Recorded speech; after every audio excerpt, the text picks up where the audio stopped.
And at this time, I'd like to acknowledge that we meet on the traditional land of Treaty 6 territory in the Métis homeland, and acknowledge the diverse Indigenous peoples whose ancestors' footsteps have marked this territory for centuries, such as the Cree, the Dene, Saulteaux, Blackfoot, Nakota Iska, as well as Métis and Inuit, and now settlers from around the world.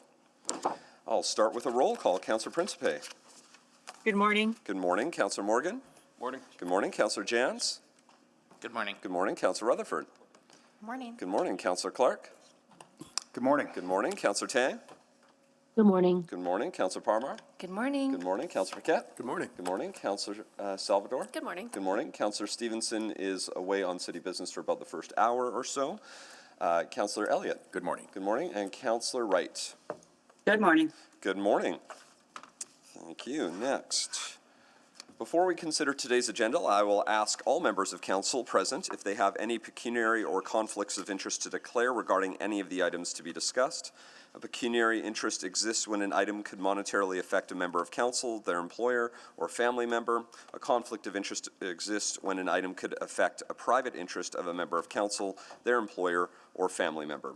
Do any members of council have a pecuniary or conflict of interest to declare? Hearing no declared pecuniary or conflicts of interest, we will move to the adoption of the agenda. Councillor Tang? Yes, I'll move that the December 15th, 2025 City Council public hearing agenda be adopted with the following change. Replacement attachment for 3.24 bylaw 21355 to allow for additional commercial and community opportunities. Place La Rue attachment 1. Thank you. Second. Seconded by Councillor Paquette. Any questions on the agenda? Not seeing any, please vote. Yes. Thank you, Councillor Jans. Councillor Principe is yes. Thank you, Councillor Principe.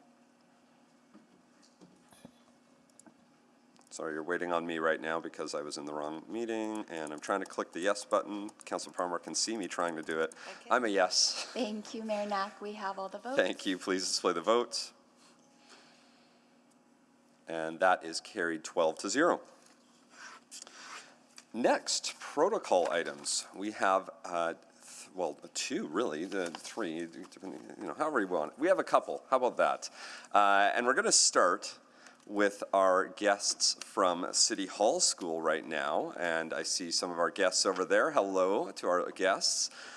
This is the grade 4, 5, and 6 class from Homesteader School. And this is, wow, the name, this is why it threw me off, because the teacher name that was on the list was Kay Tang, and I was like, wait a second, so is that the, what's the first name? I'm just thrown off. Also Karen, oh gosh, okay. I was like, because I'm like, this is Ward Dene and Councillor Paquette, and I'm like, why is Kay Tang on this? Okay, so you've thrown me off already, but we are so excited to have you. What day of City, is this day 1 of City Hall School? Day 2. So have we done the mock council yet? No, but we're planned for it. Who's our mayor from the mock council? Mayor, where are we, Mayor? Put up your hand. I need to see your hand. Is that you right there?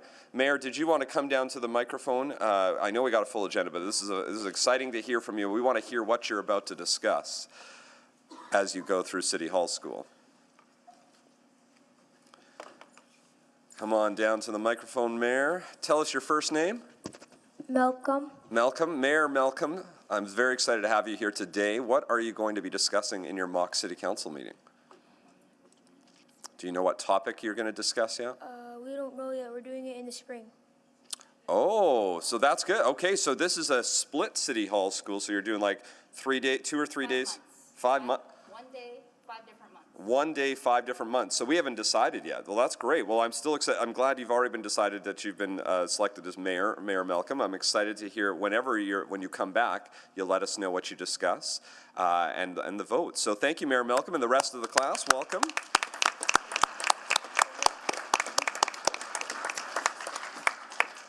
Do you spell your name the same as Councillor Tang does? No. You have more of the class. Okay, all right. That's why it threw me off. It just should have been there. This is good. Okay. Well, that is delightful. Always a pleasure to start off with our teams and school classrooms from City Hall School. Oh, next.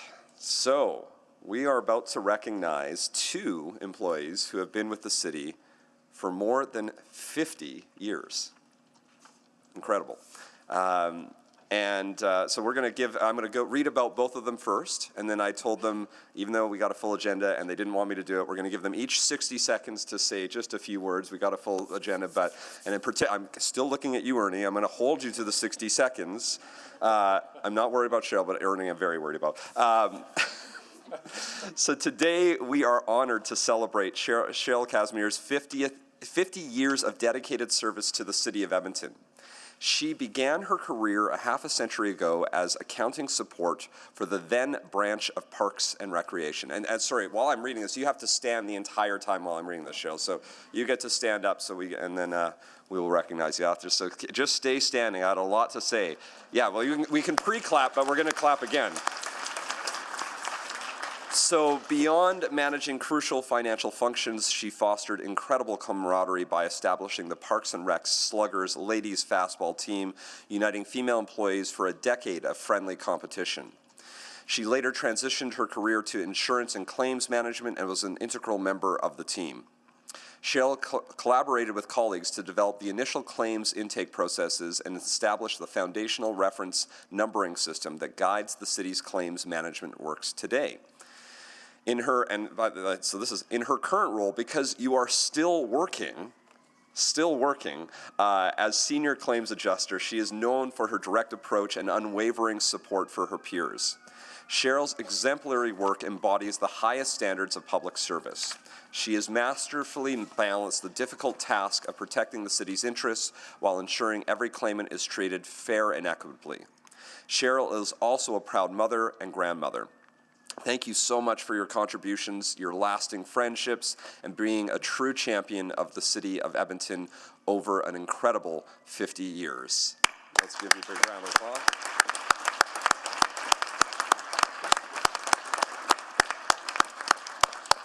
And when you come down to speak, do you have a plan to retire at all? You're just going to keep going. I love it. We'll let you come to the mic soon. But I grab a seat for a moment, and Ernie can now stand up. Please stand up, Ernie. So we are also on, let's initial. So we are also honored to celebrate 50 years of dedicated service by transit operator Bernie Bastide. And you are retired officially though, so that's, finally. Ernie's exceptional career is marked by commitment both on and off the road, including his time serving in leadership roles with ATU 569 as union president and secretary. He expressed that his greatest memories were connecting with his passengers. He is celebrated for earning hundreds of public commendations, which speaks volumes about his passion. He wears his heart on his sleeve, always seeking to provide kindness, even helping passengers who seem to be struggling, impacting their lives during difficult moments. His career is also woven into the history of our city. He drove the historical bus tours for 14 years and even piloted the last trolley bus into Westwood Garage, where passengers lined up to offer fist bumps, handshakes, and hugs. Ernie, your deep connection to this community is special. It is rare and is deeply appreciated. Thank you for 50 years of service. So why don't both of you come down? Ernie, come down, and Cheryl, come down. And Ernie, since you're first to the mic, and you'll get 60 seconds. I know we want to do more. We just got business. And what badge number are you from ETS? My badge? Yeah. Which badge number were you? 4. I know, number 4, which means you're the 4th hired. Yes. Mayor, City Council, managers, city managers, I sincerely appreciate this opportunity to thank you. What many other corporations were quickly getting rid of their senior employees, this wonderful corporation recognized the long service and what long-term employees contribute to the benefit of the city of Edmonton. I sincerely wish to thank each and every one of you. I would like to thank Carrie Hutton McDonald for the work she did during COVID. I'd like to thank Ryan Birch, Walter Cadu, who always supported me when I wanted to volunteer on transit projects, Richard Fairland, superintendent at Ferrier Garage, my supervisor, Vince Cossette, who always supported me when I wanted to volunteer for assist, and the other supervisor I wish is Susanna Yuan Tang, the dispatchers who always were ready for me at 3:15 in the morning when I walked in the door, who had all my running boards ready for me. I'd like to thank the mechanics, the service people, and of course the cleaners that kept our buses so very, very clean. And I sincerely want to thank everybody from the bottom of my heart for allowing me to continue to be of service to the citizens of Edmonton. I am so proud of working for Edmonton Transit and working for this wonderful cooperative. I'm kind of getting emotional here, but I sincerely wish to thank all of you for allowing me to work here. Thank you, and thank you, and Thank you, Ernie.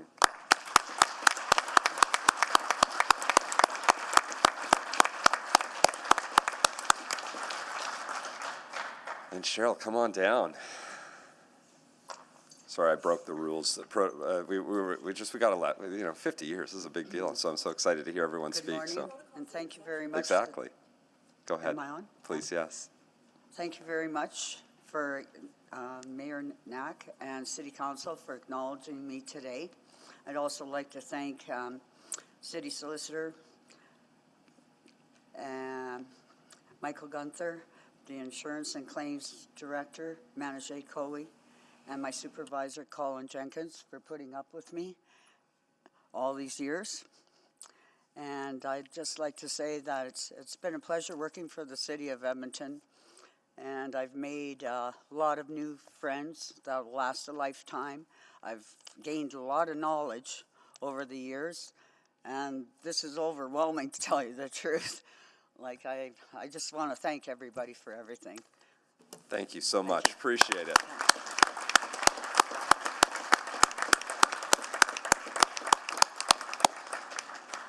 Wonderful, wonderful way to start off our day today. Thank you very much.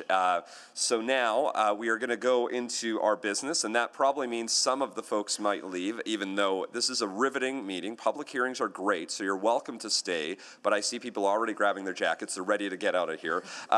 So for those of you that have to leave, thank you very much. For everyone else, let us continue on with our meeting today, and I will move on to the explanation of the public hearing process.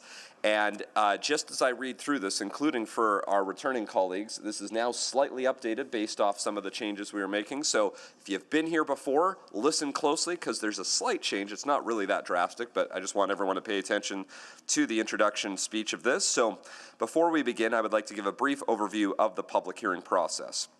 The clerks will call out the bylaws, and I will state the number of speakers that are registered to speak to the bylaw. Council will then select the bylaws they wish to discuss and vote on any bylaws that have not been selected for discussion. For each item selected by Council, administration will first provide a presentation. Next, I will call out the names of each registered speaker and invite them to make their presentations. Each speaker will have 5 minutes to make comments. The clerk will run the official timer, which will be displayed in the virtual meeting and on screen in the chamber. The timer lights will be green for the first 4 minutes, turn yellow when there is 1 minute remaining, and flash red when the 5 minutes are up. When there are multiple speakers registered for an item, speakers will be placed in panels. The first panel will be those in favor, followed by a panel of those in opposition, continuing in that order until everyone has been heard. When everyone in your panel has had their turn to speak, members of council may ask questions of you and the other panel members. After hearing from the public, council may ask questions of administration. After all questions of administration have concluded, I will ask council if they have any clarifying questions as a result of any new information that may have arisen during the public hearing. Finally, council may close the public hearing and debate the bylaw. So for everyone participating virtually, I ask that you please mute your microphone when you are not speaking, and if you are here in person, city staff will guide you to your seat when it is time for your panel. So again, just the main change, if you've been here before, is that we're just going to read out the bylaw names. I will say how many people have registered. I won't call out each name bylaw by bylaw. We will do that when we get to the actual item. It's a time-saving piece because sometimes we can take up to half an hour to read out names, only to then have to read out the names when we actually get to the item, which felt very redundant and silly. So, clerk, may you please call the bylaws? Thank you, Mayor Knack. Is there anyone to speak to item 3.1, bylaw 21345, to allow for a range of small to medium-scale housing, Crestwood? Yes, I have 3 speakers in favor and I have 10 speakers in opposition.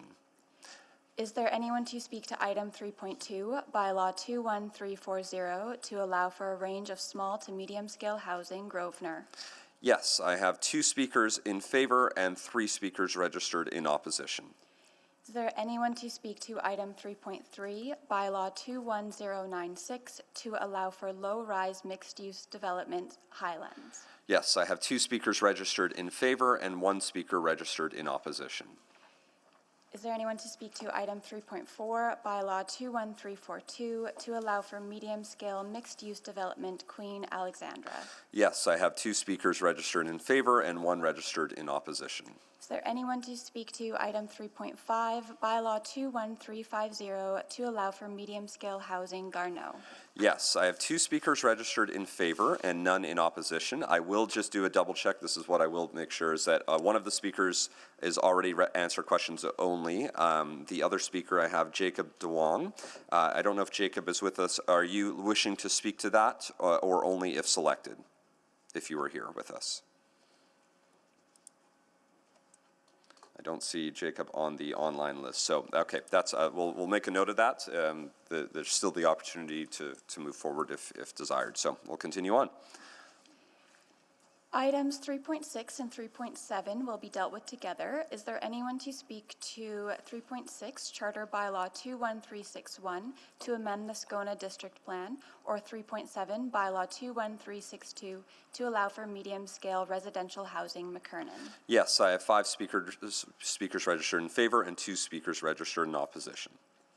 Is there anyone to speak to item 3.8, Bylaw 21364, to close a portion of Alley Beacon Heights? Sorry, that's 3.8, you said, right? I don't think this is 3.9. Is that at the very bottom? At the very bottom of my digital list. Sorry, I don't have them on my Google sheet here, so that would suggest there's nobody registered in favor or opposition. Sorry. Okay, thank you. Correct. That's helpful. Good. Is there anyone to speak to item 3.9, bylaw 21346, to allow for a range of small to medium-scale housing, McKernan? Yes, I have 4 speakers registered in favor and nobody registered in opposition. I will just check with the 2 that I think have already checked in favor. That's Dakash Patel and Shant Patel. Are you here? Do you wish to speak or only if selected? To speak either way, so okay, all right, thank you. Then we'll continue on. Is there anyone to speak to item 3.10, bylaw 21312, to add indoor self-storage to a business employment area, Ambleside? Yes, I have 1 speaker in favor to answer questions only and nobody registered in opposition. Is there anyone to speak to 3.11, bylaw 21338, to allow for offices, light industrial, and small commercial businesses, Coronet Industrial? Yes, I have 3 speakers in favor, nobody in opposition. I'm going to check with Sylvia Summers. Are you only if we select? Only if selected, Okay, please. so that means all 3 speakers are only if selected for that item. Is there anyone to... Oh, wait, are we? Oh, no, sorry. This is the other City Hall class, I think. Good. No, sorry, I want to make sure I got the school. Go ahead. Thank you. Have a great day, everyone. We'll continue on. Is there anyone to speak to item 3.12, bylaw 21348, to allow for a variety of commercial businesses, Rideau Park? I have nobody registered in favor or in opposition on that item. Thank you. Is there anyone to speak to 3.13, bylaw 21341, to allow for a range of small and medium-scale housing, small-scale commercial centers, and associated public open space and utilities, Kendall? Yes, I have 3 speakers registered in favor, all to answer questions only, none in opposition. Is there anyone to speak to 3.14, bylaw 21344, to allow for medium-scale housing, Windsor Park? Yes, I have 2 speakers registered in favor and 4 registered in opposition.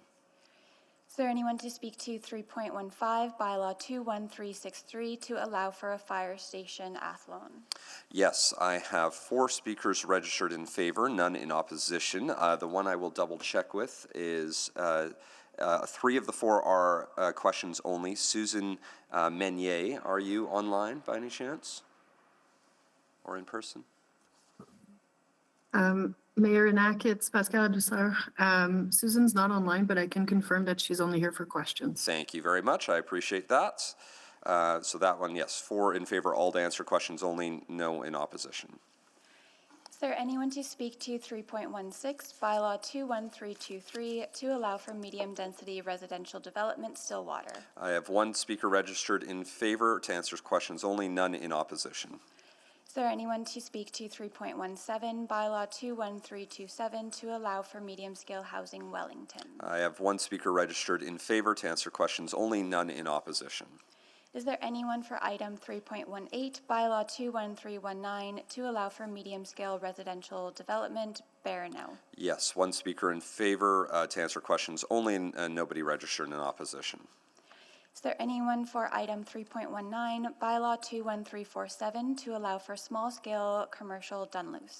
I have 4 speakers registered in favor, all to answer questions only, none in opposition.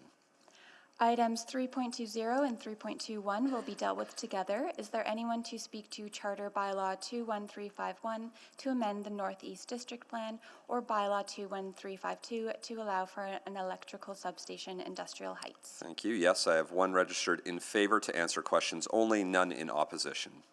Items 3.22, 3.23, and 3.24 will be dealt with together. Is there anyone to speak to Charter Bylaw 21353 to amend the City Plan, Charter Bylaw 21354 to amend the West Edmonton District Plan, and Bylaw 21355 to allow for additional commercial and community opportunities, Place LaRue? Yes, I have 1 speaker registered in favor to answer questions only, nobody registered in opposition. And is there anyone registered for item 3.25, bylaw 21333, to allow for small-scale mixed-use development, the Hamptons? I have 1 speaker registered in favor and none in opposition. I'll just double check if our speaker in favor, Jeff Booth, are you with us? There you are. Only if selected? Okay, thank you. So that speaker is only if selected. They have a presentation, nobody in opposition. And I think that's it. Those are the items. So next up, please click on the board for councillors wishing to select items.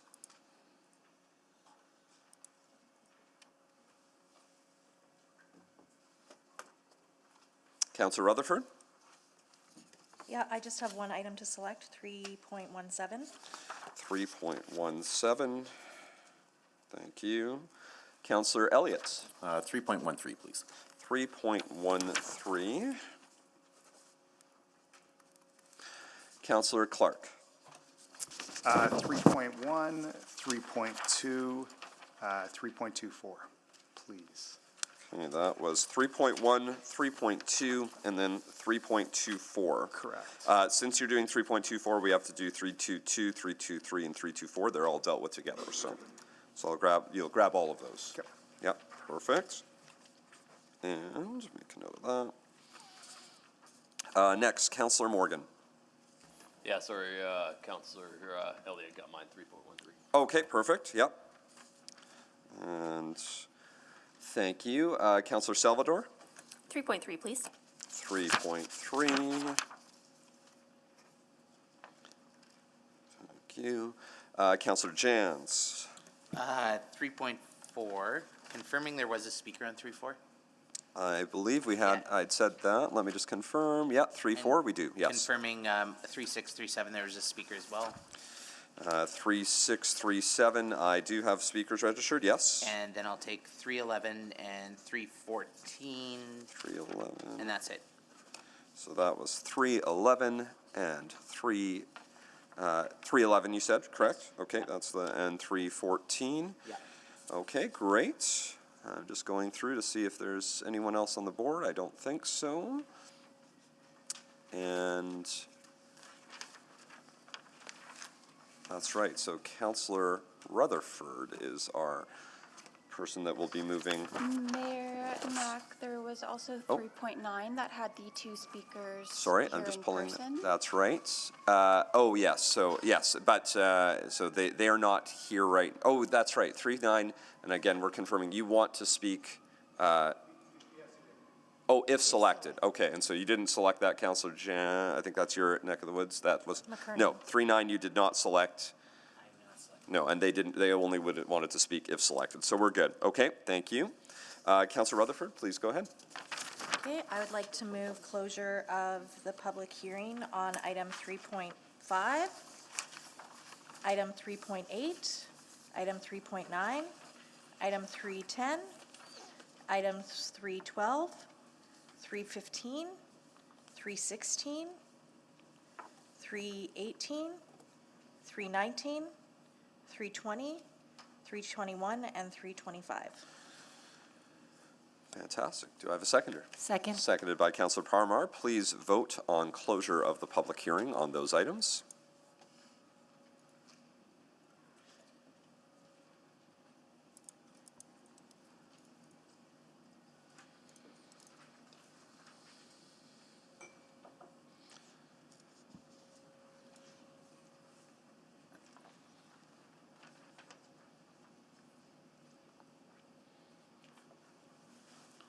We're just missing, oh, we have all the votes. Thank you. Please display the vote. That is carried 12-0. Councillor Rutherford. And I'll move first reading of the aforementioned items. Thank you. Councillor Parmar. Second. Seconded by Councillor Parmar. Please vote on first reading of those aforementioned bylaws.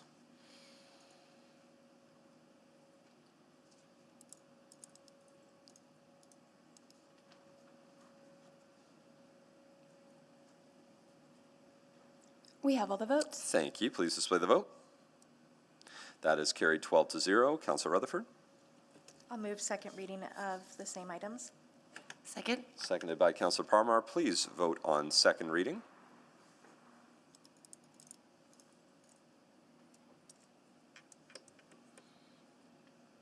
We have all the votes. Thank you. Please display the vote. And that is carried 12-0. Councillor Rutherford. I'll move consideration of third reading on all of those items. Second. And seconded by Councillor Parmar. Please vote for consideration of third reading.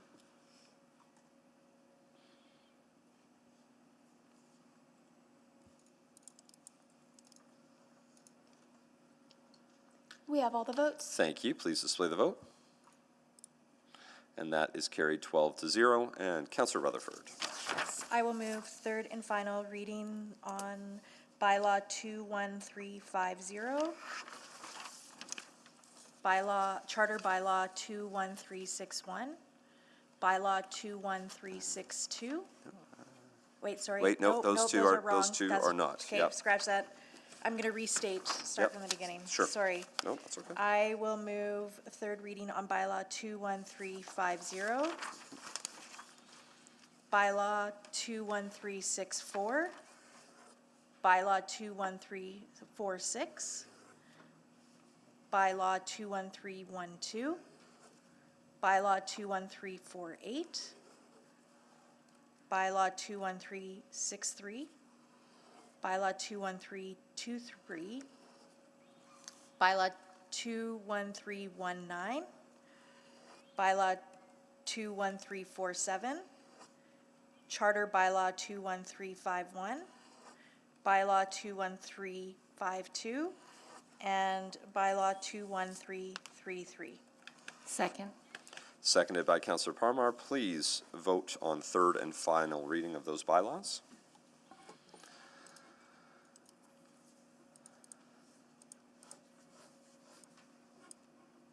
We have all the votes. Thank you. Please display the vote.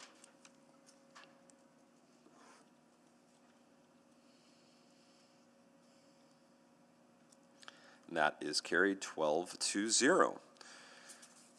Great. And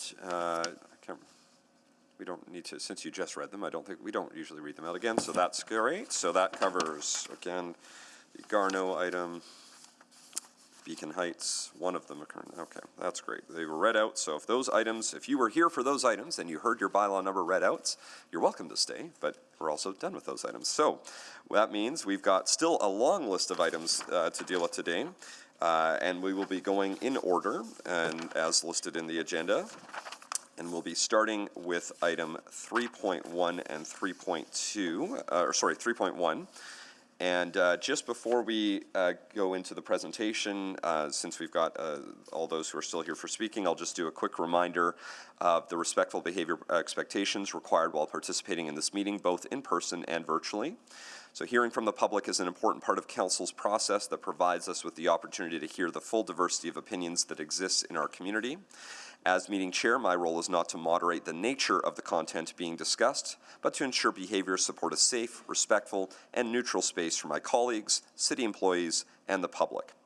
Disrespectful comments, including the use of profane language or gestures and behaviors such as shouting, cheering, or clapping will not be tolerated. The exception is always during our protocol item. That's why we clapped. And if a City Hall school comes in when we welcome them, we clap.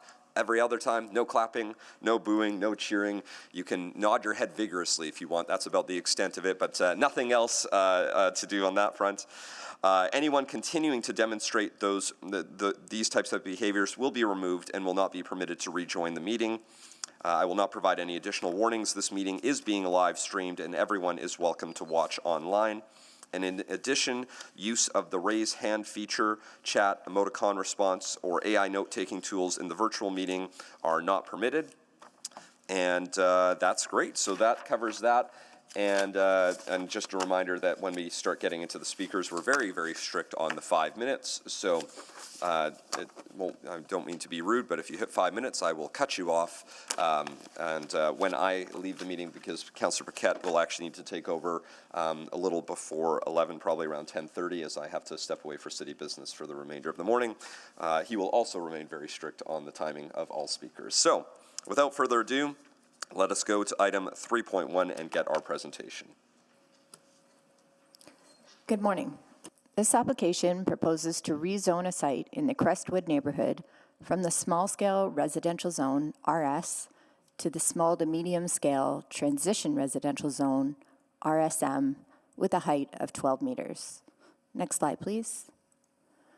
The corner site is located at the intersection of two collector roadways, 95th Avenue and 146th Street. The site is close to amenities and gathering places, including Mackenzie Ravine in the River Valley, Crestwood Park, Crestwood Community League, St. Paul Catholic School, Crestwood Public School, and commercial amenities on 149th Street. 95th Avenue and 148th Street are identified as future district connector bike routes, which are included in the active transportation network expansion project. Planning and design is currently underway, and construction is expected to begin in 2026. Upon completion, additional transportation options will be available in the area. Next slide, please. Administration reached out to the public using a mailed notice, information on the city's website, site signage, and Engaged Edmonton. This is our online engagement platform that allows residents to leave feedback and ask questions. We received feedback from 173 residents, with 170 in opposition and 3 in support. Those in opposition were concerned about impacts to the single-family and low-density character of Crestwood, on-street parking congestion, utility capacity in the area, additional development rights when the current zone has sufficient rights, traffic congestion, and the capacity of parks and schools in the area. Those in support cited the site being on a corner lot, proximity to amenities and other multi-unit developments, and the site's location along 2 large roadways. Next slide, please. The major differences between the 2 zones are that the proposed RSM H12 zone allows a height increase from 10.5 to 12 meters, an increase in the maximum site coverage from 45% to 60%, and a reduced rear setback from 10 to 5.5. Potential outcomes of the increased size could be more units than what is currently allowed under the RS zone, or a similar number, but with the units being larger. Next slide, please. The site is located in the Jasper Place District Plan and is identified as urban mix.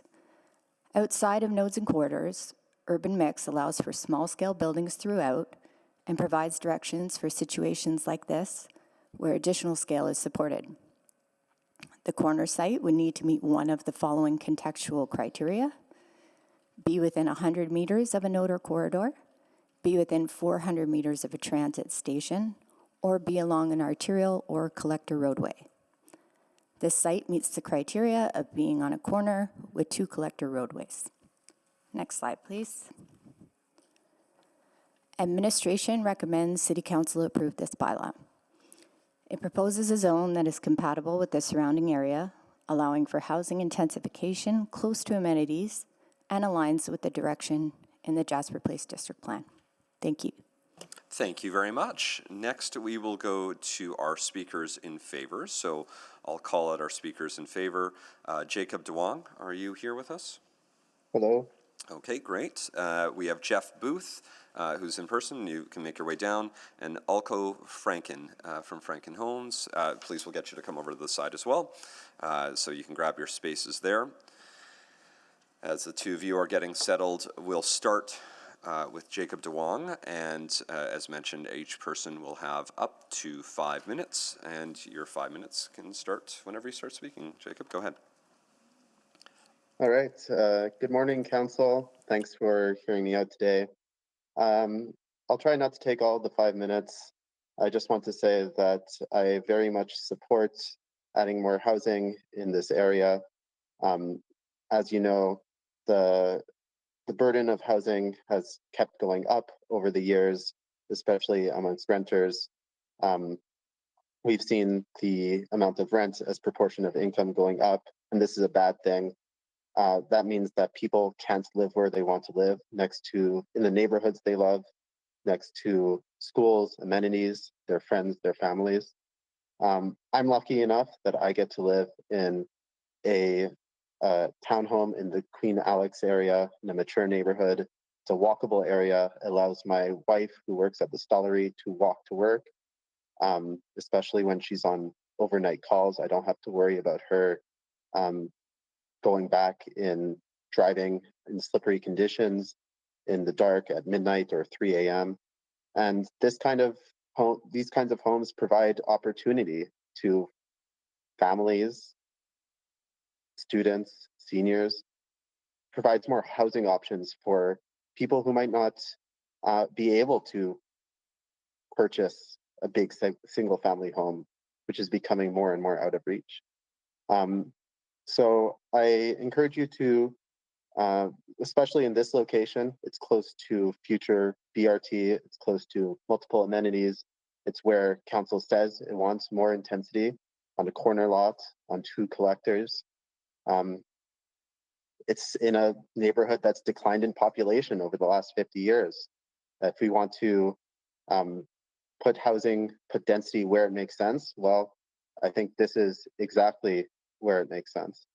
So I encourage you to please approve this rezoning to higher density.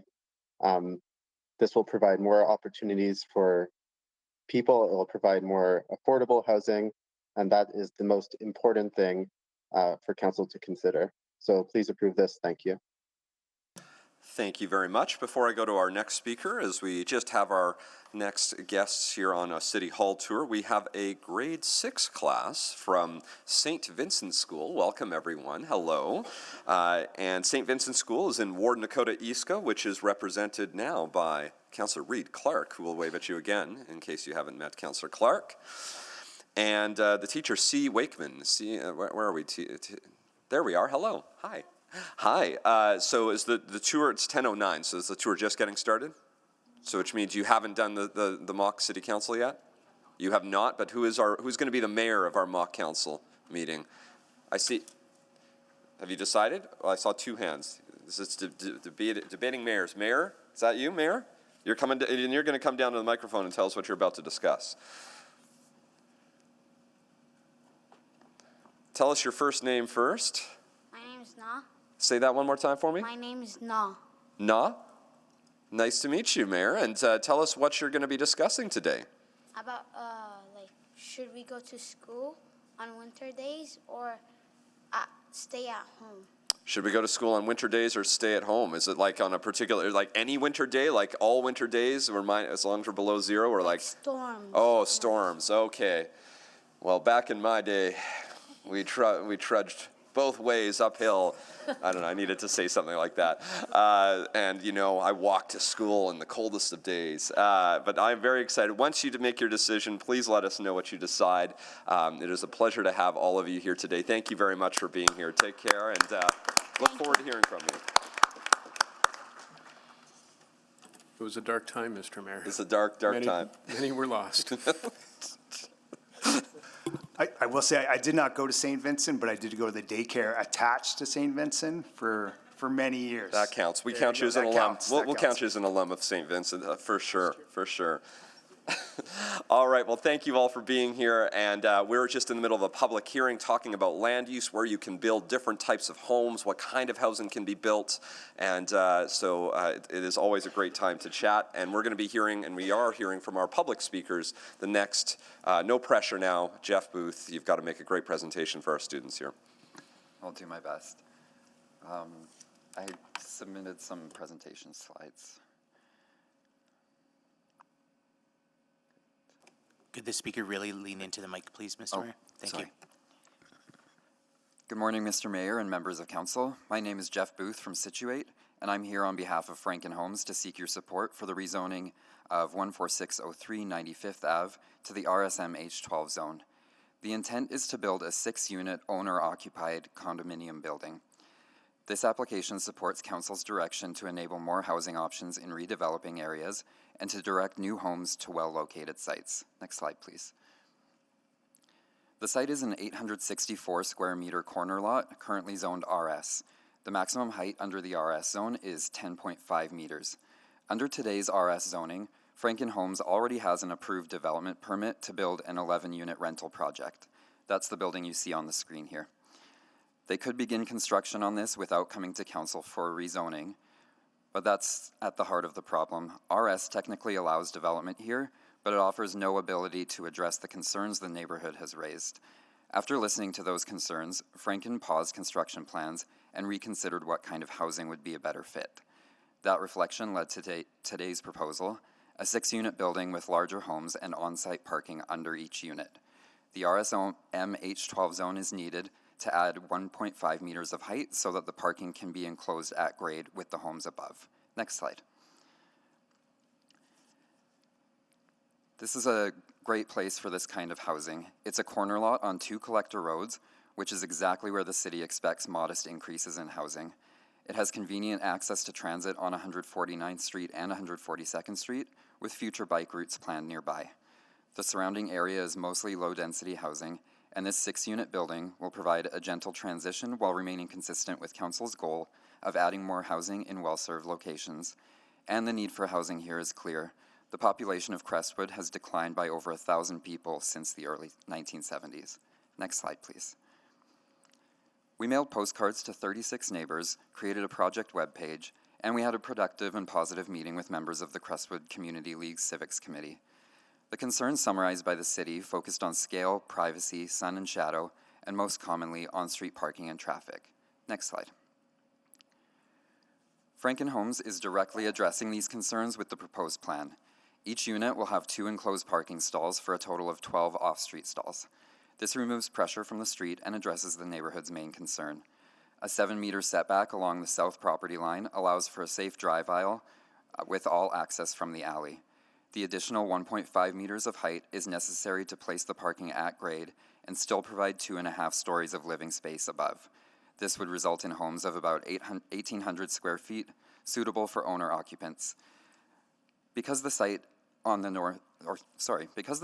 north side of the block, long-term shadow impacts on nearby homes are minimal. Next slide. Approving this rezoning allows Franken Homes to deliver a housing option that better responds to neighbor concerns while still meeting council's direction. It makes good use of the site and supports a modest increase in housing on a corner lot where the policy framework anticipates it. If the zoning remains RS, the likely outcome is the already approved 11-unit building. For these reasons, we respectfully ask Council to support administration's recommendation and approve the rezoning. Thank you for your time. Thank you. Next speaker is Alco Franken. Please go ahead. Good morning, Mr. Mayor and members of council. My name is Olko Franken. I'm an owner-operator with Franken Homes that I run with my brother Stein. I want to speak to the commitment my brother and I have to building something truly special for Crestwood. Next slide. As Jeff noted, we already had the option to build a market-supported 11-unit development here under the current zoning. We even had a buyer for it. We made a conscious decision not to pursue that path because we saw the potential to build a better, more integrated product for the community. 6 condominium units for future homeowners. Our target market is young professionals who can't afford a $1.2, $1.5 million house or long-time residents looking to downsize without leaving the neighborhood they love. To achieve this, the extra height we're asking for is strictly to support those residents by providing 2 covered parking spots per unit, accessed privately from a back alley, similar to what you see on this slide. We know parking is a headache or opportunity, and our design solves it by providing parking on site. Next slide. Franken Homes is not new to the city. We've been building and refining our process for over 25 years. Our approach is based on quality above quantity and building products that people want to own and stay in.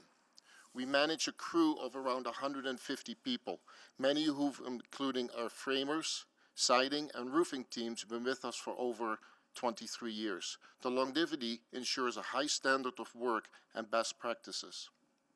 I personally manage all of our projects and visit sites, including this location, multiple times a week. We don't rely on site supervisors. Our team is our strength. This visibility and direct accountability is crucial for building community trust. My phone number and email address have been available in Crestwood for over a year and a half. We are the owner of this site. We are financing this project ourselves, not through an outside investor. This commitment is why we pulled out of the sale and has shelved the approved 11-unit plan to pursue this better vision for Crestwood. We're proud to say we received letters of support from 2 neighbors on the block. This support confirms that our commitment to quality is noticed. Next slide. Designs that solve problems. As Jeff noted, the RSM H12.0 zone allows us to build 6 condominium units for future homeowners. Our goal is to provide a home where people feel a sense of dignity and safety. While the final design is still being completed, our inspiration draws from a New York-style aesthetic with brick and steel. This slide shows 2 buildings that would inspire the design for our design. This look, combined with specialized construction, ensures a long-lasting, comfortable home. We use materials like ICF. Those are insulated concrete forms for soundproofing between the units and to ensure privacy. We often incorporate features like hydronic heating. Also no hot water tanks. We use water on demand. And for this project, we're even looking at elevators for the people that might have issues using the stairs. Next slide. I am the one on the ground, and I'm dedicated to transparency and communication. My phone number is posted on site and encourage neighbors to call me directly. I'm on site frequently, sometimes 3 times a week. We see ourselves as partners, and we know that building trust is essential. We are asking you to support the RSM H12 zone to allow us to build a 6-unit quality building that we believe will benefit the Crestwood for decades to come. On that note also, I just wanted to mention that yes, my phone has been already in Crestwood for the last year and a half, almost 2 years. We built a kitty corner unit across from the site. I've received 7 phone calls in the last year and a half, and 6 of them were for people looking to buy the units that we were building, and this was for rental. And we said no, of course, because we couldn't sell it. What also transpired me just to change this whole project up and go for a sale, something to sell rather than to rent. Thank you. Thank you very much. We'll do questions of speakers. Councillor Clark had selected this as the ward councillor. Would you like to start us off? Or do you have questions for our speakers in favor? Of course, yes, I do. Yeah. Go ahead then, please. Yep. I guess my first question is for Jacob and Jeff can chime in here as well, just on the population in the Crestwood neighborhood. So I think some of the stats they're throwing out are from quite a long time ago, from I think 1970 and beyond. When I kind of see more recent years, what I'm seeing is a population increase, or at least a steady on the neighborhood population. Does that jive with your numbers? Jacob, maybe start. Yeah, sorry, my video is not working anymore, but I guess it would depend as what you mean to recent. If you're comparing 1970s to the census compared to 2021, then I think Jeff's numbers are accurate, like minus 1,000. I don't know how much you can say that population has increased since then. I think 1,000 people increase would be a bit hard to believe since then. So I think, most likely population is still below its carrying capacity, how it was designed or back in the 70s. Jeff, Yeah, anything? so the stats that I provided were from the 2021 census. So yes, there has been some infill activity in the neighborhood since then, but there's no way that the neighborhood has gained back 1,000 people. And I believe there have only been 19 building permits for new row housing, or building permits for 19 new units of row housing issued in the neighborhood, and like 20 some secondary suites. Okay, so it'd be fair to say we don't have exactly the accurate numbers, but there might be some growth coming, or not decline that we saw in previous years. Right, but the neighborhood has lost 1,000 people over the last 4 decades. Okay, and so a few more questions I have here. So this will be to Mr. Franken. Okay, so let me just get kind of clear here. So with the current zoning right now, nothing's stopping you from building condominiums currently, right? You can build them right now. You're going to finance it yourself, so you can build them as is on the current RS zoning. Yes, that's correct. We can do 5 units at the moment, but I don't have the height, so I will have to dig down if I wanted to do parking. Okay.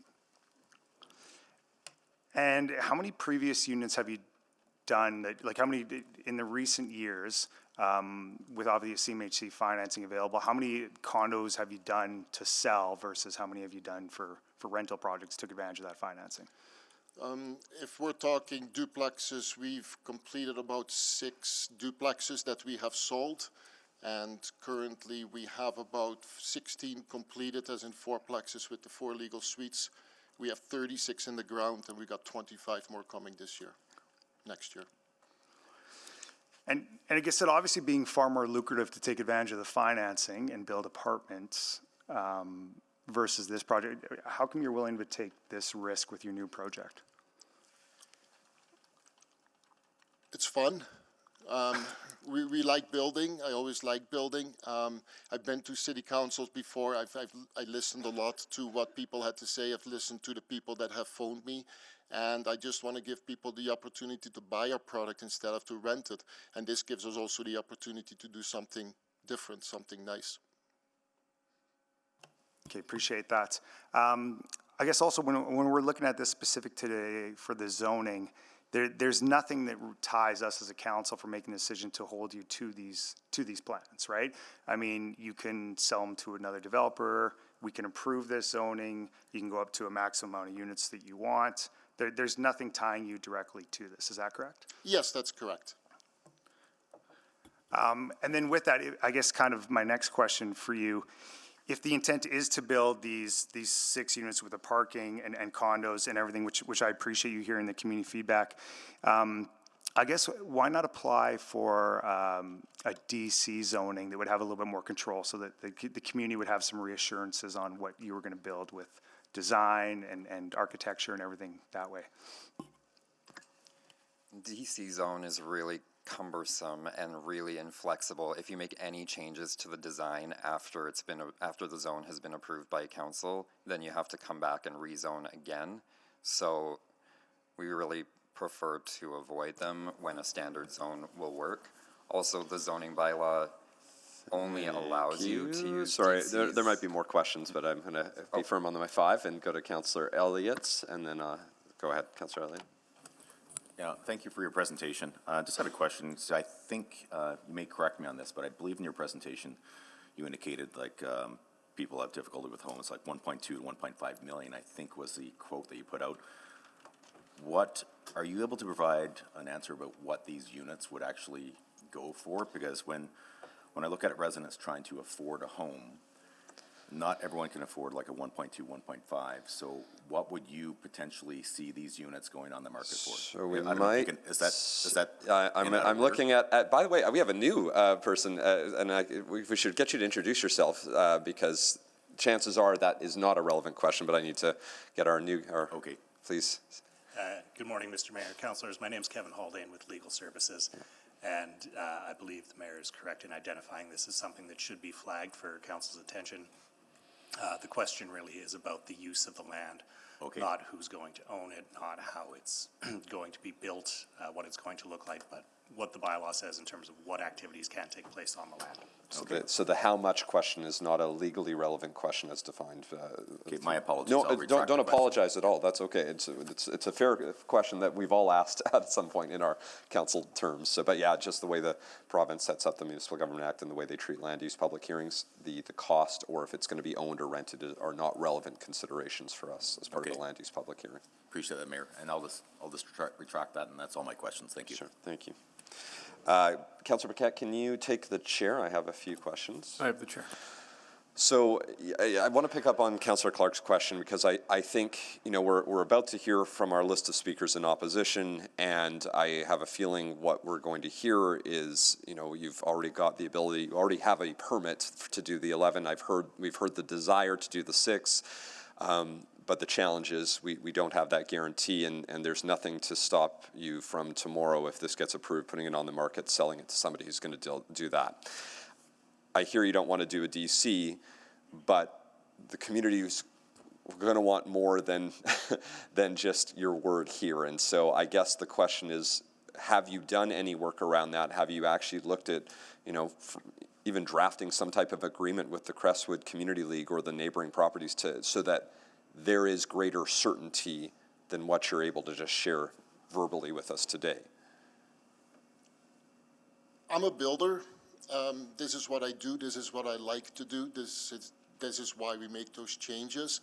We also had also have a project in Westmount where we did have a DC application. We wanted to make changes to it, and they wouldn't allow us for it. They made us go back and rezone it, so we had to go through the whole process again. So we learned from that mistake not to do DC, and we had to, just reapply for it. We lost some time on that one, so we knew with the Crestwood location that we're just going to go for the right zoning right away. So this is not our only project that we're doing. So I get that. I guess the question that I'm trying, and I don't know if you've looked at, Mr. Booth, you've been here many times before. I know there's not, so the issue that we're faced with is that, that sounds great, what you want to do. We don't have that control.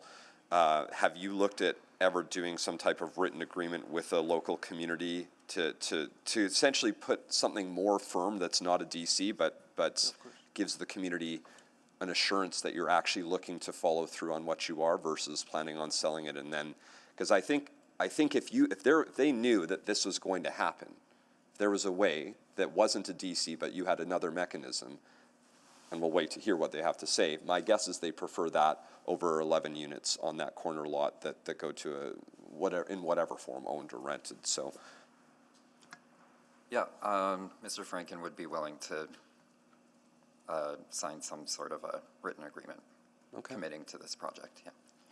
The other thing with DCs that I would, wanted to mention is the new zoning bylaw actually limits when you're allowed to use them. You actually can't use them anymore if a standard zone will work for what you're doing. Yeah. Okay.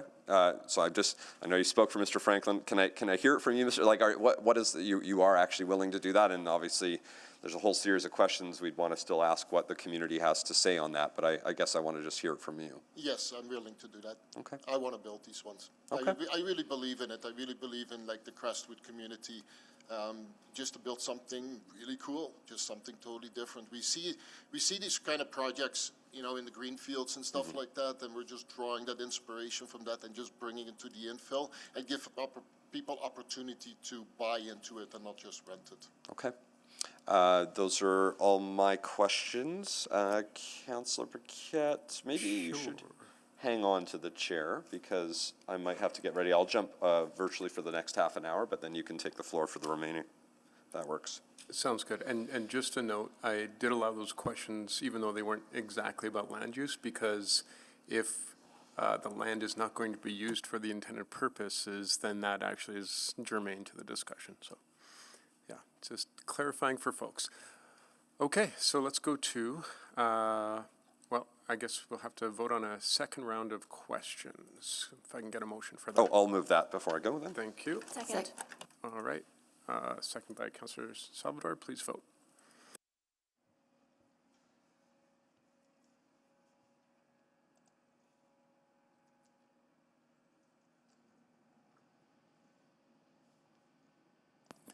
I'm a yes. Thank you, Councillor Stevenson. We have all the votes. Please display the vote. And that is carried. All right. Councillor Clark, please go ahead.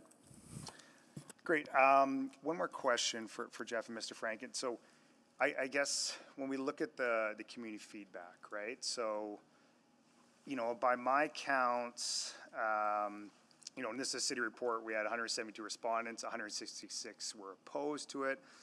I've also received an additional 148 emails and messages opposed to it as well. So, I mean, we've got about over 300 totally opposed and a couple in favor, which is a big number and might be, I don't know, I've only been doing this for a little bit, but might be a record. I guess if you put your plans out there and you share with them today, and I appreciate that, but if you're showing what you want to build, how come there's, in your opinion, why is there still so much opposition from the community?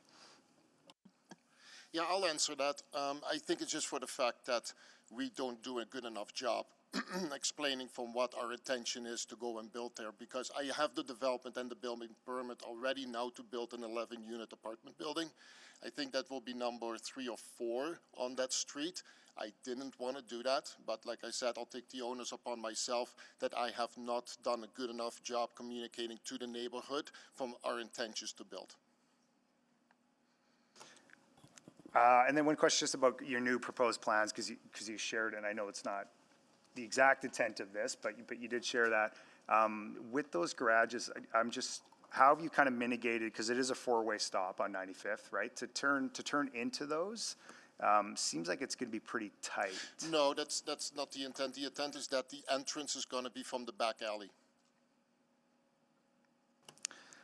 Okay, that's all the questions I had on the second round, so I'm good. All right. Thank you. Councillor Palmer. Thank you very much, Mr. Chair. I have a question for Jacob and maybe Jeff as well, just to touch back on the 1,000 people of, you know, that Crestwood population decline has been 1,000 people. Wondering if you had some thoughts on the fact that the average household size in Edmonton has been steadily declining. So I'm just wondering if, you know, you've got a stat about it declining, but have you thought about actually who is living in the households and how many households there are versus the number of people living in the areas? Yeah, I mean, like, a household is naturally defined by living in one house. So, yes, household sizes have been declining over the years.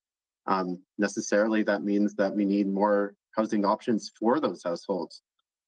Naturally, if you keep the housing stock constant in places like Crestwood over time, and there's not much new housing options being built, then there will be less people living there. But by definition, if we have more households, if household size has declined and population is growing, and there are more people wanting to form households, then we need more homes to house those people. And when households are coming in different forms, like seniors looking to downsize, kids looking to move out of the basement, people having smaller families, then once again, they need different housing options than there were back in the 70s. And we need that kind of renewal and new types of housing stock. Okay, thank you. Did you have any comments, Jeff or Mr. Franken? No, I think he gave a great answer. Okay, thank you. All right, thank you. Councillor Tang. Great, thank you, Mr. Chair. Question to Alco and Jeff. So within the current RS, you could build 6-unit condominium as well, because that is also allowed, but it just won't give you the height and space you're looking for with this new zone. Is that right? That's right. The additional height that we're looking for is so that we can have those garages on the main floor. Also, the smaller rear setback allows the building to be longer and to accommodate more parking spaces. So this is really primarily to address the parking issues that you've been hearing from neighbors. That's correct. And you've heard that there is a lot of opposition. Can I just understand your intent that suppose this rezoning doesn't go through? What would you build? Would you go back to what's already been approved for that 11 unit, or come back to the drawing board a bit?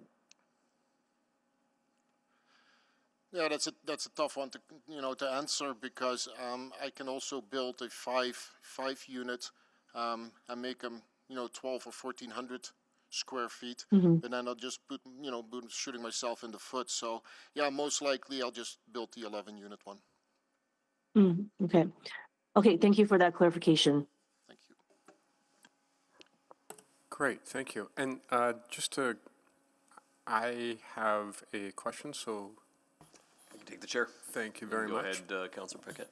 All right, Mr. Haldane, just to reiterate for all of us and for those watching, what are the specific parameters which council should be considering in public hearing regarding land use?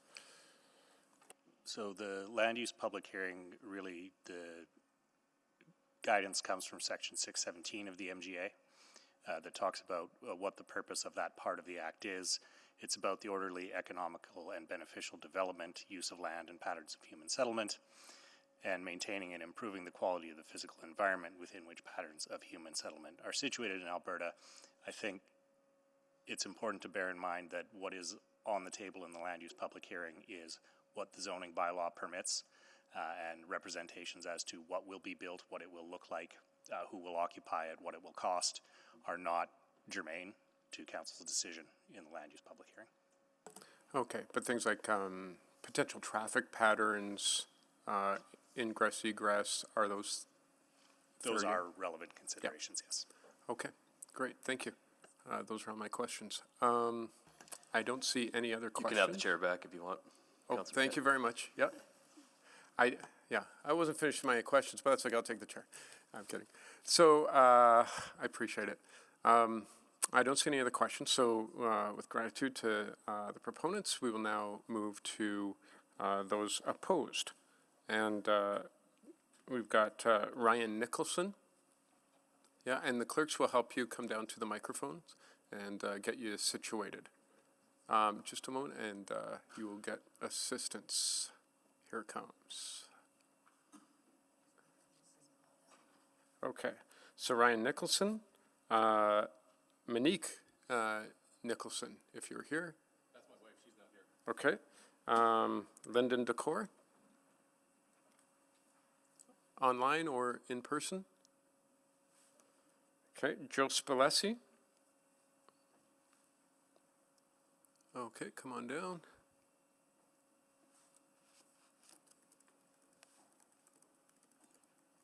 Aaron Nelson.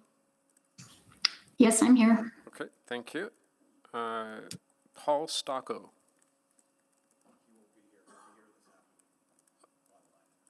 online? Okay, we'll find out. Stephen Lakey? Online or in person? No. Okay, Doug Densmore? Come on down. Beth Allard? Oh, sorry, Beth Allard Clough, if you're here, or, okay, great. Okay, Kelly Petrick, yeah, come on down. And that is the list. Okay, we'll let you get settled, and then we will begin. And we'll begin with Ryan Nicholson, so we'll just let people come on down.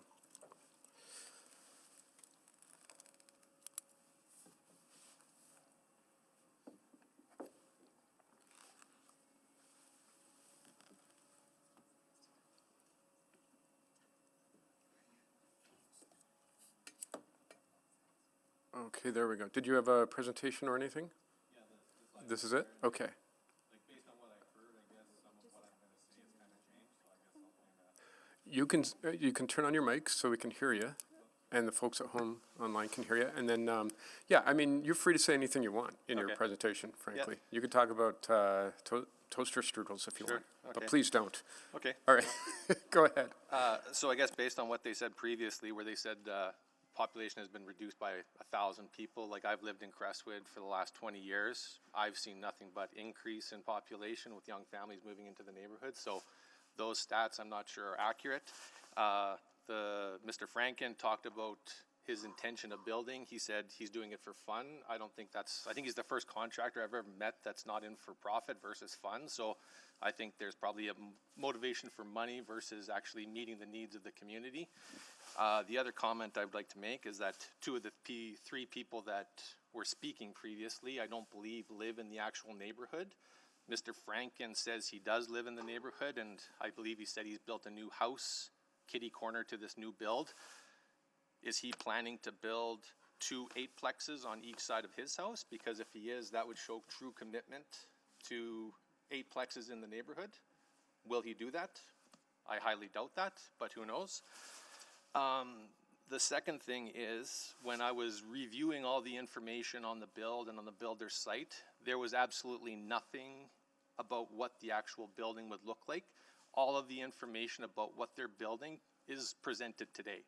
So if maybe they were more forthright on what they were proposing and what they were going to build, maybe there would be more positive reaction from the community. It also states that they have no commitment to follow that plan. So if they can't even tell us ahead of time what they're planning to build, how can there be any commitment on what they're going to do forward? Are they just going to change everything and say, no, we have this new zoning and we are going to do whatever we want? I have no idea. Based on them not being honest and open about what their plans were up until this point, there's a trust factor. That's kind of, oh yeah. The other question I had, the one thing that they never talked about was, they talk about height a lot, but they also did not mention about the increase in the 45% to the 60%. So they're kind of downplaying that site coverage and talking more about the height and the underground parking versus the 60% site coverage that they're looking for. When I've looked at other builds in the neighborhood, I would like to know, I guess from the city of Edmonton, how you can confirm what site coverage is actually being done on these sites. Because if you go to slide 3 or 4, I think, or, oh yeah, slide 7 and 8. These are houses in Grosvenor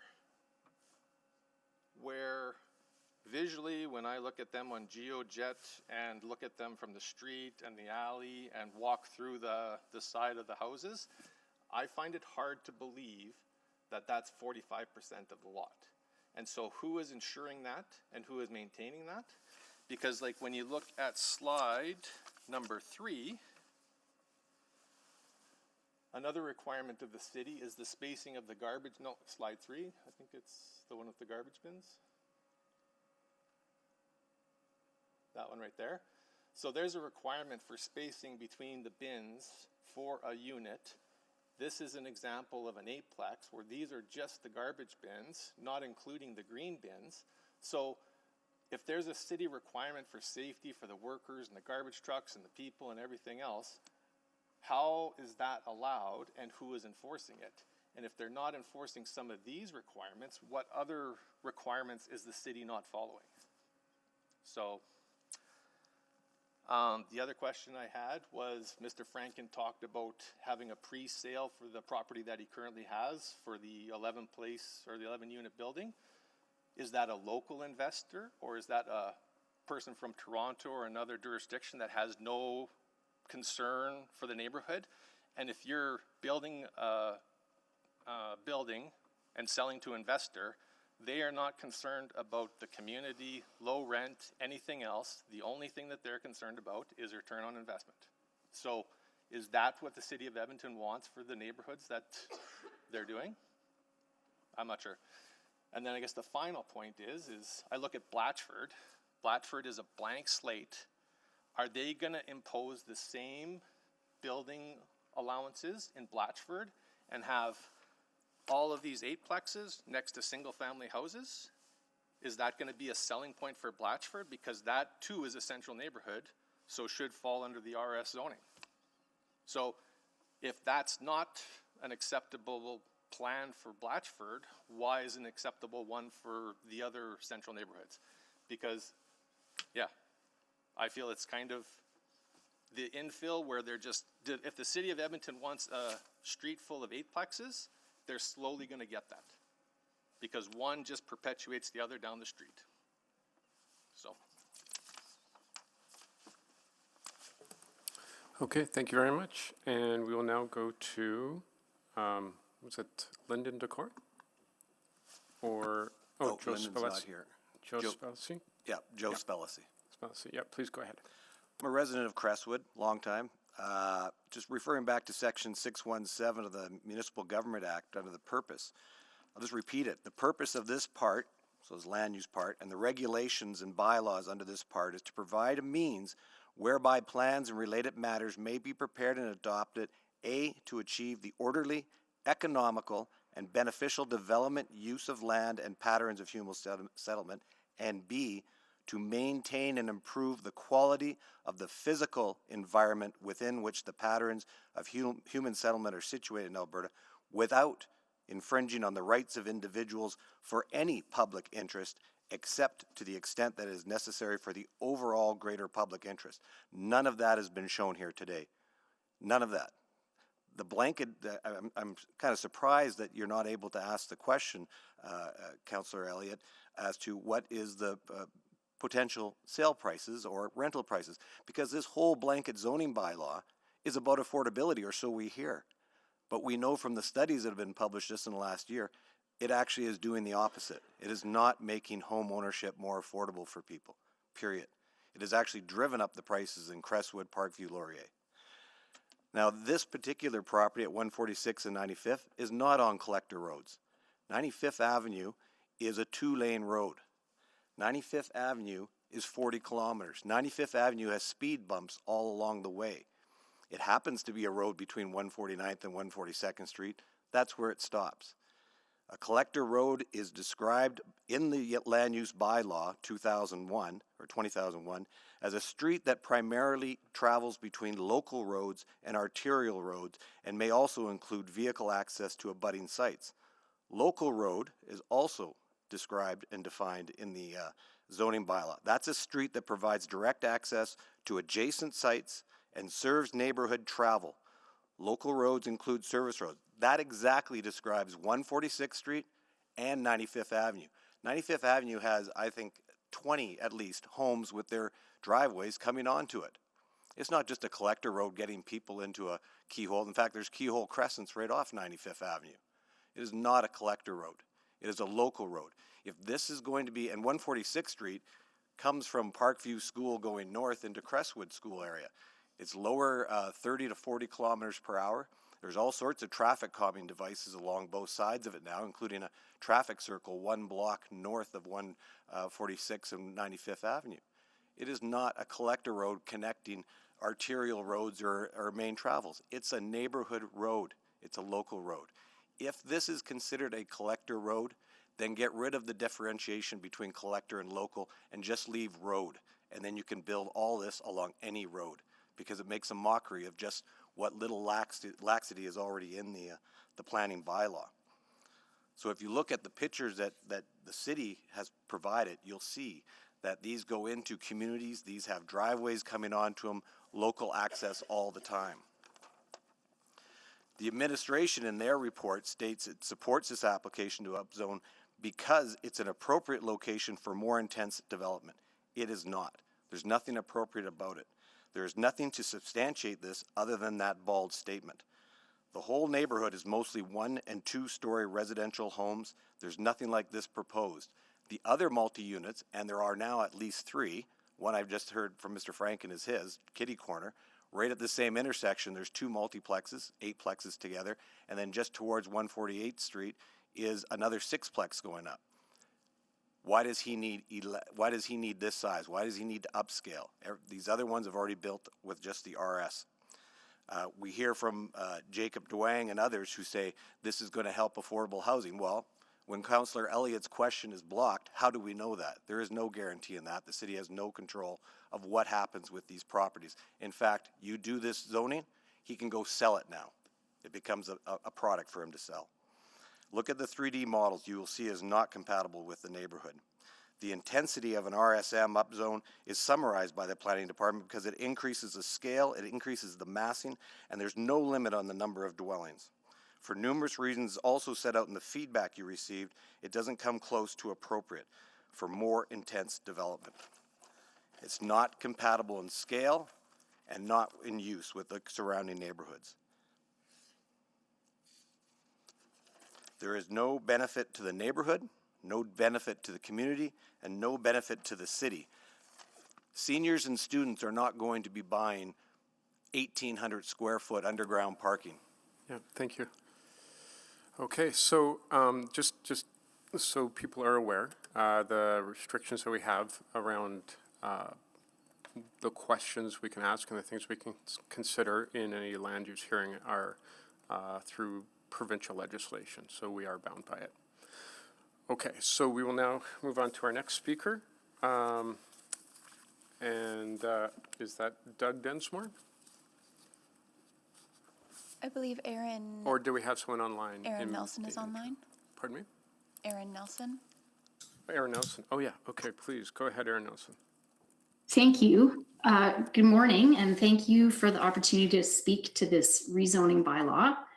I have some concerns I want to raise about the process, and this picks up on some of the themes that were just raised by Mr. Spelsey.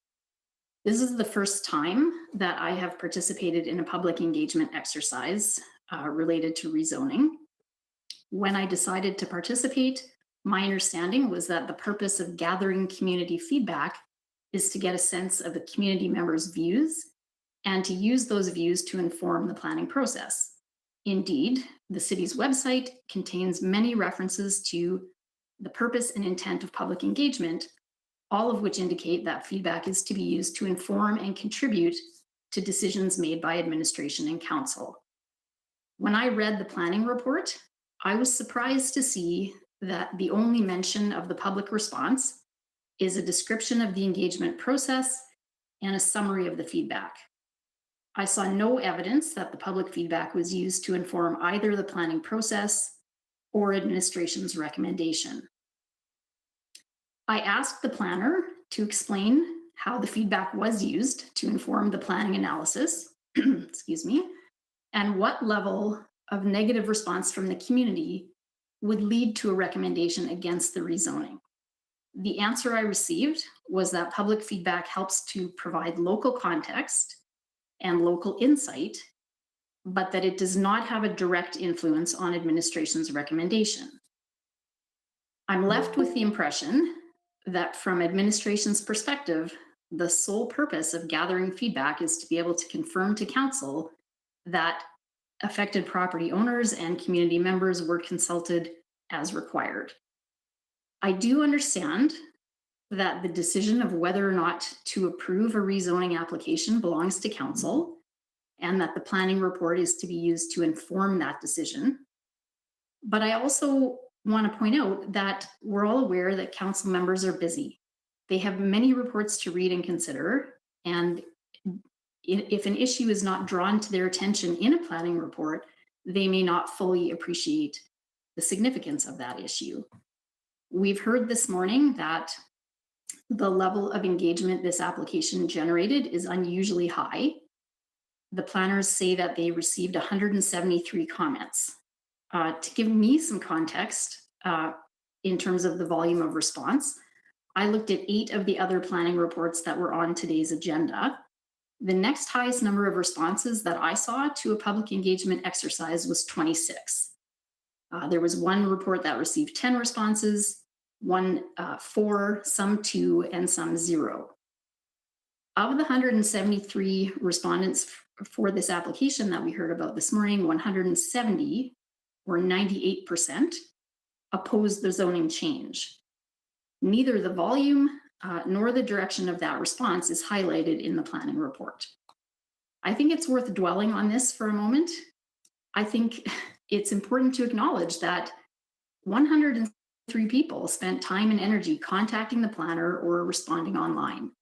The way that the report frames the process and the decision feels entirely dismissive of the overwhelmingly negative public response. Based on my experience with this process, I have some questions, and I am sure that some council members have these questions too. Why does the city seek community feedback on rezoning applications? Are the views of neighbors and adjacent property owners important in the rezoning context? Who is best placed to inform the city of concerns about plans for the use of land in a particular community? Is the role of city administration to decide what is best for a community, or is it to listen to and take into account the views of people whose daily lives will be affected by a zoning decision? Is it appropriate for city administration to recommend approval of a rezoning application over the strong objections of community members? And finally, should councillors' attention be drawn to the volume and direction of the responses in the planning report when the level of engagement is exceptionally high? Those are my remarks. Thank you for the opportunity. Well, thank you very much for that. And just another quick explainer, administration offers support or non-support based on the parameters of the bylaw, not on their personal opinion. And so those parameters dictate what they can support or not support. And on occasion, council can make a determination whether that is valid or not based on a number of other factors. That is why administration takes the position they do. It is not a personal decision or desire. They are constrained by the law. Okay, so we will now move on to Stephen Lakey, who was not available before but is now online. Go ahead, Stephen.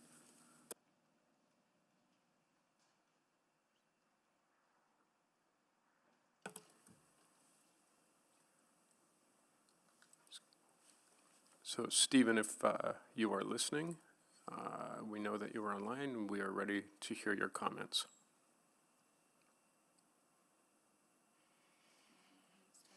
Okay, so we will circle back to that and we will go to Doug Dunsmore. Season's greetings to members of City Council, and congratulations to each of you on your success in the recent municipal election. My presentation will center on the collector road term in City Bylaw 2.5.2.5 and suggest that 95th Avenue be considered a local road.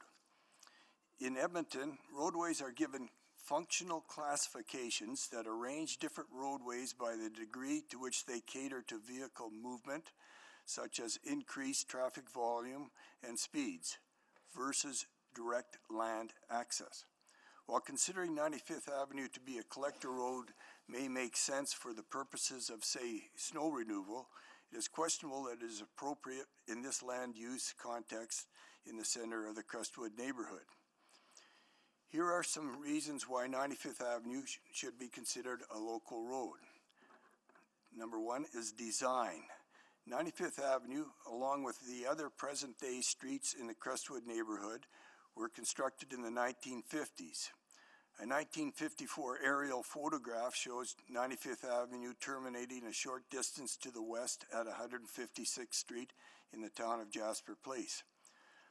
The relevance is that 95th Avenue was designed and built as a local road occupied by single-family houses, many with front driveways facing 95th Avenue. The 95th Avenue access route served only a small number of residents as development was just commencing to the south in Parkview, and residents to the north would use closer adjacent avenues such as 96th Ave, 97th Ave, 98th Ave, and 99th Ave to travel to and from Stony Plain Road. Number two is shortcutting traffic calming measures, which involved the installation of curb extensions in 2001 and speed humps in 2015, were designed to mitigate traffic volumes and speeds, not to facilitate traffic movement as would typically be associated with the function of a collector road. Transportation services flexibility in departing from an understood policy that traffic calming measures such as speed humps could not be considered on collector roads illustrates that 95th Avenue was being treated as a local road. Third is road width. The width of 95th Avenue is 10.3 meters, which is less than the City of Edmonton standard drawing, which shows 11.5 meter width for a street-oriented residential collector road. Major versus minor collector roads. In conjunction with its work done to reduce residential speed limits, the Edmonton Federation of Community Leagues undertook a review and survey of collector roads to determine those collector roads which function better at higher speeds and should be exempted from speed limit reductions. To quote, some municipalities differentiate between major and minor collector roads, with major collector roads generally being wider, 4-lane, and busier than minor collector roads, 2 lanes. Most of the respondents indicated a desire to see separate definitions, including separate speeds, established for major and minor collector roads. Please note that the speed limit on the 2-lane 95th Avenue in Crestwood is 40 kilometers, the same as other local roads in the community, whereas the speed limit on the 4-lane 95th Avenue major collector roads west of 149th Street is 50 kilometers per hour. The city is requested to consider differentiating between major and minor collector roads and apply this bylaw to only major collector roads. It's hoped that the preceding dialogue provide a basis to exclude 95th Avenue as a collector roads for purposes of applying this bylaw. Thank you. Thank you.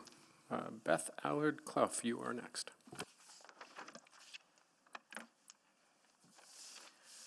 Good morning, members of Edmonton City Council, City Manager, and fellow residents. Before I get started, I just do want to make a comment about the population that different numbers have been thrown out. In the 1970s, there was 1,000 more people in Crestwood, but I imagine that that was all throughout the city. Since 1981, our population has remained relatively the same, and that's on the City of Edmonton census their website. Okay, my name is Beth Allard Clough, and I have lived in Crestwood my entire life, along with 4 generations of my family. This is the second time I've appeared before council in the last 6 months because never have I felt more passionate or disheartened about what is happening to our mature neighborhoods. I am here in strong opposition to the rezoning application at 95th Avenue and 146th Street. This proposal for up to 3 stories, 60% site coverage, and no maximum on dwellings would fundamentally alter the character of our quiet, family-oriented community. The city's new zoning reforms have been far too aggressive and implemented too quickly. The mature neighborhood overlay is gone, and areas once limited to single-family homes now permit 8plexes citywide. Edmonton has adopted the most aggressive zoning changes in Canada without safeguards or infrastructure readiness. Even Toronto has capped its multiplex allowances at 4 units in most areas. The overwhelming voice of our neighborhood should be heard. During the short public engagement period, the city received a staggering 172 letters from concerned residents. Of those, nearly 166 I've heard 170. Nearly 97% expressed clear opposition to this upzoning. These aren't abstract numbers. They represent families, homeowners, and longtime stewards of our neighborhoods. Council, when the constituents speak this unanimously, the priority should be for you to listen. Approving this would dismiss the democratic process and erode trust. A key justification in calling 95th Avenue a collector road. But this stretch near 146th Street is deliberately designed as a calm residential corridor, not a true collector. Vision Zero traffic calming measures, including speed bumps between 142nd and 149th Street, narrowed lanes, and pedestrian priority designs keep speeds at 30 to 40 kilometers, as mentioned by others, to protect families, cyclists, and school routes. Already, 5 more 8plexes are approved within a 2.5 block radius. With just 1 complete, we're seeing parking overflow, garbage unsightliness, and congestion. This site sits diagonal to an existing 8plex at a 4-way stop on 146th Street, a vital route through our narrow community that links the 2 communities of Crestwood and Parkview and serves the 4 schools where children walk and bike daily.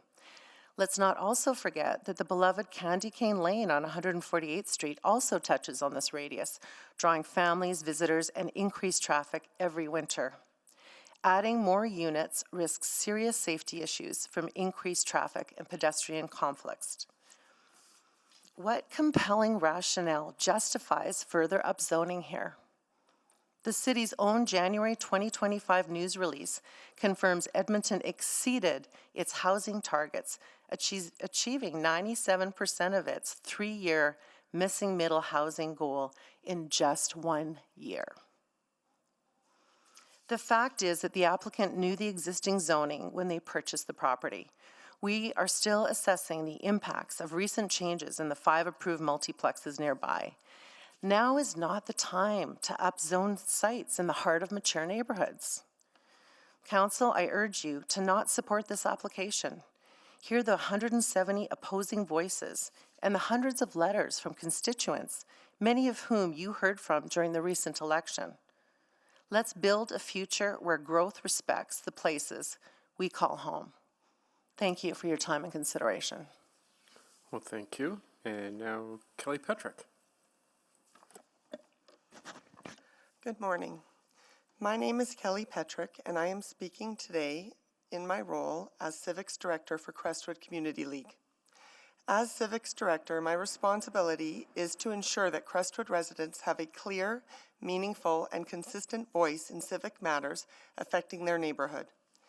That work is guided by core principles, which are that they are resident-led, transparent, respectful, and evidence-based. This is the framework in which I am going to be talking about today. Through that mandate, residents have been clear and consistent in their opposition to this proposed rezoning. The city's What We Heard report reflects 172 responses, 166 of which were in opposition. In addition, residents sent emails expressing concern and opposition to our councillor. My purpose today is to amplify those voices and convey the community's expectation for transparency, accountability, and genuine partnership on this rezoning and future ones that are made. During the city's engagement process, residents were invited to provide feedback through the What We Heard consultation. While the process gave the appearance of engagement, the community quickly recognized that the input collected was not meaningfully incorporated into the rezoning proposal. Residents expressed their concerns through surveys, emails, and direct outreach to the planner, yet these voices were largely overlooked. The community's experience suggests the engagement was procedural rather than meaningful or genuine. This is why residents feel frustrated and unsettled. In an effort to engage constructively, the Crestwood Community League requested a meeting with the developer. We appreciated the opportunity to hear directly from them and hoped to understand their stated intent. However, as of December 3rd, 2025, the developer acknowledged that no specific drawings or detailed plans had been prepared. No visual materials, site plans, or examples of comparable completed projects were available. The discussion remained conceptual and several significant questions remained unanswered.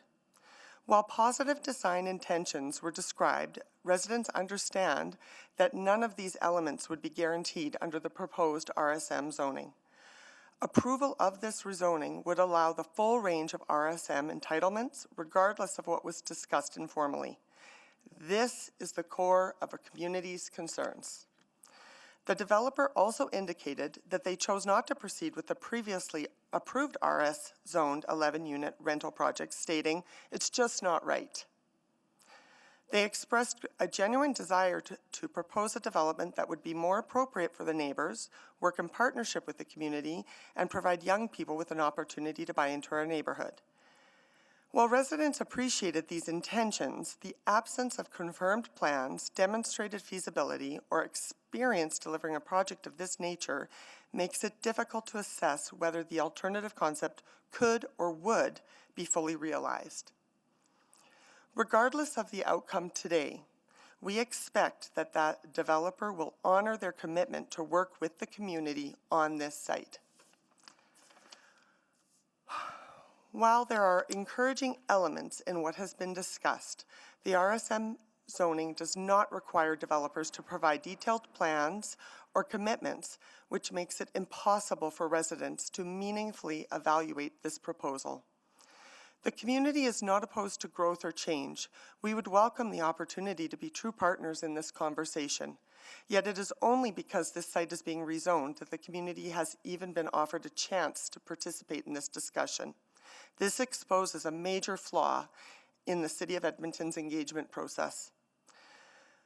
Through the rezoning process, residents' concerns are treated as procedural formalities rather than guiding input. And this is the question I will leave with you and ask of you today.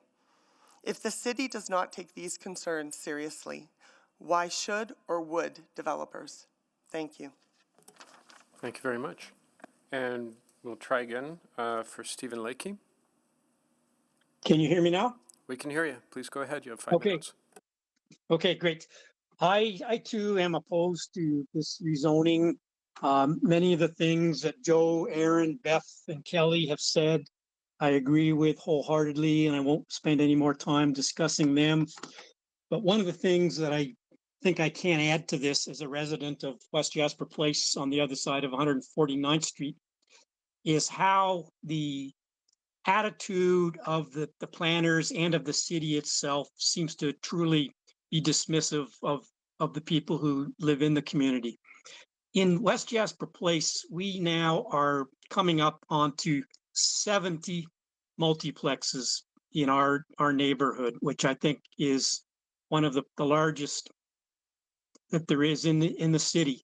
What is particularly troubling is that there's just no compensation, no planning, no foresight, no assurance for any of the problems that are going to be associated with this level of concentration.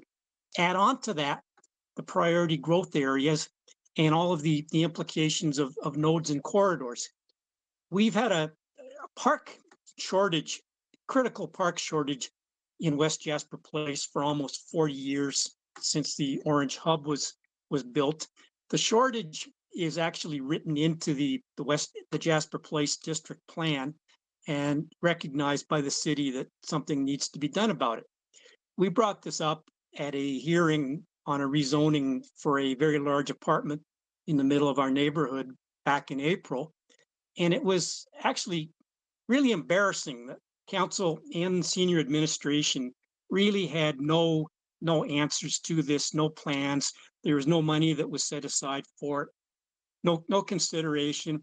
And with the way that the neighborhood is developing and the prices of land going up, it's very unlikely that this will ever happen. At our annual general meeting in April, Mr. Knack promised that he was going to do something about it. He seemed to be quite proud about that. And he said that he was going to get us a pocket park. Well, there were only 2 spaces that were left in the whole community at that time. And as of 2 weeks ago, I've learned that they have both been sold off to a developer and they'll be building multiplexes. So my message is that there really needs to be something better done to assure that the voices, the consideration of residents is better brought in mind. I think there needs to be some quotas and some limits on the kind of development that does occur. I think there needs to be a concentration of effort in other communities, say in Ward Nakodiska, say Mayfield or Kenora, where development would be very much welcome. To the Jacob DeWangs, if you're interested in living in a place that's close to Crestwood that is affordable, then try to be a pioneer in the redevelopment of Kenora. With that, I will stand aside. So thank you. Well, thank you very much. And thank you to all our speakers. I will just do one last check for Paul Stocco. No? Okay. So we will now move to questions of our speakers. So councillors, if you have questions for our speakers, please sign up on the board. This was selected, I believe, by Councillor Clark, so just go ahead. Thank you, Councillor Paquette. First question to speakers. Kelly, I'm going to start with you. And is this a fair statement to say that the Crestwood Community League is in favor of development, is in favor of density, but wants it done with intent and with community feedback? Is that fair? Yes, 100%. Okay, perfect. Second question, Kelly, I'll stick with you. Did Mr. Franken or Situate, did they reach out to do a community presentation about the proposal? I've seen them do it before in other neighborhoods. Did they reach out to Crestwood about that at all? Not to do a community proposal, no, not to my knowledge.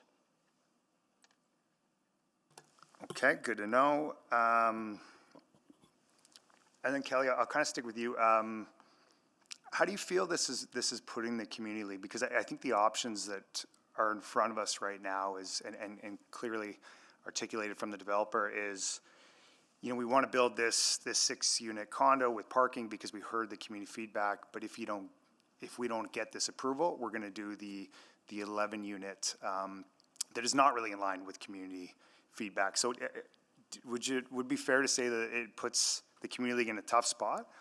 It definitely does, but I go back to our mandate, and what my role is on the community league is to amplify the residents' voices, so their anxieties and their concerns, and quite frankly, it sounds like a threat. If we don't do this, we're going to go back to that, even though by the builder's own words, they say that it's just not right. It is not a fit for our neighborhood. And so people are feeling uneasy, as it sounds. The implication is that it's a veiled threat. And I'll stick with you still, Kelly. So if the developer wants to engage in some sort of agreement, however binding that is, to build the one that is intended to plan, is that something that the Crestwood Community League would be interested in having that discussion? For sure, we would be interested in having that discussion. I can't speak to knowing if that's legal, if it's a reasonable outcome. Like, I'm not sure. We would have to look into if that's something that could actually be done and be binding. But for sure, we would like to always stay in conversation and contact with the developer, because like I said, regardless of the outcome today, it's very important that communities and community leagues have a seat in that table and in that conversation with what development takes place in the community. Great, thank you very much. Great, thank you. And before we move on to Councillor Stevenson, I missed it, but during the speaker's time, and I can't recall which one, there was a call out to another speaker, and that is not actually allowed. That breaks the decorum of this body in this meeting. So we'll keep things non-personal from this point on. All right, Councillor Stevenson, please go ahead. Oh, sure. Thank you. Thank you very much to everyone for being here today and taking part. I'll just carry on with one last question to Ms. Petrick. Yeah, I think the conversation really flags some of the tensions around engagement. Just wondering if, and I know there's always a lot of engagement going on, but if the Crestwood Community League had a chance to be part of some of the city plan conversations or district planning conversations, or the zoning bylaw renewal conversations that have taken place? I've just rejoined the board as of earlier this year, so I could certainly get that information for you, but I don't feel qualified to answer that right now. No, totally fair. And of course, again, there is always a lot to keep up on, but I think, I think there's that tension in terms of, what stage engagement is happening at to shape some of that work. And on that theme of engagement, I think Speaker Nelson, are you still with us online there? Yes, I'm still here. Great. Yeah, thank you for your thoughts. I just was wondering your reflections, because again, I think what I heard was that, this rezoning is really intended to be responding to feedback in the community in terms of having the underground parking, or the on-site parking, I suppose. So just wanted to get your reflections on that. Well, I'm not exactly sure I have a clear sense of what you're asking.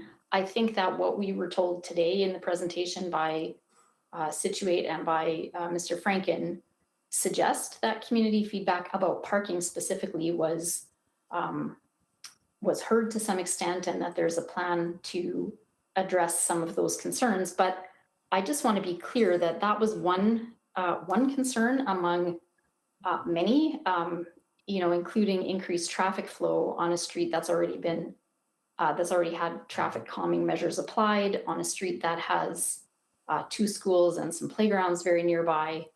There are safety concerns. There are, personally in my own feedback, I raised privacy concerns related to the height of these units and the height of the adjacent properties. So okay. I think it responds to a concern. I'm not sure that it fully sort of addresses the concerns that have been raised by the community. Okay, yeah, no, I think you're right. There's sort of some trade-offs on both sides, and again, I think where we are as council is if we don't approve this, then it does stay with the RS zone, and I think we've seen that there is another development option there. But thank you for that. Maybe just to Speaker Spellacy as well. Yeah, I just wanted to connect.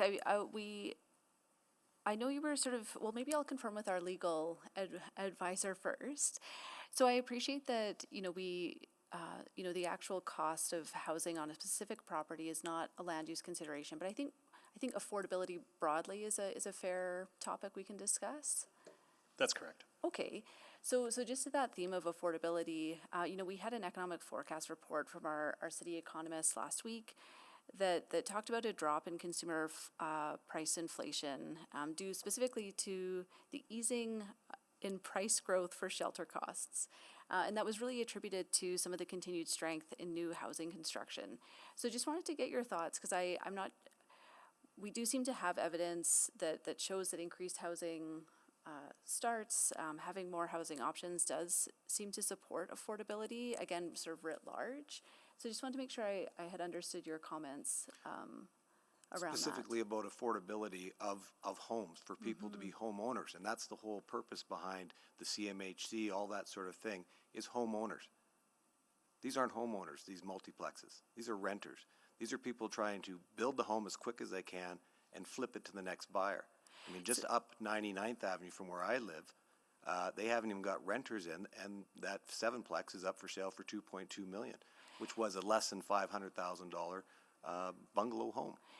I guess just in terms of the people who may be renting those units, regardless of who owns them, we do seem to see greater affordability for folks who aren't able to afford a home.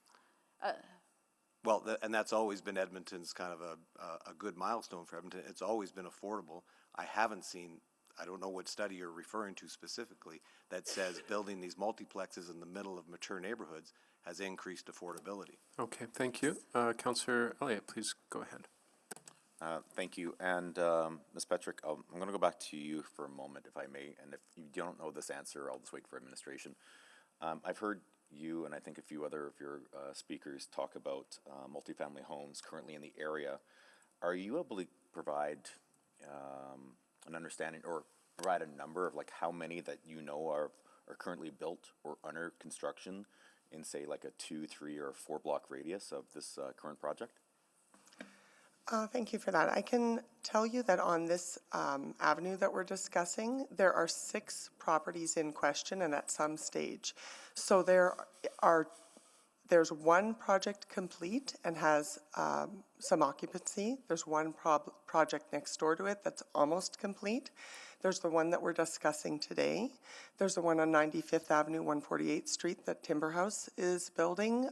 They're excavating right now. There are 2 other properties on 95th Avenue and Mackenzie Drive that are owned by developers, the same developer. And while to my knowledge, the permit has not been granted yet, the developer has spoken to the neighbors and has informed them they will be 2 8-plexes. Okay, thank you, because I was just curious about if they were completed, because I know it's going to be very subjective with my next question, because it would have been, what impact have you seen in the community based on all these at full occupancy? But I understand you can't answer that right now. Yeah, but thank you, though.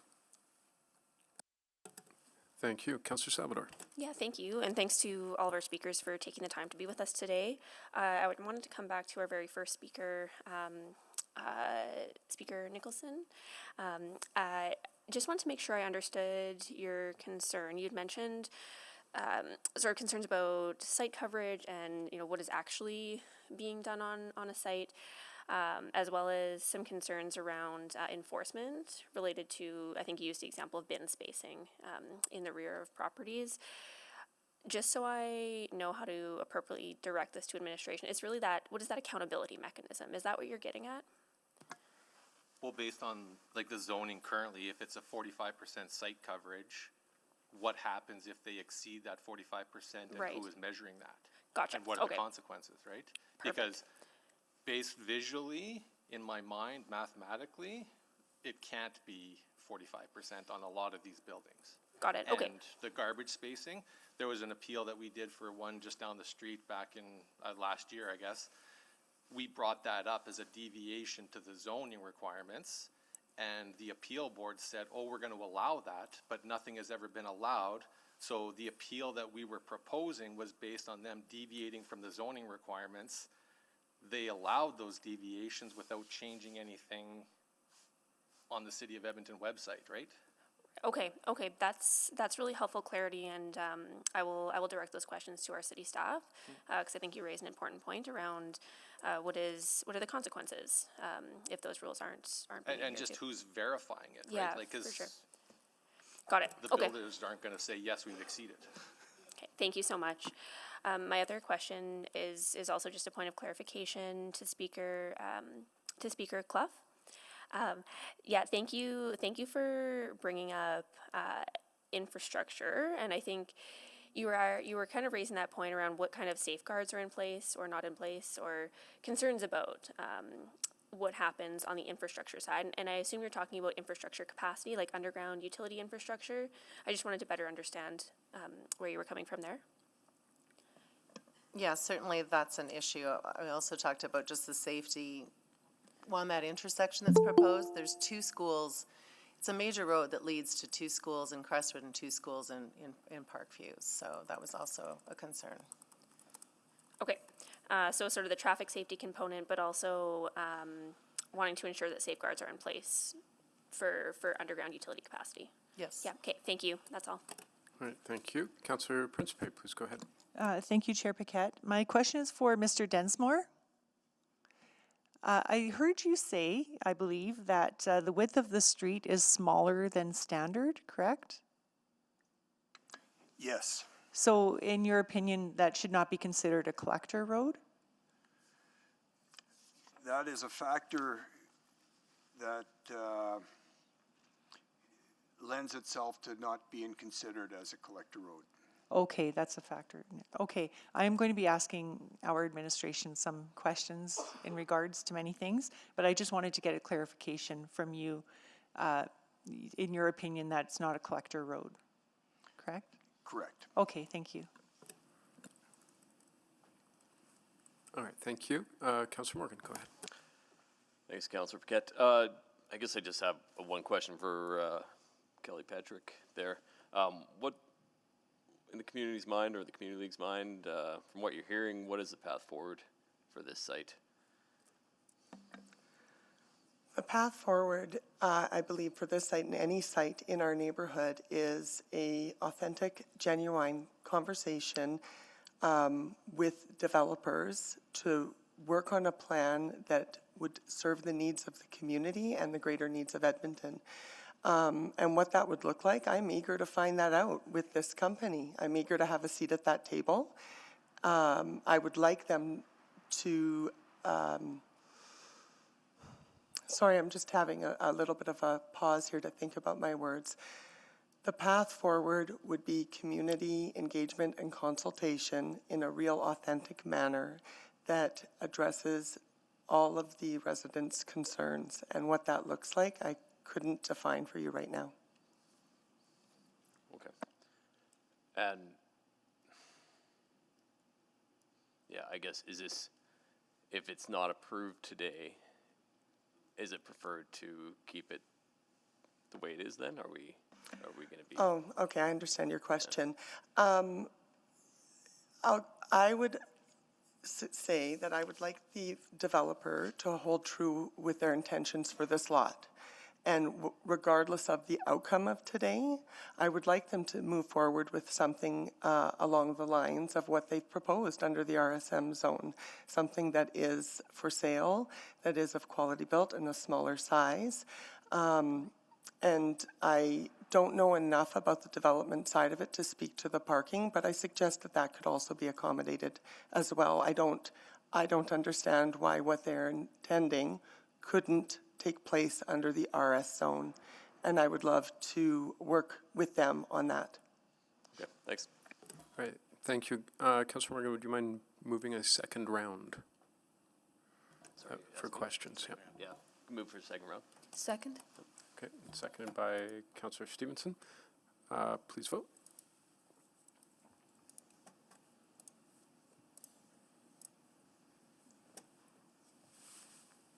Yes, for me.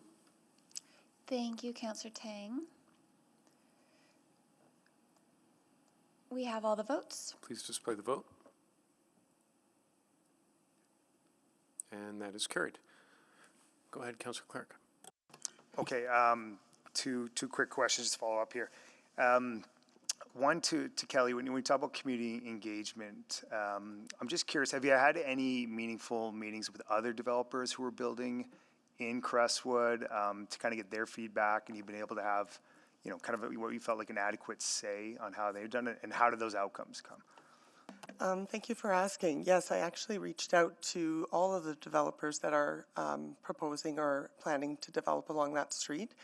And I did reach out to the developers on 148th and 95th Avenue, and they set aside time. And not only did I meet them at their office, they had the architect who was designing the project meet me there as well. And we went over in fine detail all of the site plan, site coverage, setbacks, parking that they're applying, and all of the items that they put in place to mitigate the impact on neighbors in the neighborhood and the quality of products that they were using. And I felt so much lighter leaving that meeting and so much calmer about their project that they were building, because after that hour and a half appointment, I could go back and comprehensively, in detail, inform the community what was happening. Because really, the problem is that the unknown. The community doesn't know what's going to happen. And when they look at the scale of what is available in RS or RSM, that leaves a very wide swath of what could happen. Unfortunately, we do have some very bad examples of development. We also have some very good ones. Crestwood has a 86-unit co-op that's been in place, I believe, for over 40 years. Nobody would even know that it's there. That's how well integrated it is to our neighborhood. So yes, I felt very light and very positive leaving that meeting, and I was able to give that information to neighbors and residents, and they felt a little better about it as well. Great, thank you. Just have one question for Jeff, Mr. Booth, if I could bring him down, or no? No. Okay, I am corrected. Okay, thank you. All good. All right. Okay, thank you. We do have Paul Stocco online. Now, before we continue there, I will just mention that we are unlikely to finish this item before noon. We may, but just barely. And after noon, we will likely move a motion in order to consolidate the items that do not have any speakers in opposition, so that we can move them off the docket, so that those who are here to speak do not have to wait in between all of those different items. We can consolidate the ones that don't have speakers in opposition, so then we can give due attention to those who do have speakers, and hopefully this will help us to manage time a little bit better for you. Okay, Paul Stocco, please go ahead. You have 5 minutes. Good morning. Thank you. And I'd like to speak to item 3.1 on your agenda. My family and I are residents of the Parkview neighborhood, which is adjacent to Crestwood, and we've been living there for 25 years. I can tell you that we are saddened and shocked by the number of new multi-unit and multi-story developments that are being built all across our neighborhood, as well as Crestwood and others. Though politicians, and especially those that have been reelected in the recent election, have put out statements and videos on social media pointing out that they have heard the concerns and objections of residents, we are wondering if, in fact, this is true. Are they truly listening? Do the people in Parkview and Crestwood feel that they have been heard? Recently, for example, we attended an open house in respect of a proposal of a multi-unit, multi-story development proposal for 142nd Street and 91 Avenue. The concerns that were raised during that open house and the objections that were voiced and what we heard are similar to the ones in respect of the property and the development application here being discussed today. The number of units, the nature and the use of the property, parking, traffic flow, access for emergency services and garbage collection, impact on existing municipal infrastructure, increased traffic impact in the neighborhood, impact on mature trees, the development that essentially disrespects the existing neighborhood character. Yet, despite residents raising these concerns repeatedly, and especially the nature of what we feel are these disrespectful developments, they continue to persist and now appear to be increasing in both number and scale. So it is uncertain whether the concerns of residents are actually being heard or whether lip service is being paid. As a resident, I observed that the new zoning bylaw has facilitated these new developments, and they just don't fit within existing neighborhoods. That's why we're here today, to raise these concerns. It's as if these developments are being grafted onto existing neighborhoods with the hope that the monstrosity that is being created will in fact survive. And it reminds me of the Frankenstein novel, where a singularly obsessed person attempted to create what that person thought would be a more perfect creation by grafting bits and pieces that are disparate, that don't work together, and that don't belong together. The result is something like akin to a monster that nobody wanted, nobody expected, and that nobody could control. So I turn now to the development at issue, that is at 142nd Street and 95th Avenue. If anyone has passed along 95th Avenue, I think you would observe that 95th Avenue cannot handle the current traffic with the current development. And adding more units, more height, will only make the problem worse. And there's a sort of an irony here that I believe the applicant for the upzoning is Franken Homes. So I asked council if you're prepared to listen to my concerns and the concerns that have been voiced in surveys, formal and informal, where residents' views have been collected. There is a strong opposition to these types of developments. And I urge council to not allow this upzoning to occur. I think I heard one of the previous speakers say that there's no reason why a development can't occur within the existing zoning. And I urge council to put a halt to this horror show. Thank you for your attention. Well, thank you very much. And out of an overabundance of courtesy, I will see if there are any questions for this speaker, or if this has been a well said and well received submission. Okay, clearly understood then. Great. Well, I would like to thank all the speakers for coming in and sharing your thoughts. It's much appreciated. It's given us all a lot to think about. You're welcome to stick around as we move to questions to administration, but of course you are free to go about your day. So, moving to administration, Councillor Clark selected this item. Do you have questions ready to go? Okay, please proceed.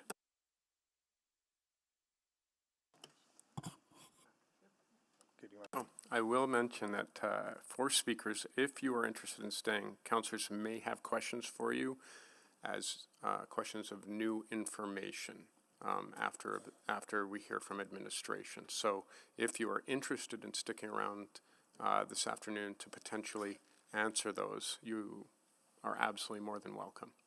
All right. Sorry about that, Councillor Clark. Go ahead. Okay, thank you. Okay, just for a minute, just so we can frame up everything, I just have kind of a couple points of clarity I want to go over. So right now we've got a developer with a corner lot, RS zone. They have a current building permit for 11 unit complex. There's some parking spaces in there. They can start on that tomorrow. They even have some equipment on the site. Is that correct? That's correct. Okay, perfect. Also, so the same developer, in theory, what he's presented is wants to build a 6-unit complex, driving parking stalls, could build a similar version of that in the current RS zone. Is that correct? That's correct. Okay.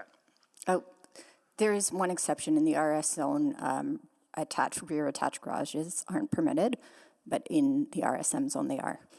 So if there was, the design intention is to incorporate the parking into one building, that would be attached parking.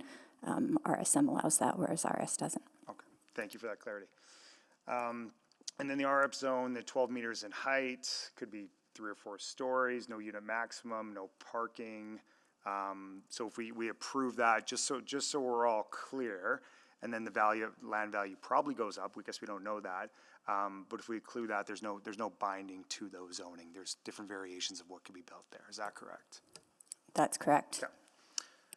Perfect. I'm just going to switch to the issue of collector roads, because that was brought up a few times with speakers, and I had some notes on it before. So right now we've got 95th Ave and 142nd Street is 2 collector roads. And that's kind of out of the 3 requirements we need for an RSM zoning. We've got 1 out of the 3, and it's really the collector roads that's the one that makes it go through, correct? And it's on a corner lot. And a corner lot. Okay. I guess if I look at collector roads around Edmonton, is it fair to say that there's a varied definition or variety, I guess, of what a collector road is? And sorry for my example on that, this 95th is a collector road, but Buena Vista Drive going down towards the Empty Valley Zoo is also a collector road. Which is fair to say that there's a difference between them? That's correct, Councillor, and that is by design, because our complete street design standards philosophy is to look into a multimodal perspective and integrate with the zoning bylaw and the land uses that are adjacent to the collector. So you will find a very varied design depending on which part of the city you are. Is it true?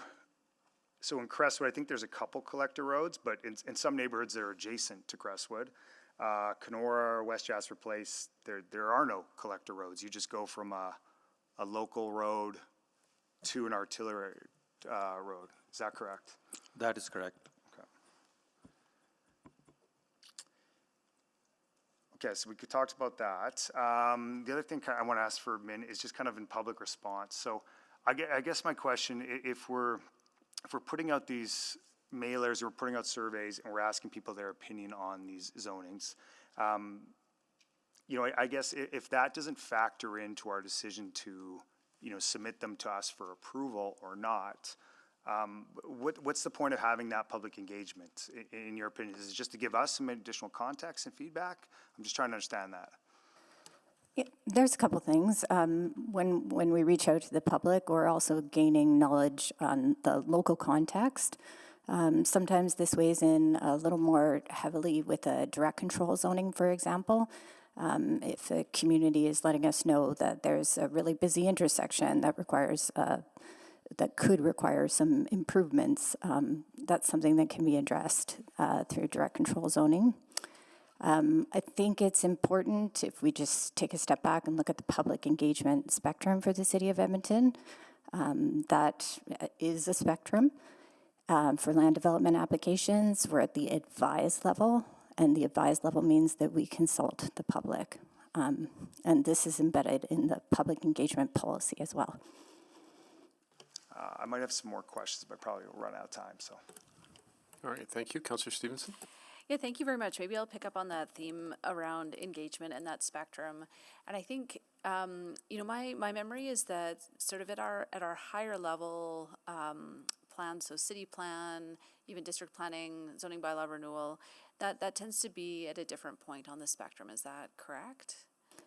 It can be, yep. After moving along the spectrum, the next one is refine. So and really this is all about the public's ability to influence the outcome, right? When making changes to any kind of policy or something like this when it comes to development rights. Yeah, and when we're looking at the highest level, the broadest level, that's usually when there's the most ability to accept input, correct? Exactly. You sort of set the vision for the overall city, then as you get to district planning, it's, again, that is subservient to the overall vision, and as you get further down,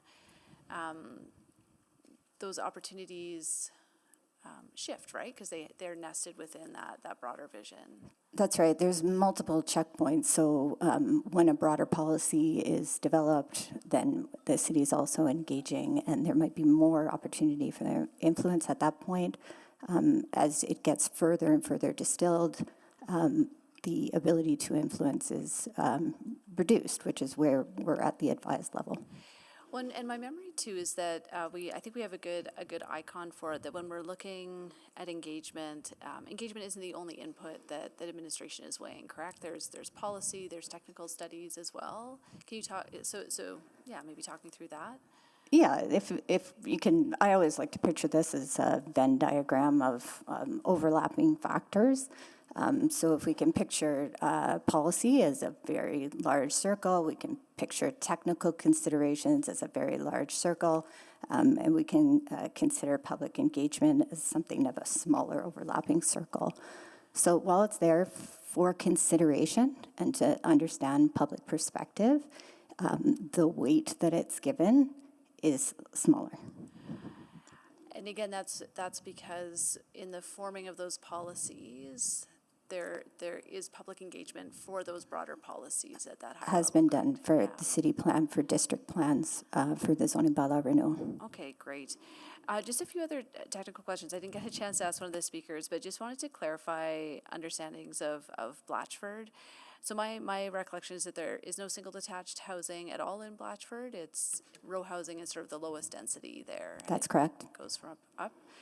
So significantly higher density than we would see in a neighborhood like Crestwood, for example. That's correct. The Blatchford Row housing zone, for example, this would be comparable amount of units allowed on a site this similar size. Okay, perfect, thank you. And then just in terms of population stats, I believe that we typically rely on the federal census, is that correct? We do federal census 2021. Actually, if I could just ask clerks to pull up slide 9 of the presentation. Just so we can, it's good to have a visual. And the 2021 census is available publicly. So you could see on the left there is Crestwood. You could see on the right is City of Edmonton. So Crestwood flatlines a little bit. Definitely still down 1,000 people since the 70s. Not following the same trend as the City of Edmonton as a whole. Okay, and actually it's really helpful to see both sort of that neighborhood level and then the broader City of Edmonton. And so am I correct in sort of, as we're seeing mature neighborhoods maybe decline or just sort of stay steady in population, that sort of means that population growth is then going to the outskirts, to the suburban areas? Exactly. That's a trend we've been aware of for over 10 years now, dating back to the info roadmap. Okay, great. Well, that's very helpful. Thank you for those points of clarification. All right, thank you. Councillor Salvador, please go ahead. Thank you. You know what, if you wouldn't mind actually pulling up that same slide, appreciated the questions around population, but I was also curious about unit mix in Crestwood compared to the city as a whole. Can you just walk me through what we're seeing? Right. So 2021, 83% single detached, 0% row housing. So there is some apartment mix, but in terms of diversity, applications like this can really boost the amount of housing options that are available in the neighborhood. Okay. And since 2021 and around 2020, I always use the city plan as the baseline. We've seen 19 net row houses added and 76 total units for the neighborhood. Okay, so 19 row houses, 76 units? Yes. Yeah. Okay, thank you. That's helpful context. Oh, Now we see the clock. I think that was layover from the previous. Is that correct? No. Yeah. Okay. Okay, thank you for that. I probably won't use all my time anyways, it's fine. I wanted to follow up directly from some of the concerns and questions raised from speakers, and just related to infrastructure and infrastructure capacity, underground utilities. I did notice in the report, it sounds like there is a deficiency with on-street fire protection adjacent to the property in terms of the hydrant spacing, but my understanding is that would actually be the responsibility of the developer. Is that correct? Yeah. Any infrastructure upgrades that would be required are the responsibility of the developer. Right. Okay. And there was also mention of potentially the need for like low impact development, just to make sure that any additional capacity is accommodated on the site. Correct? Yes, that's correct, Councillor. That'll be implemented at the development permit stage. LID and on-site stormwater management is generally used to offset the potential increased storm runoff from the increased site coverage. But yeah, that'll be balanced off with implementation at the DP stage. Gotcha. Okay, that's helpful. Thank you. And then another direct question from one of our speakers. Just concerns about things like site coverage and just the verification process to make sure that those rules are being followed. And what are the accountability mechanisms in place if they are not? Right, so there's a development permit inspection process that is in play at the development permit stage. Usually when a footing and foundation permit is applied for, that's when sometimes we can see inspectors out on site confirming that the built form is in accordance with the zoning bylaw. For large developments, it is still a complaint-based system. If it's not in compliance and they find it to be not in compliance, then it's an escalating process when it comes to enforcement. So usually things like written warnings and then progressing all the way up to tickets. Say for something like this, I think $1,000. Okay, and does the move towards having the project implementation plan, does that help strengthen that process as well? The project implementation plan is more about like construction of the site and how they're going to access and equipment is moving back and forth and protection of public property. It would probably help to think through the project as a whole. But that's more about mitigating some of the potential concerns related to the construction activity itself and protecting neighboring properties. Yep, you might see more help with the construction, like the accountability program, if there was repeated violations, say. Oh, right. Yeah. Okay, so that's the construction accountability program, and I think we're in the process of ramping that up. That's correct. And yep, still under development. Okay, but that is the one that would provide a mechanism that if there are builders and developers who are sort of continuing to break the rules or repeat offenders, we would have a stronger mechanism to control that. That's correct. Okay. I think that's probably time. Okay. Right, thank you. Councillor Elliott, please go ahead. Thank you. Just have one question for administration, just for education purposes for myself. Collection bins. So if you have a 8-plex, and so theoretically if everyone's in there, so you have like 16 bins plus blue bags, and you need a meter clearance between each of them. From your experience, is that 1 meter clearance, is that a legal requirement or a recommendation? And from your experience as well, the part 2 of that, has there been, and I guess it all depends on the size of the 8-plex that's built, but has the city or administration encountered any issues with having all the bins out at one time, or do you, or do you have to request an exemption to that rule? Councillor, yes, there could be exemption to that rule, which is actively being looked at through waste management strategy work and cart sharing program to basically mitigate those kind of issues where we can minimize the number of carts, encourage owners to share a single cart and have that. I can tell that those exemptions are done at the development permit stage. So when the site layout is much more detailed and looking at the spacing and everything, that can be done by the development officer.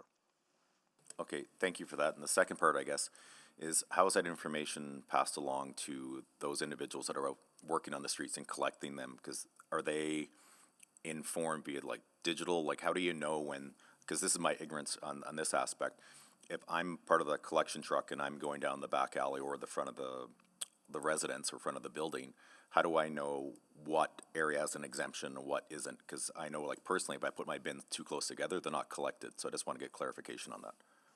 So as we are looking at the development permits, Waste Management Services also is informed about those permits, and then accordingly they update their route planning on a regular basis. If there is a redevelopment that has occurred, they will be then informed. They will know about it through the development permit process, and they will update their routing. Okay, thank you. No further questions. Well, thank you. We're nearing the end, so if anyone else has questions, we probably should start your time after the break. And just very quickly, Councilor Morin, can you take the chair? I got the chair. Okay, thank you. Just before we break, I just want to get some clarity, Ms. Saint-Aubin. So we had a statement that about public engagement. I just want to reiterate that it's extremely important, but there are phases in which it happens, and as you get more granular, because there's already been the broader engagement for years, the granular, generally, you take it into account. It may affect decisions, but it's not at the level of impact as the larger policies that have informed us to the point of the granular. That's a good summary, Councillor Paquette. And I just want to relate it back to the best practices for public engagement. So the best practices for public engagement when you're reaching out to people is to be as transparent as possible about the level of influence that they can have. So when we're looking at a broader policy, and like the city plan, like district plans, then there is a larger level of influence that they can have. As we get further down to this more granular level, and all of that input that's been taken all the way along informs things like the regulations that are before us today. Absolutely, public engagement is a consideration that completely aligns with the advised level of the spectrum. Councillor, I'll just add, it's just Travis here on the side here. They move me around sometimes. The public engagement is also there to inform council's decision-making, where Ms. St. O'Banner Claire was saying around how it's informing administration's recommendation. That is different than what council can see and use in their purview of how they want to use that public feedback. So that's part of the reporting mechanism, is that we are reporting to you what the public feedback is, so that can be taken into your decision-making. Thank you. I thought it was important to have that clarity before break. Okay, I'll take the chair back, please. You can have the chair. And we are on recess.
With a roll call, Councillor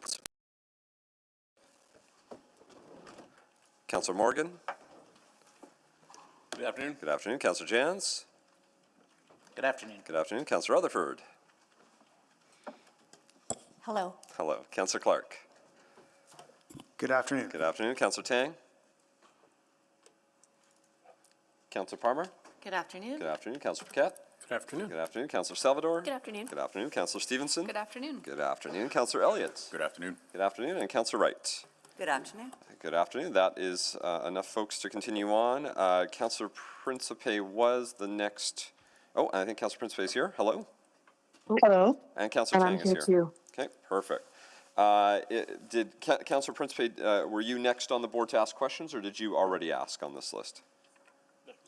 I'll just pass it to the next individual on the list. Okay. Councillor Clark, do you have more questions for administration? Oh, and we also have, sorry, we'll have Councillor Rutherford, I think, is about to click on.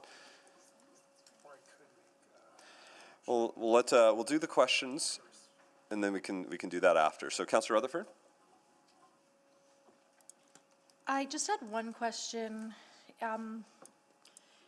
about the sort of the collector versus local road, because I know we did also have a similar debate in a past public hearing.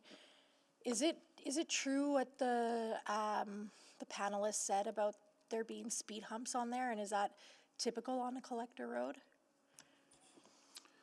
There are speed tables which are different than speed humps, and they are primarily designed to lower the speed. This collector is a lower volume collector, and that is the reason why we encountered some speeding issues. Are there other collectors across the city that also have speed tables? Because their assertion was that that's not a typical practice, and so it should be treated more like a local road. And I don't know. I can, something doesn't come up right away, but I can confirm that for you in a minute. Yeah, I'd like to know that, because I do think that if it is an anomaly that way, that is something I'd factor into my decision making. Thank you. Okay. Thank you. Councillor Principe. Thank you, Mr. Mayor. I did have a question, and some of my colleagues had mentioned it about it being a collector road or not. And can you tell me what are the parameters for it being a collector road? Sure, Councillor. If we can have slide 12. So this gives a quick overview of the function of the collector, connectivity for 95th Avenue in particular. It is serving east-west connection from 142 Street all the way west past 170 Street. The function of the collector is primarily to have some access and then provide that connectivity between the arterials. Okay, and yeah. All right, I think that's it for now. Thank you. Thank you. Those are all the questions on round one. Councillor Principe, could I'll you? move another round. Thank you. I'll take a seconder for that. Second. Seconded by Councillor Rutherford. Please vote for another round.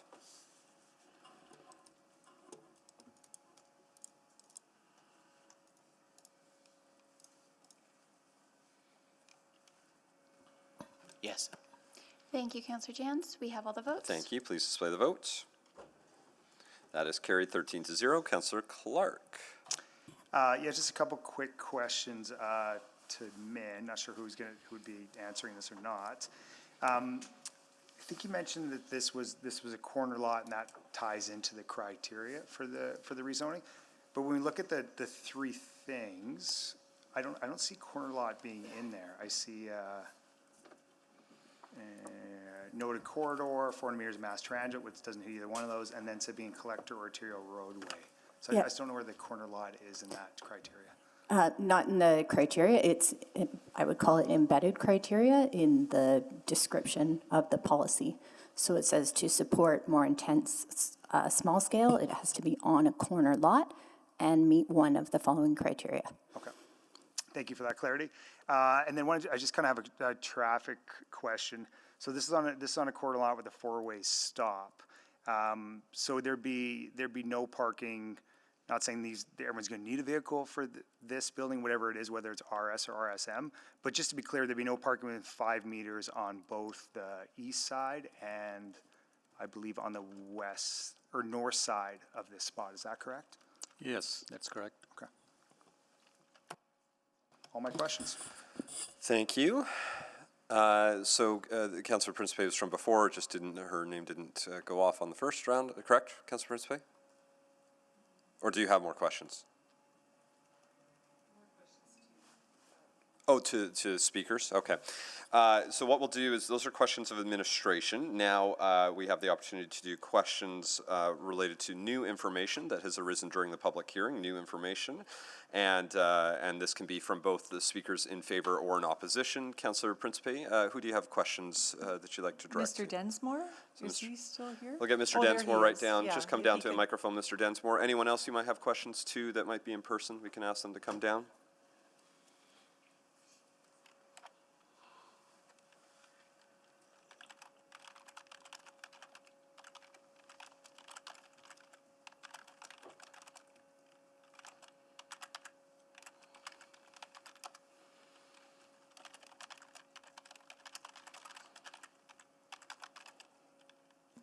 Oh, hi, Mr.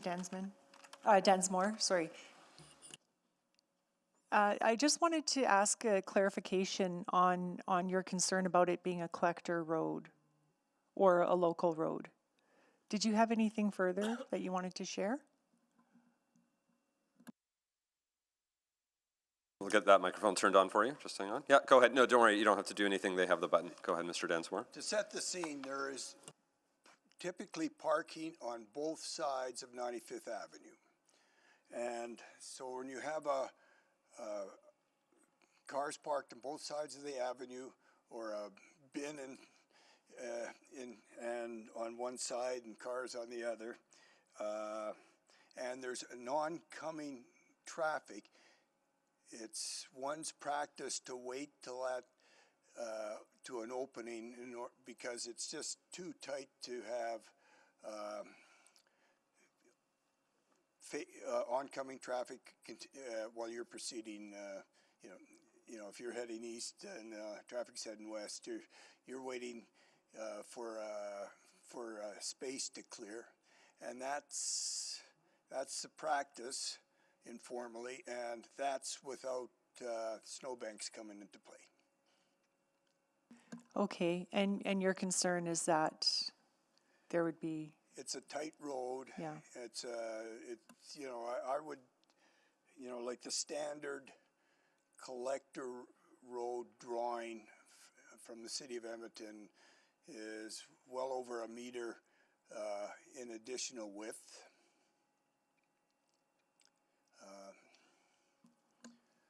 Okay, well, thank you for clarifying that. I appreciate it. On Aaron's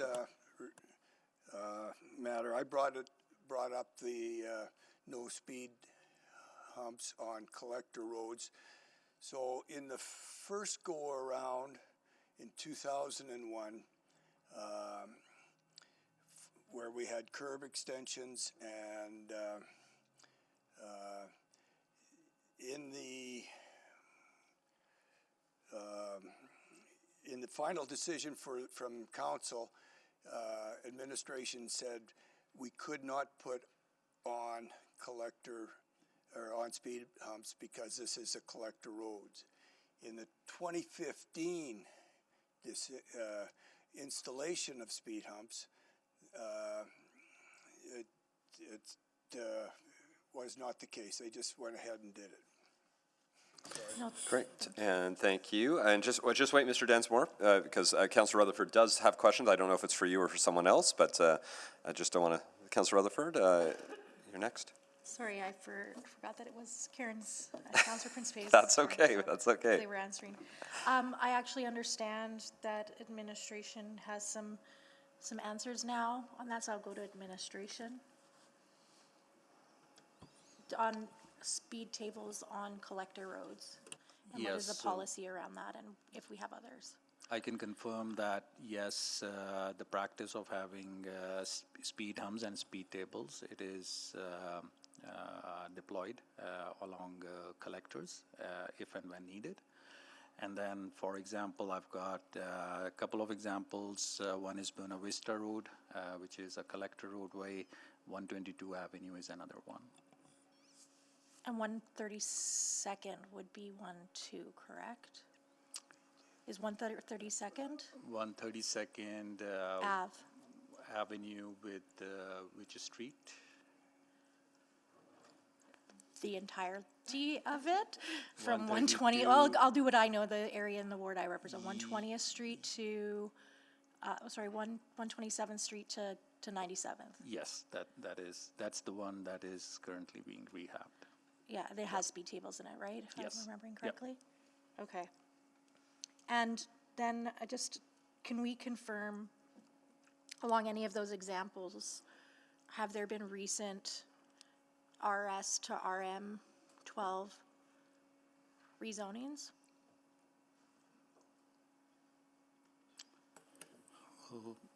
Don't have No. that readily. Sorry, we don't have that ready. But what I can offer, Councillor, here is, yes, it is tied to zoning, and that is one of the considerations. But as you know, most of these triggers are coming from traffic safety, safe mobility perspective. And then we take a deeper dive and look into a much more holistic picture, what makes sense and jives with the adjacent land uses as well. Okay, that's all my questions, thank you. Thank you. So you're good, Mr. Densmore. You can grab a seat, and there's no further questions. So I know I'll go to Councillor Clark, because I know they were working on a potential motion with admin. We're just working with clerks and legal to see how it all fits together. Okay. But perhaps Councillor Clark would talk about what it means. Not yet, because I need a motion on the floor for him to talk about what it means. So do you need a few minutes still? Is that what you're looking for, a few minutes? Yes, please. Is it possible I can bring the next item forward that without speakers? I don't want to get into that game of trying to figure out the right approach. Sorry, Mr. Mayor? Yeah. Is Oh, it- Councillor Prince is also on the board for questions now. So, but Mine is a procedural one. sure, please go ahead. Is it in order to move closure of the public hearing on this item, even if there is no motion on the floor by We could, another because- councillor? And then if that passes, then we Yeah. can vote on the. A referral motion or a postponement? Yeah. Right, so like, I don't want to, Yeah, that would be but valid. just then you'd get the same sense of whether, if we're not comfortable with closing public hearing, it's probably because a referral is desired, but Yeah. if. But a referral can be made even after it's closed too. So if that's fine, so it's perfectly valid to save some time. But I'll go to Councillor Prince since she's on the board first. Do you have questions of speakers or Administration? okay, for new information? Yeah. So there was some discussion about signing an agreement, and just wondering maybe from legal, if such an agreement would be binding, or what kind of agreements are possible in this kind of context. You'd have to see the agreement to know whether it's binding. Certainly, private contract law, any number of things are possible. Whether that agreement is relevant to the land use public hearing is a different question. Because when we're speaking of land use, we have to consider that maximum build out, that we have to anticipate that the possibility of maximum build out, correct? That's correct. What's in front of council is the whole suite of uses that are in the zone and the restrictions that come with that zone. And anything external to that is external to that. Councillor, yes. So when we evaluated the application, it was for all of the land uses, the fullest extent, whether that's the height or the site coverage, that we reviewed through this application. And then the only thing that's really binding is the land use or the zoning that's attached to that. We would not be party to that agreement. That would be private. Okay, thank you. Thank you. There are no further questions, but we can, and to Councillor Rutherford's point, we can take a motion to close the public hearing and then still make a separate motion that I think Councillor Clark is working on. So, because there are no further questions, so procedurally might as well keep the process moving. If somebody wants to move closure of the public hearing, moved by Councillor Jan, seconded by Councillor Rutherford. Please vote on closure of the public hearing.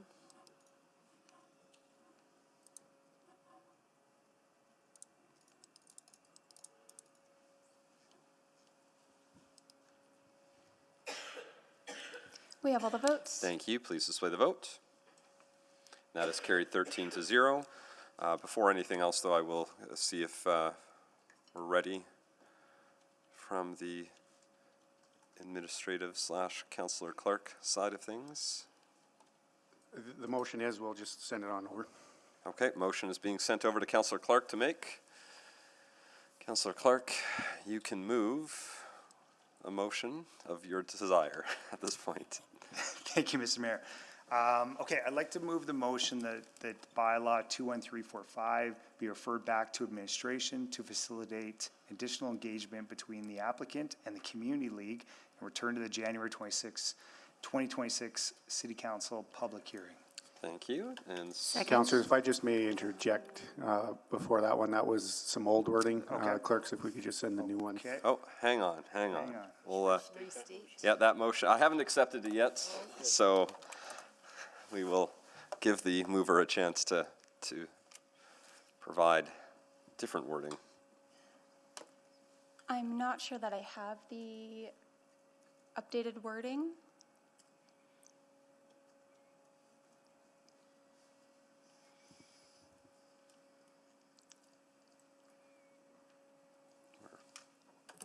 Mr. Mayor, in the old days, we'd say smoke 'em if you got 'em.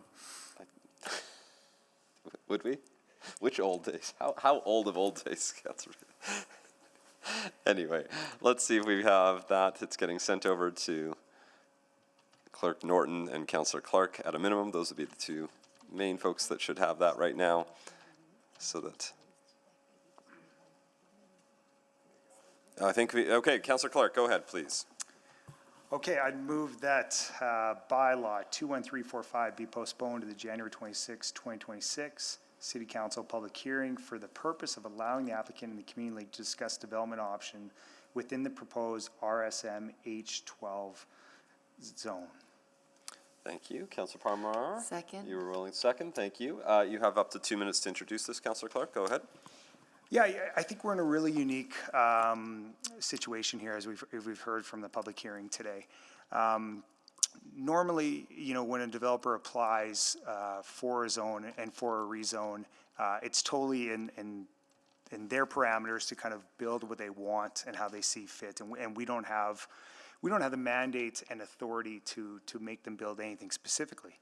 But what's unique about this situation is from the initial application, the developer put out the proposal of why they want to do this zone and what they intend to build, and how the RS zone allows them to do that, where it's 6 units and some parking, and how that was based on community input, community feedback, and engagement. So I normally wouldn't suggest something like this, and I'm not sure this is something we want to make a precedent, but I will say that the developer opened this door. They opened this door to better involve the community in exactly what they want to be built. So now that door is opened, and from the public hearing, we heard that there is willingness on not only the developer side, but also on the Community League side to come to some sort of understanding on agreement. Whether that's binding or not is not what I'm concerned about. What I'm concerned about is they're to be working together on the development of this site in really whatever it's going to be, and that they have that engagement. So that's why I'm putting this motion forward, and the fact that they opened the door, they welcomed the opportunity, put them in that spot to allow for this unique opportunity to be put in front of us. So I think if we postpone it till January 26th, that gives them both time to meet and try to come up with something that best suits the needs of the community. As the developer has indicated, that is their intent with this zoning and this proposal. So That is why I'd like to make this motion, and I appreciate everyone's support. Thank you very much. We'll go to questions. What we'll do is everyone's going to be treated as sort of this is round one, so we can update the board. I also appreciate that I might have made a bit of a procedural error by accepting closure of the public hearing, because if you want to ask questions of the applicants or the community, then we can reopen that, and that is well within our right. So if folks have questions, there's four folks on the board. Do people have questions of either the applicant or the speakers? We do. Okay, so actually then we should make a motion to reconsider the closure of the public hearing, correct? So moved. Thank Second. you. That's been moved by Councilor Paquette, seconded by Councilor Salvador, I think it was. And just for clarity, because again, if we're allowed to at this point in time ask questions of folks for new information, that includes the applicant and the speakers in opposition, but in order to do that, the public hearing still needs to be open. So I actually should have not taken that motion at that time, appreciating this is here. So a motion to reconsider is in order. Please vote on that motion to reconsider.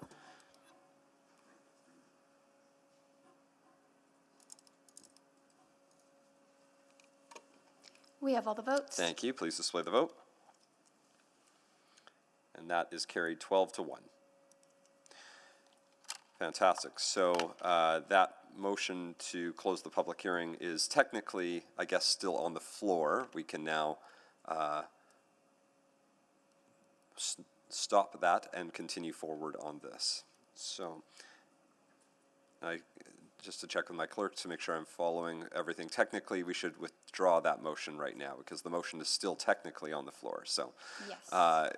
Unanimous consent from council to allow the withdrawal of that, so we don't. Okay, great.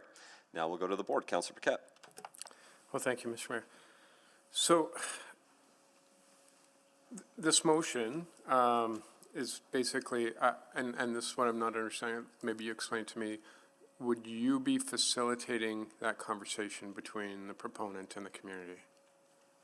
No, I believe that the way that the motion is worded is that it's a communication between the applicant and the community league. Okay, so I guess I'm curious about what material change would happen between now and then, as far as the application and the information before us.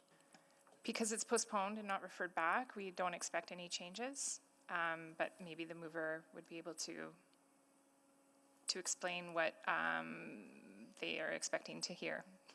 Right. So to the mover, I'm assuming that what you're looking at is sort of just this conversation between developer and community in order to sort of manage concerns and get that line of communication open, but you're not anticipating a change in the application. Yeah, I mean, the communication lines are already open between the community league and this developer. I think where this gets to is just building that trust, right? Building that trust that if they want to follow through as a proposed development as they laid out and they came forward to present that this would give some assurances that between the community league and the developer that is the intent of what is going to happen. Okay, and in that conversation, do you anticipate any kind of veto capacity for the community, or is this more just let's just talk about what's in front of us and come to an understanding about what's in front of us? Because as we know, it comes back to the 26th, there is no change in the actual application. I think it's a possibility. I mean, I hope the conversations go well and they come to some kind of reassurance on what's going to be developed there as they've opened that door, as I mentioned. But in terms of veto power, I don't think so. It would potentially still come back, but at least we'd have that context that they've kind of talked it out. Okay, yeah, I'm just asking because clarity is kindness. Yes, okay. And then to administration, just any concerns whatsoever about the delay on the city side? Probably, I would assume none. None other than January agenda, but it's fine. But no, there's no concerns overall. Okay, and so assuming that after this motion is debated, we will close the public hearing, or is there, maybe I don't know who to ask on this one, the will to reopen public hearing after this to hear more about how people feel about things, even though materially nothing changes about the application? Yeah, I'll defer to Kevin on that one. So if this is simply being postponed, it would come back the next hearing as the same application. Yeah. And we would have to, if there was going to be more back and forth, leave the public hearing open until that time. Yeah, and I see the proponent is way up there, going to be tough to ask questions. We'll ask the proponent to after come Mike. down, just because I'm guessing there might be others that have questions, so you're allowed to ask them. So we get the proponent down, both folks there, thank you. While they're And- doing that, you can ask the question out Yeah. loud. And As you're coming down, the question is just, any concerns about this, or is this something you welcome as far as building that line of sight and cooperation or trust with the community that you had indicated that maybe could have happened earlier?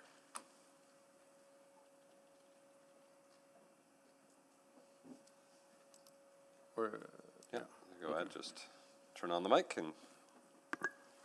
So we'd prefer not to have this postponed. We're totally committed to keeping the lines of communication open as the project progresses through the design stage.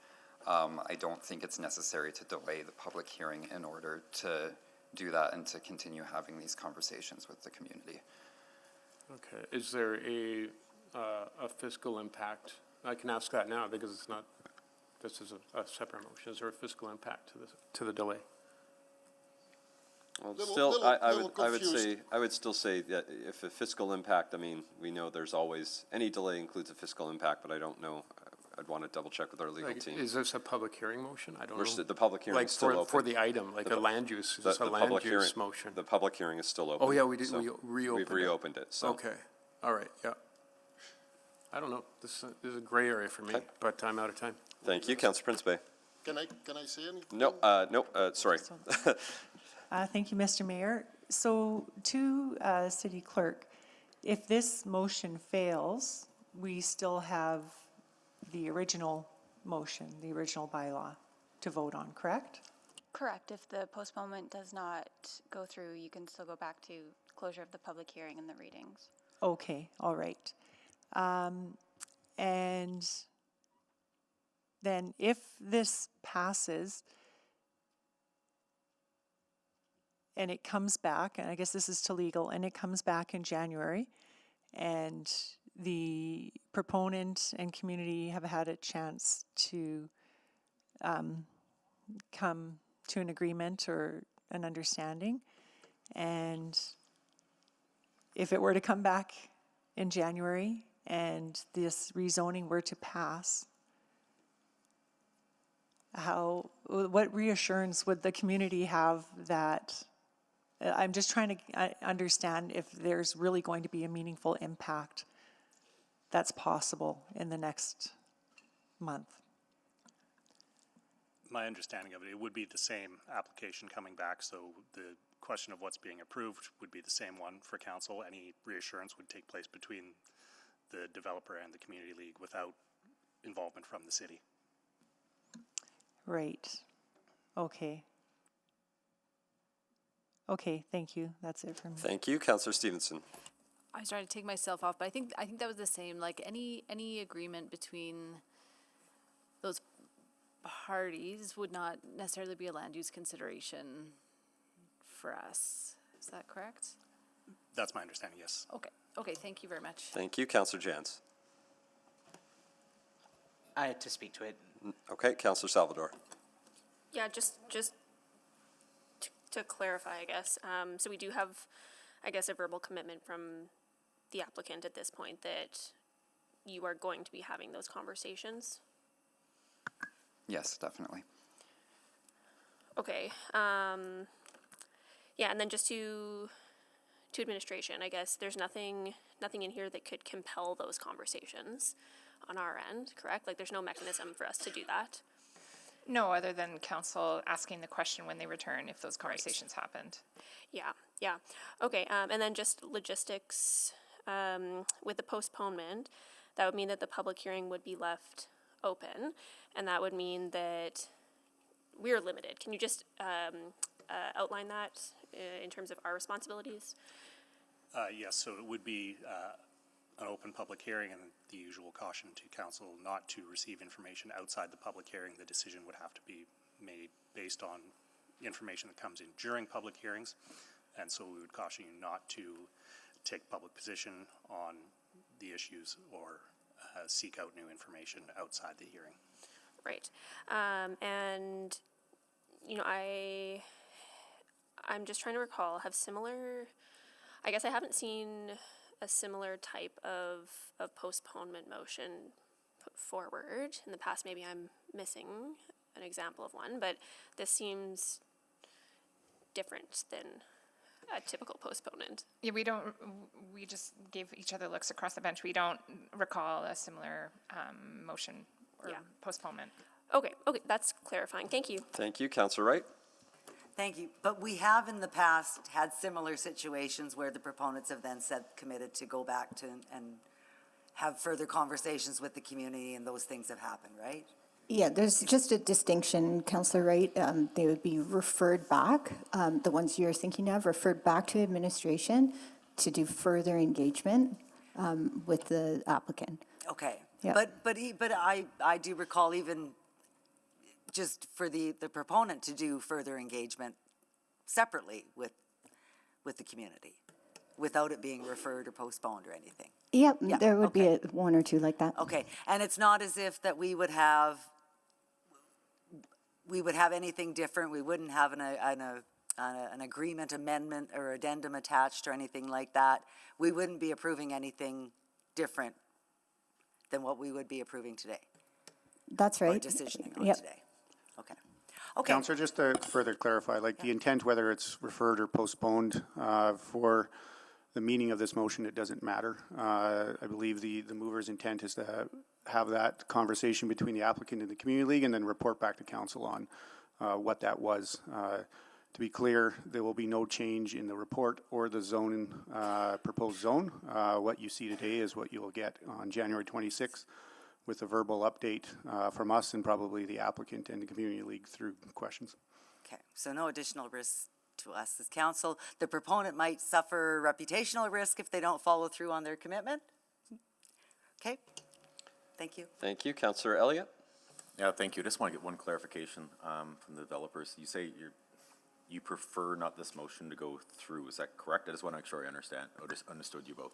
That's right. We would prefer for this not to be postponed. We can still have those conversations with the community league and will have those conversations.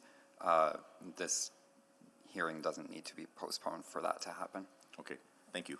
Thank you. There's no further questions on the board, so now going to those to speak to it. Councillor Jans.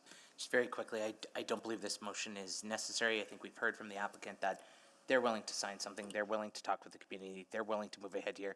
If we postpone this, it reopens the public hearing.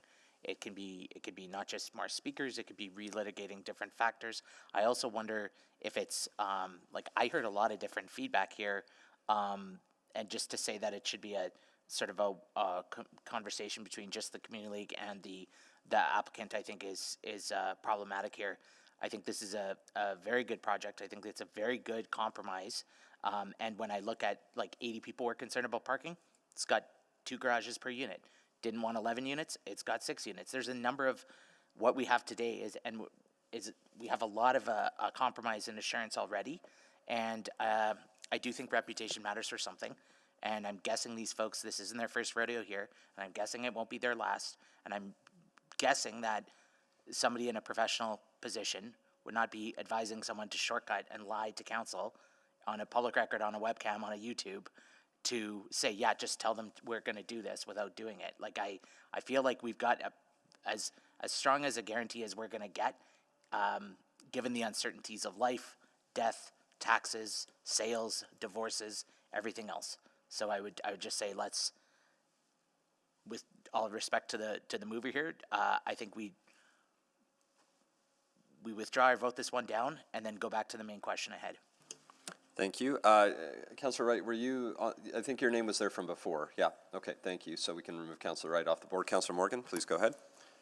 Yeah, I think last term there was some really, really big and positive changes to the city and how we build, both inside and out of our city. I think for that to be successful in development and policy, in this case infill, it's highly dependent on engagement, communication, and inclusion. And I don't see that here. And so I think the projects looks really great, and I think you've done some work to include the community concerns, but I don't think they're convinced. And I want to see it succeed. I want to see more of it succeed, but I need to get the community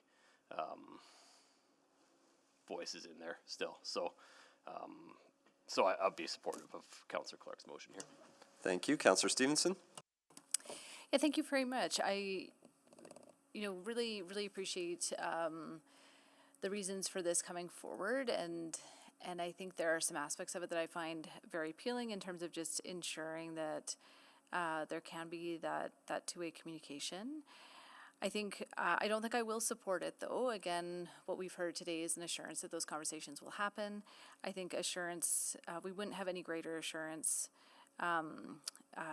in January in terms of the follow through with that commitment, in terms of building the building that's been discussed. So in that sense, don't think that we'll get more information back to inform our conversations.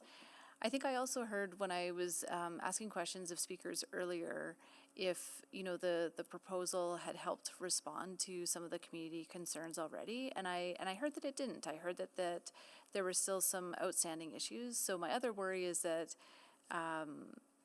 there may just be some disagreements about what gets developed under this zone, and I don't know that will change with further conversation and could potentially create higher expectations in terms of the outcome. So again, I appreciate the need for community voices and input, and I think that's the opportunity that's in front of us to move forward today with the applicant committing to having those discussions. So I won't be supporting. Thank you. Thank you. Councillor Rutherford? Yeah, I'll be fairly brief. I think that this conversation as a whole has really shored up what I know is a tension that I've been grappling with throughout my tenure on council. And that's, the property rights of owners versus the property rights of people surrounding a property owner. And it's a tension and it's a balance. And it's an important conversation that we have and continue to have with Edmontonians. But to me, that conversation is more appropriate when we're talking about the RS zone, when that's coming back in the new year, when we're talking about the zoning bylaw broadly, not on a parcel by parcel basis. I also heard from some of the panelists what I would consider unrealistic expectations of the level of influence that they have on the development of somebody's personal private property. And I don't know if deferring this and giving that opportunity sets a precedence. One of the biggest things that I keep reminding people about with the development of the zoning bylaw renewal was the foundation of equity.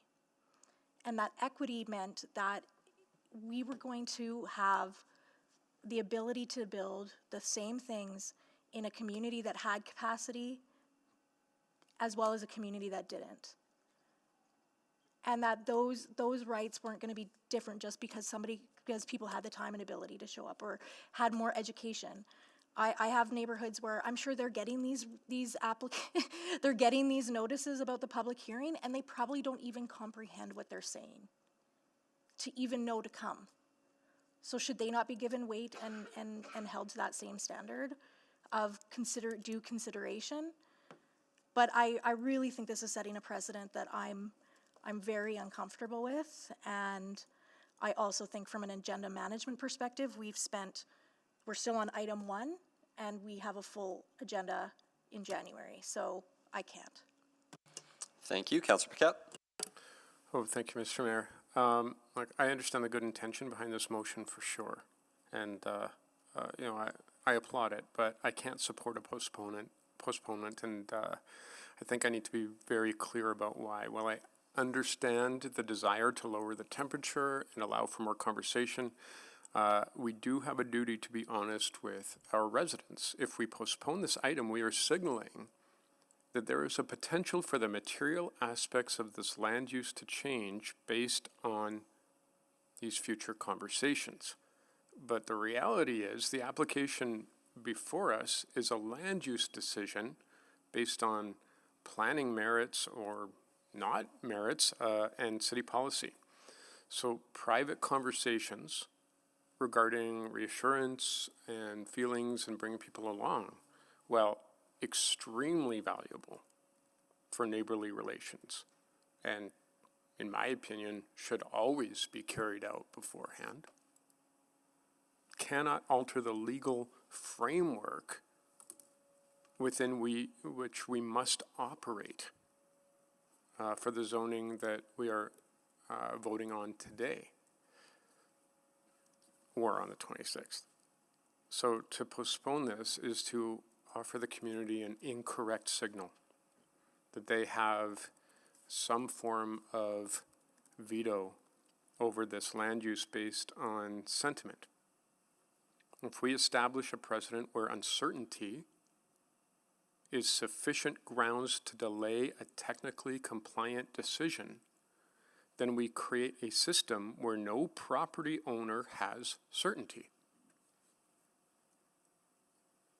If I can tell my neighbor what they can do with their land, then they should be able to tell me what I can do with my land. And I'm not sure if that's the situation we want to get in. Now, I understand because I listened very clearly and carefully to the words of the speakers. And I understand their concerns, and I absolutely understand where those concerns are coming from.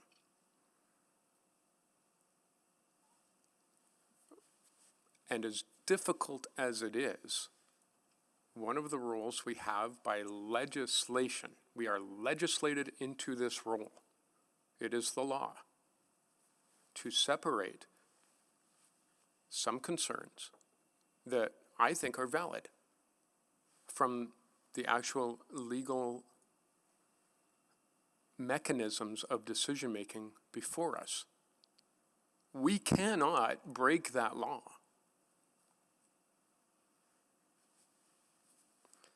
The applicant can and should continue to speak with the community, and it would have been appreciated if that had happened in advance. But that is a relationship issue, not a zoning issue. The most responsible thing we can do is provide certainty for the neighbors and the property owner by making a decision on the merits today. Thank you, Mr. Mayor. Thank you. Can you take the chair, Councillor Paquette? I have the chair. Thank you. So I have a few thoughts on this, and I'll tell you why I'm leaning towards supporting the recommendation to, or this motion to postpone. And part of this comes back to if this fails, what we'll be voting on.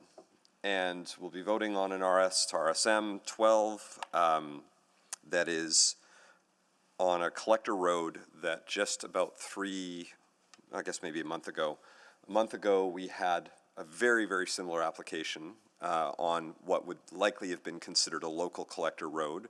And arguably, I would probably define this section of 95th Ave as a local collector road. Everything west of 149th, very different story. It's a true 4-lane road. This is sort of a local collector road.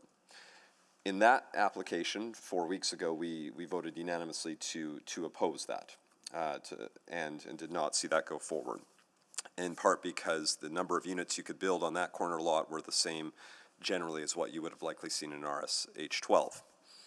So I see a lot of similarities between these two applications, which might mean, you might ask, why not just vote against the referral and then vote likely the same way I would have voted to the application 4 weeks ago, pending the finishing of our public hearing. But it's because I've heard both from the applicant and from the community that there is potentially a path forward, and I hear the caution. I mean, it won't be, it's a postponement, so this isn't going to be, there will be nothing that comes back that we can point to, but there could very well, because I've heard from the applicant a desire to maybe put something in writing. I've heard from, I went back and during the lunch break listened to the remaining speakers that I missed while I was away, and heard a desire to meet and see if they can get something like that. And so at the moment, if this referral were to fail, I would lean towards voting no to the application based off the very similar nature of the application from 4 weeks ago.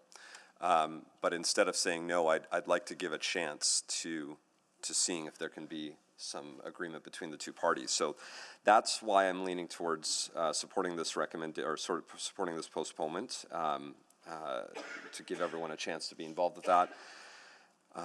It's a couple of weeks. It's about 5 weeks, which I know still is not great. There's still impact to the applicant if they go about that route.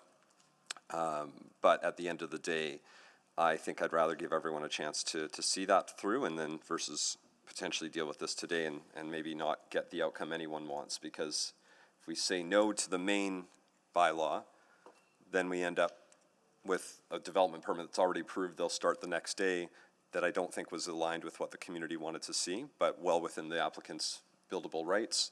And it's not necessarily what the applicant wants, but at the same time, if we've said no to this rezoning, then they're just going to go ahead with what is within the rights. So let's see if we can find a path forward. So I think I'll support it. Councillor Clark to close. Thank you.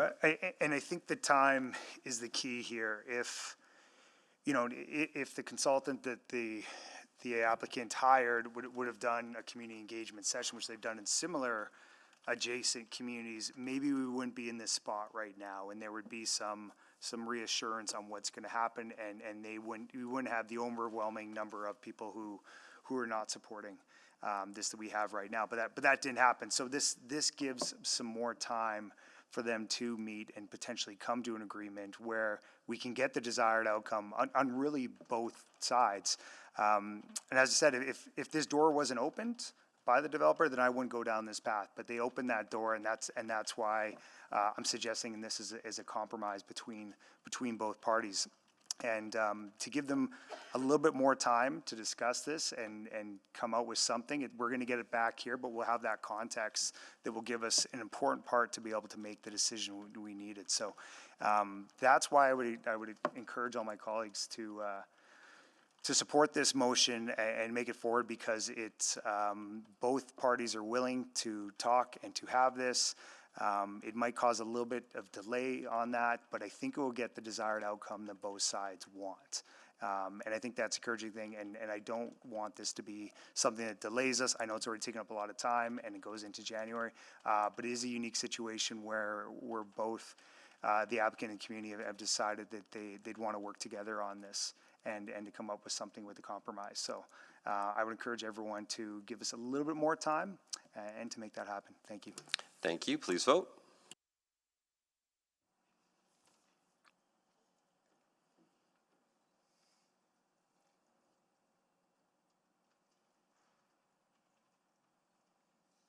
We have all the votes. Thank you. Please display the vote. And that is defeated 5-8. At this point, we've gone through all the questions. We'll take a motion to close the public hearing. So moved. Moved by Councillor Jans. Second. Seconded by Councillor Rutherford. Please vote on the closure of the public hearing.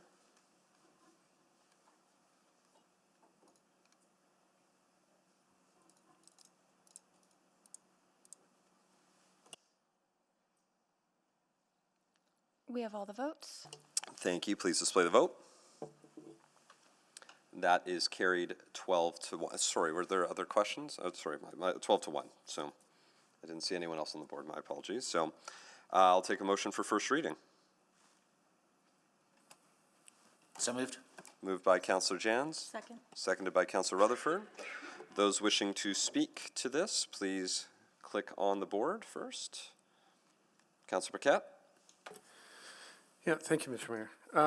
Yeah, I'm a little torn on this, to be frank. I understand the desire to get more housing on this area. It's not a substantial amount more, but a little more due to the proximity to transit and its position on a collector and how close it is to an actual arterial. I completely understand that. At the same time, there are unanswered questions there that give me some pause. And those have to do with just the practicality of that density, that land use right at that spot, especially considering some of the concerns that we heard that actually apply to land use decisions.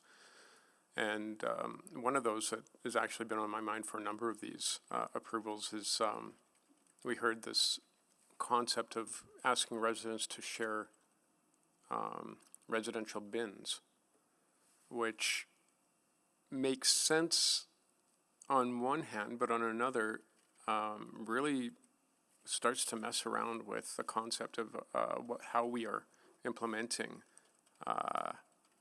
waste pickup and also density, and the strange sort of compromises that have to be made in that case,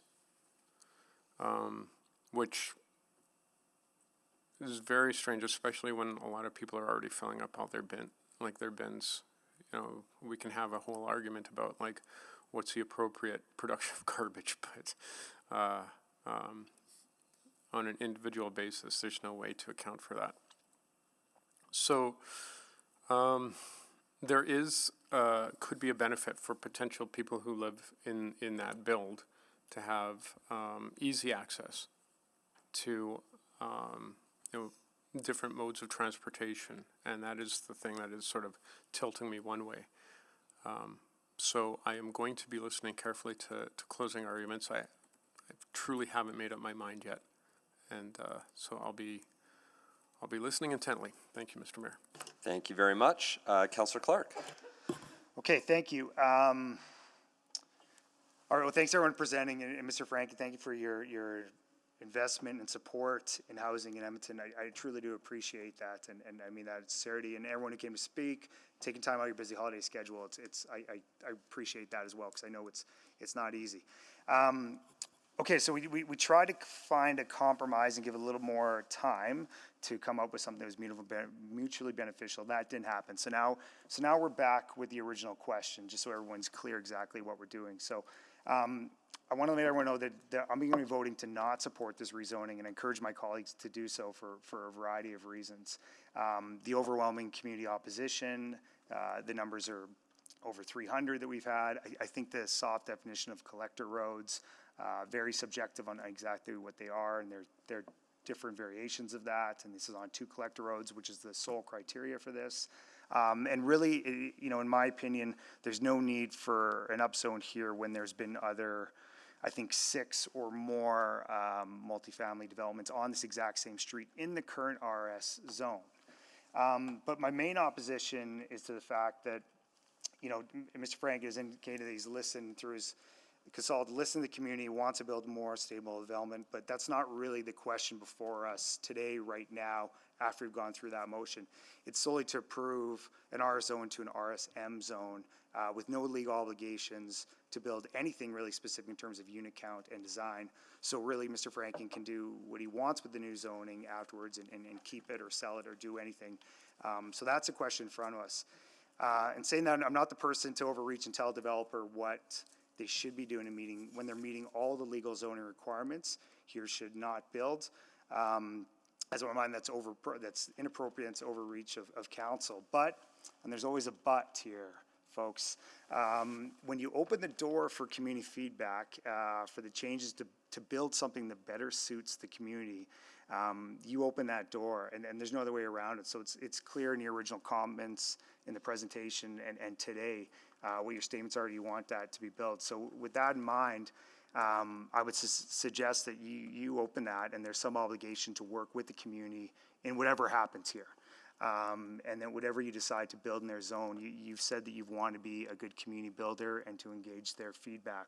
And if you choose not to do that, moving forward, it'll be noted by myself and I think my colleagues, and you've said you would, so we will hold you to that. So I think also my other issue with this is, holding a community's kind of feet to the fire, where if you don't give me what I want and I'm able to get this upzone and build the condos at this unit with parking, then I'm gonna go build an 11-unit thing, which I've heard why they don't want to do. I think that should be noted, and I don't know if that's really in great faith of what the city's plan is to grow and develop as per the city plan. So, whatever you decide to do, Ms. Franken, I will welcome and I encourage you to have that community feedback and to work with them, as you go through this process, because you've indicated that, and I'll be holding you to that. So, thank you very much. Thank you. Councillor Morgan? Yeah, so again, my concerns with this project continue to be centered around engagement, and although I personally really like the design, presented, I'm not convinced that the community concerns have properly been addressed, nor community engagement by the developer has been followed through on. Infill is going to happen. I'm going to say that. I think the best way for that to happen, though, is together, however much patience that takes from all sides. Although I really appreciate the attempt to address concerns around parking, communication around that, and other issues appears to have failed. I encourage the developer to review the processes on this and learn from today's process. Again, success in these big changes, the city development policy, and in this case infill, in my mind, is highly dependent on engagement, communication, and inclusion. So thank the community for your participation here, and I will warn the community, though, that what could come should this rezoning not be approved may not be an outcome you're excited about either. But I hope that whatever you get, you can be proud of in your neighborhood. Also thank Mr. Booth and Mr. Franken from the development side for your time. I hope that today's hearing provides positive learning opportunities moving forward, however this plays out. I will reluctantly be voting against. Thank you. Councillor Stevenson? Thank you very much. I really appreciate the conversation today. Oddly enough, my only hesitation in supporting this application was knowing that there will actually be fewer units from what I'm hearing. So I've heard, with existing zoning, there could be 11. This rezoning opens up the opportunity to have 6 instead. Again, I think we need more, not less. But I do really hear the conversation. I appreciate how the applicant has looked at how this redevelopment could better suit the community. And I think what's brought forward is a good compromise for that. So addressing parking, also providing those ownership opportunities. I'm really excited by the growth that we've seen in rental units, but I agree it's also important that there are options for people to purchase row housing as well. I think in terms of the question of the collector road, for me this is a very different context than what we were looking at a month ago. As a alumni of Crestwood Junior High, I took 95th Avenue basically every day for 3 years. And for me, that route from 95th through 96th is a through route. It's a way to get from 2 major arterials, 142nd and 149th. And for me, very much meets the definition of what a collector road is. I think that this happens to be a collector road that's designed around pedestrians and walkability, which is a positive feature. And for me, again, speaks to the opportunity to accommodate more people living there. I think these can be really hard conversations, though. I appreciate the emotions that are involved when it's change in our own neighborhoods. And I think that it can make it hard when statements of fact are made and people interpret it through the reactions that they're having to it. It is simply a statement of fact that in the absence of this rezoning, it will be possible to build 11 units on this site. That is what we're weighing as we're looking at this rezoning. And I think that it can be challenging, but we just need to be clear about the implications and trade-offs of different choices that we make. So I will be supporting this. I think it meets the criteria set out in our policies very well. I think the site itself is well suited, being the corner lot with the alley there as well. So I'll be supporting it, encourage my colleagues too. Thank you. Thank you. Councillor Salvador? Yeah, thank you. Just wanted to take a moment to briefly speak to this as well. I do plan to support it, and really taking that step back and thinking about the broader planning context. I do agree with our administration's assessment that this is in line with city plan, in line with expectations outlined in our district plans and policies. And I'm also reflecting on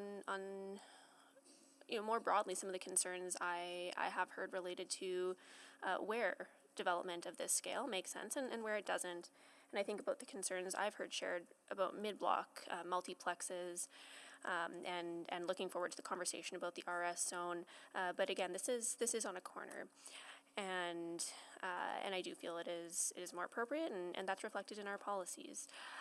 I'm also thinking back to the information that was shared about unit mix in Crestwood, and while there have been a number of row house style projects that have happened over the last few years, this form of housing is still a relatively small percentage of the overall mix in this community. This is a really desirable neighborhood, and folks want to live here. And being able to open the door to more diverse housing forms will help make that possible. And, I appreciated, there was a brief discussion earlier about affordability as well. And while there's often tension between what affordability looks like on an individual unit by unit level or project by project level, we do know that it is true when we add more housing supply to our overall housing market, that does help moderate price. And we also know that projects like this can help fill an important gap for folks who might not be able to afford to purchase a single family home within the community. This might be an alternative option, and it also opens the door for folks who might want to stay in their neighborhood and downsize without having to leave.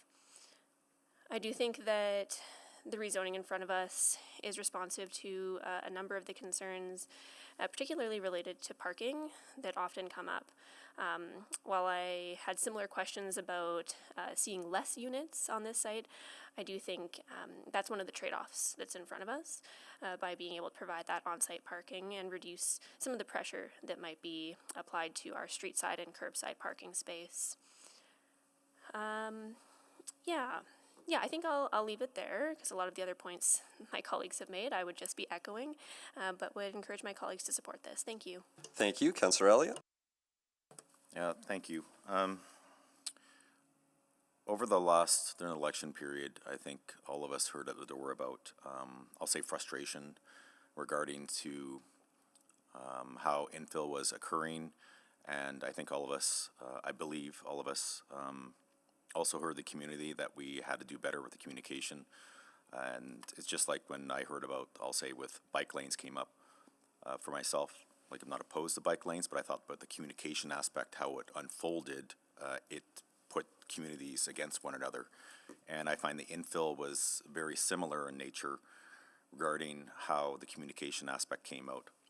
And while I appreciate the developers here today and what they provided to me, I also understand that 170 people spoke up against. I believe Councillor Clark said that he received maybe another 150 emails, so that's about 300 in total. When I hear about 300 in total, to me, I wonder what communication is occurring with developers, with the community. And you may have went above and beyond, and I applaud you if you did, but I also hear that if the community felt that there was not enough communication, I think developers moving forward need to ensure that they have proper communication. I know all of us as councillors, I think at times, I know I do at times, wondering, is it enough communication when I put a message out to my constituents? Is it enough communication? And how do we communicate? And I find there's always a struggle with us trying to determine what is the right amount and how do we reach everyone. Councillor Rutherford, you brought up about when citizens see a public hearing, do they truly understand what that is? And I believe so as well. I believe there's a percentage of citizens out there that truly do not understand what that means and the implications of that and how to get engaged in that. And I think that it goes upon myself and all of us to try to improve upon that. If there were, for myself, if there were more people, if the numbers were lower, that would probably give me an indication that there was excellent communication or more communication. And I think I would have heard that between the speakers for those from the developer side and for those citizens. So that provides frustration with me. But with that being said, I'm going to support Councillor Clark and his request to not approve this one at this juncture. Thank you. Councillor Paquette, can you take the chair? I have the chair. I I smile because I feel like I disagree with all of my colleagues who said they're going to vote against first reading, and yet I might still actually vote the same way. And let me explain. So I think, I actually do think the engagement process went exactly as one had hoped for, because we had a lot of participation from a community that's already a very engaged community, provided feedback, and then the applicant said we'd like to do something different to try to respond to that feedback. And the best way for them to respond to that, using the standard zones, is what's before us today. And I've heard the commitment, and I genuinely believe that if this goes through, they're going to follow through on what they've said. And I've heard both the commentary from the ward councillor and others that they will make sure that there'll be follow-up, and I expect that there will be if this goes ahead. So I actually think the engagement process in this case was what we had wanted to see, which is an applicant hearing feedback, responding, and bringing forward a zone that responds to that feedback. And so that's why I would disagree with some of my colleagues today who have been saying they want to vote in opposition. But the part that I struggle with is, and I appreciate Councillor Stevenson's suggestion that she views this as a different collector road. I view this a lot more like the Mayfield Road than many of the other collector roads. I think about just, sometime a year and a half ago, we had an application on 153rd Street and 95th Avenue that will become about 38 row housing developments. And that was, I think, supported close to unanimously, if not unanimously. I know I was a strong supporter of that. The road is very different from one side of 149th to the other. And I am struggling with, for me, how I view that differently than the road on Mayfield, which the road on Mayfield, one of the only differences between the two things we're talking about today is that Mayfield actually had a bus right literally in front of the route, in front of the home. This one actually doesn't have transit anymore. Transit now just sticks on 142nd and 149th. So what's interesting is that from a community perspective, I actually think from what I heard, and I mentioned I tried to listen back to all the speakers, assuming the applicant follows through, which I have no reason to doubt based off the commitment I've heard today, this rezoning is actually better for them in getting what they want, because voting no means almost certainly we'll see an 11-unit development there. So that's part of the real tension on this. And, I'd offer, again, where I probably disagree with many of the speakers in opposition from community, there has been a pretty large population drop in this neighborhood. And even in the last 10, 15 years, when I look at the census data, you look at that, there hasn't been a drastic change actually in the neighborhood. So if you go and, I keep my trusty spreadsheet here, and if you go look at 2007 and you look at Crestwood, the population was 2,340 people. You look at Crestwood as of 2021, 15 years later, it's 2,415 people. So a few more people, I think that's about 70 if I'm doing my math right, 75 or so, but a pretty insignificant change over the last 15, 20, 30 years. There might be a little bit more from 2021 to 2026 with some of the additional row housing units that have been completed, but I don't think it's going to be a pretty significant one. So we do need to see a population change. And so actually, arguably, to some of my colleagues' perspectives, 11 units actually might be better in terms of trying to achieve that population outcome that we seek. So, but I'm going to go back to, for me, it's a land use piece, and I'm looking at this definition of this collector road and how I've watched this particular road and how it differs from many of the other collector roads. And I'm leaning towards voting against it, but interested in hearing some of my other colleagues' perspectives, as someone has just clicked on. So I'll take the chair back. I've got the chair back. Can I take it? Yeah, thank you. I appreciate it. I just assume you're taking it, so. Thank you. Councillor Rutherford, please. Yeah, I wasn't going to speak to this, but I do feel like with the conversation on the parallels to the Mayfield decision at the last public hearing, I don't see them the same way at all. And in fact, I think there's well more examples of us approving the RS to the RM12 zone in situations that are even less like this. I think about one in Woodcroft that's on 115th Avenue, sort of a little bit adjacent to where the Matheson is.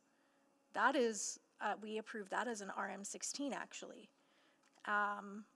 We approved one in Kensington recently on 132 Ave, which has speed tables and is a collector road with only 2 lanes, to the same on a corner lot. That's similar. Those are just 2 that come to mind immediately. So I think this is what I always say is that yes, we have this discretion, but we also do have to think about the evolution. And if we are saying that in general we don't want to start supporting these, then it is, to me, it triggers that bigger conversation than a parcel by parcel, because to not be consistent with either side, with community or with the people that are wanting to build something and develop something on a private property, is also not great practice either. So I appreciate that. I would also highlight again just my interpretation, and so I just want to make sure that I say this out loud. I don't expect the applicant to go back and redesign if this is approved or if this isn't approved with community. I think what I would expect is that they've said they're going to do 6 units, even if they get the higher allowance with the 12. That's going to build the trust by actually building what they said they would build.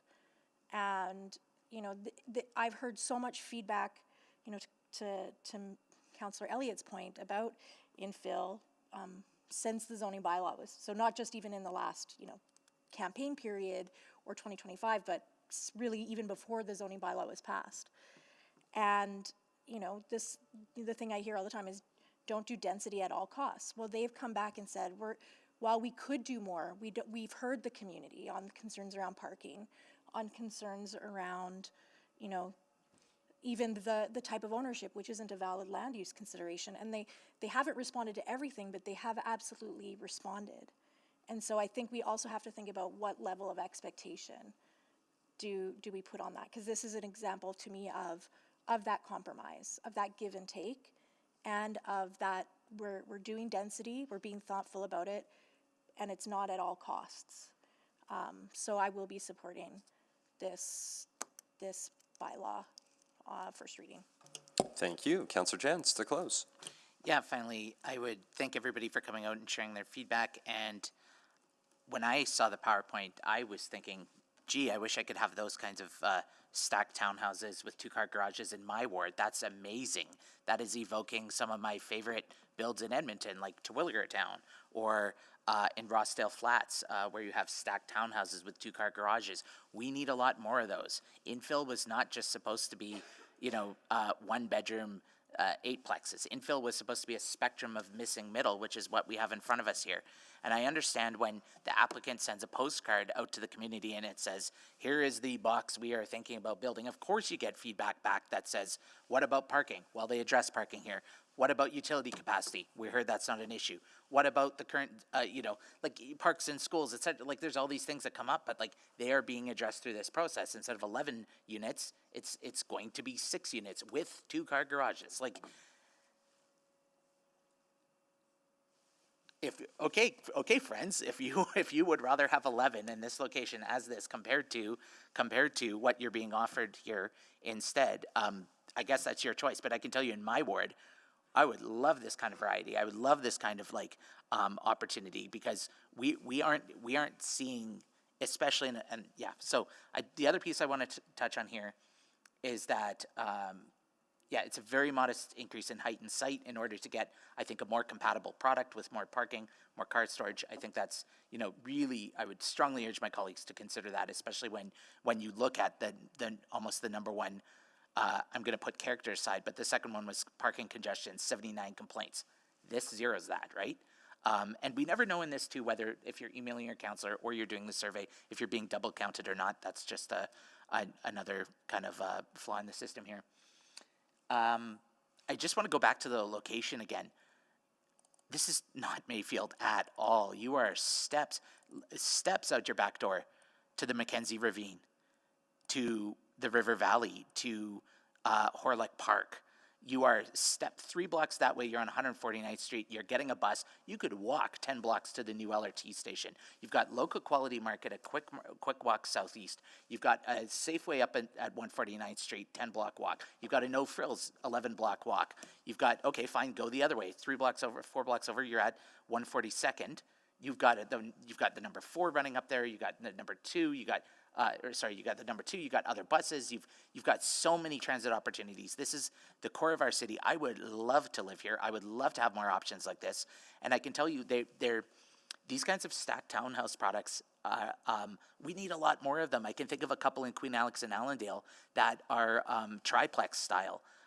This is what we want, and this is the kind of thing that we want out of our missing middle and our infill strategy, especially if it's on a collector road such as 95th, close to these sorts of amenities and everything else. So I guess I want to touch on as well, going from, 1 home to 6 townhomes here, that unlocks, even if these are $1 million, even if they're selling at $2 million each, that unlocks 6 million or 6 townhomes somewhere else. That's 6 families. Instead of now 6 families move into these Crestwood townhomes, that frees up 6 units somewhere else that somebody else can move into, and on and on and on. And that's what we call the housing supply chain, and that's how it builds a lot more affordability throughout the city. So people have a right to green spaces. People have a right to good transit. This offers all of that. And no disrespect to Mayfield, it's a great community too. But I don't know how long it would take me to walk from Mayfield to the river. I don't know how long it would take. I can't find a grocery store near Mayfield. I can't find the same amenities and options that you have right here. And I think that's why people of Crestwood love Crestwood. We need to open up that opportunity so other people can love Crestwood too. And this does that. Thank you. Thank you very much. Please vote.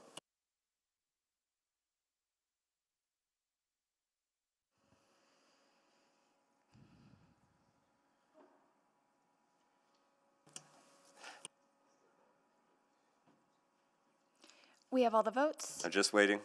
There might have been a correction happening. Okay. We're good now? Okay. All right. No, I just want to confirm. I think. Just wait. We're just going to wait because I want to give Councillor. Okay, great. Thank you. Please display the vote. And that is carried 7-6. I'll move second reading. Councillor Jans moves second reading. Councillor Second. Seconded by Councillor Rutherford. Please vote.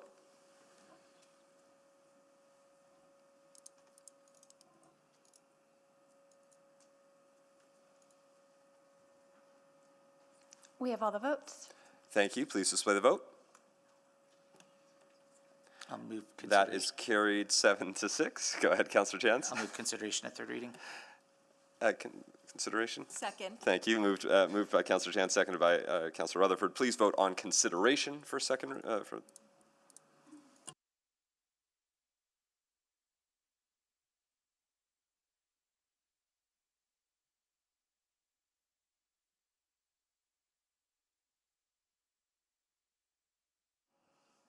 We have all the votes. Thank you. Please display the vote. And that is defeated 10-3. And the reason why, in case folks are wondering why that is the case, for consideration, you only need 1 person to vote against consideration for that to not be advanced. To do all 3 readings in one time, you have to do that. So, Mr. Mayor, can I request a recall on that? We can recall that vote, and you're welcome to do that. Yeah, so we'll recall that vote and let folks vote. Again. Yeah, so again, what's happening is that, so we're recalling the vote, so that gives a chance for folks to vote, and then again, all it takes though to not do all 3 readings in one meeting is for 1 person to vote no, and that would then mean it comes to the next available meeting, which I think would be, actually I should confirm from our clerks, would be essentially tomorrow, or no, Wednesday, our next council meeting. Because it doesn't have to come to another public hearing, it has to come to another council meeting, but. Could you just clarify why Yes, it would normally go to the next city council meeting, which would be tomorrow. Tomorrow. Afternoon. Yep, that would be, so if somebody does vote no, even if there's one, that's what would happen next, is that this bylaw would come back to tomorrow's city council meeting for the third and final reading, because we need unanimous consent to have that. So with that in mind, I've heard a request to recall or to re-vote, so we're going to send out the vote again right now. Thank you.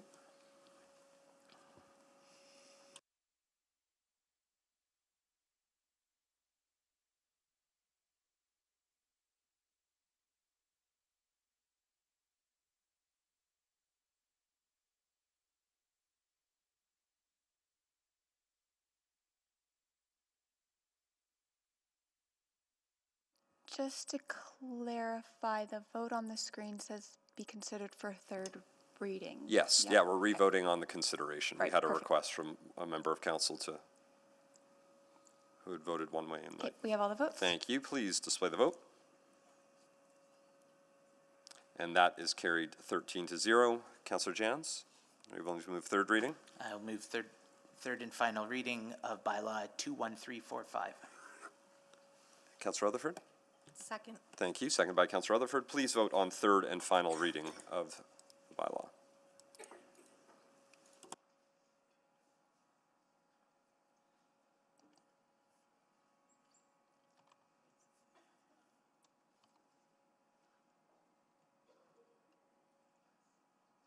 We have all the votes. Good check. Please display the vote. And that is carried 9-4 on the third reading. Okay, great. So that's going ahead. And next we are going to item, well, I know there was a request to maybe look at a change in orders, but. Yeah, Mr. Mayor, I was just wondering if I could move to bring item 311 forward. I had some questions of administration, but I don't think any of my other colleagues did, and I could just speak to it. Councillor Jans had selected 311, so did you have questions? On behalf of Oh, okay, Stevenson, who wasn't thank you, here yet. thank you. So, okay, well, we'll take a motion if you'd like to move. We'd still have to. So moved. Well, I think I hear Second. Councillor, okay. Second. Moved by Councillor Jans, seconded by Councillor Stevenson to bring forward item 311. Okay. And for voting purposes? Okay, so no debate? No questions of the? Can I speak to it? You'd be allowed to speak to it potentially, but, okay, I think there might be a question on this before we vote. Councillor Principe? Yeah, I just wanted to clarify that that was just for voting purposes, because I will not support bringing it forward unless it's just for voting purposes. Yeah, I'm happy to just do for voting purposes, and I'll maybe just speak to some of the things. Okay. Okay. Thank you. Yep. Those are all the questions. Please vote to bring forward item 3.11.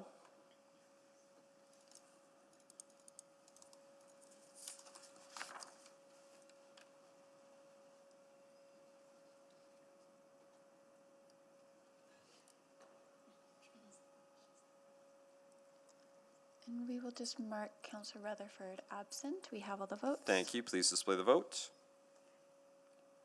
That is carried 12-0. Since this was brought forward and nobody else had any questions, and it was for voting purposes only, I'll take a motion to close public hearing for that item. So moved. Okay. Second. Seconded by Councillor Jans. And Councillor Principe, are you from before? That was the before one. Great. So please vote on the closure of the public hearing for item 3.11.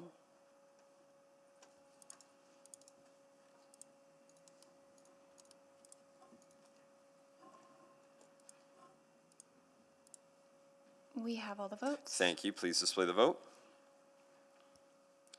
That is carried 12-0. And is someone willing to move? Someone else willing to move, I'm guessing, in order to Move. Moved by Councillor Jans. Second. Seconded by Councillor Paquette. Those wishing to speak on first reading, Councillor Stevenson. Thank you very much for the indulgence to my colleagues. I don't know that I am going to vote against it, to be honest, but the concerns for me relate to the work that we're doing for our industrial land use attraction and growth, So I think this is a great example. We have a landowner who looks to be interested in investing in non-residential development. That's really phenomenal, and I didn't want to slow that down. That is really important that we have. But what stands out to me is an ongoing risk that I think we're creating for ourselves by allowing uses in industrial areas that can potentially prohibit other heavier industrial uses in the future. So in particular with this development, it does allow for childcare uses, which can potentially create reciprocal challenges with adjacent sites that want to do higher intensity industrial usage. So again, I don't want this site to be the victim of, I think, a broader strategic conversation that we very much need to have. But I did want to flag that as a reservation and something that I hope as we continue working through our industrial land use strategy that we can address and have clear guidance to council as we're considering these decisions. So I think I'll leave it there. Thank you, Mr. Mayor, for the indulgence. Thank you. I don't see anyone else on the board. Councillor Chance, any closing comments? No. Please vote on first reading.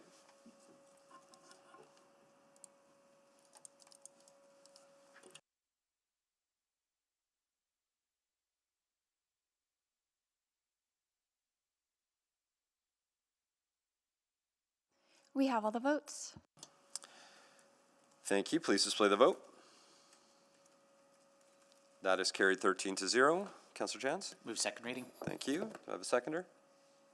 Second. Seconded by Councillor Stevenson. Please vote on second reading.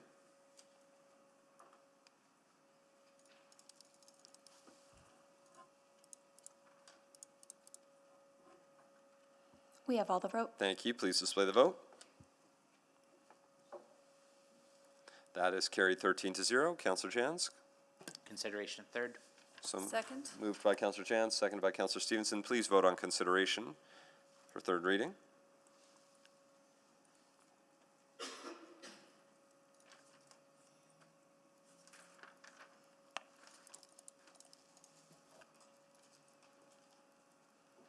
We have all the votes. Thank you. Please display the vote. That is carried 13-0. Councillor Chance? Third and final reading. Bylaw 21-338 to allow for offices, light industrial, and small commercial businesses, coordinate industrial. Second. Seconded by Councillor Stevenson. Please vote on third and final reading.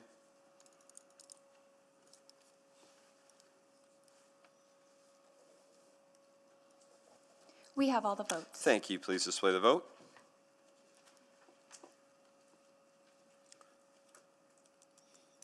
And that is carried 13-0. Perfect. I just want to check because I noticed a little bit. Are there any other items that folks where there were no speakers that people just wanted to vote to, or does everything else have some amount of questions? Because if so, we'll. Okay. I'm hearing questions for pretty much it. Okay. Great. Well, then we'll continue in order. Next, item 3.2 is the Grosvenor item. Please go ahead with the presentation. Good afternoon. This application proposes to rezone a site in the Grosvenor neighborhood from the small-scale residential zone, or RS, to the small to medium-scale transition residential zone, or RSM, with a height modifier of 14. Next slide, please. Located at the corner of 149th Street and 106th Avenue, the site is in close proximity to several community amenities, including Kenora Park, active transportation pathways along 149th Street, and Holy Cross Catholic School. It is well served by transit and active modes of travel. Frequent and crosstown bus service is also available nearby on 107th Avenue and 149th Street. Bike lanes are available on 107th Avenue and west of 149th Street. Next slide, please. The key differences between the zones is that the RSM H14 would allow for an increase of height from 10.5 meters to 14 meters, increased site coverage from 45% to 60%, and reduced setbacks from 106th Avenue and the alley. These changes result in the potential for a taller and larger building compared to what is allowed under the existing zone. Next slide, please. Administration reached out to the public through a mailed notice, site signage, and information posted on the city's webpage. 4 responses were received, all in opposition.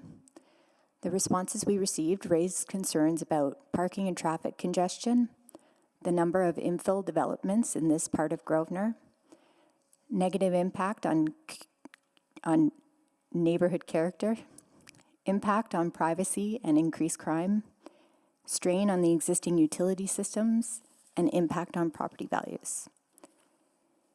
Next slide, please. Changes in the zoning for this site are guided by the Jasper Place District Plan, District Policy, and the City Plan. The site is located within the redeveloping area of the city, specifically within the 149th Street secondary corridor. This prominent street is envisioned for a vibrant urban area with living, working, and movement, and anticipated redevelopment to include residential, mixed use, and commercial uses. Low-rise development is supported throughout secondary corridors. This proposed rezoning supports the Rebuildable City Big City Move in the City Plan, which aims to welcome 600,000 new residents into the redeveloping area. Next slide, please. Administration recommends that City Council approve this bylaw. It aligns with the Jasper Place District Plan and is compatible with the surrounding land uses while providing additional housing in a secondary corridor. Thank you.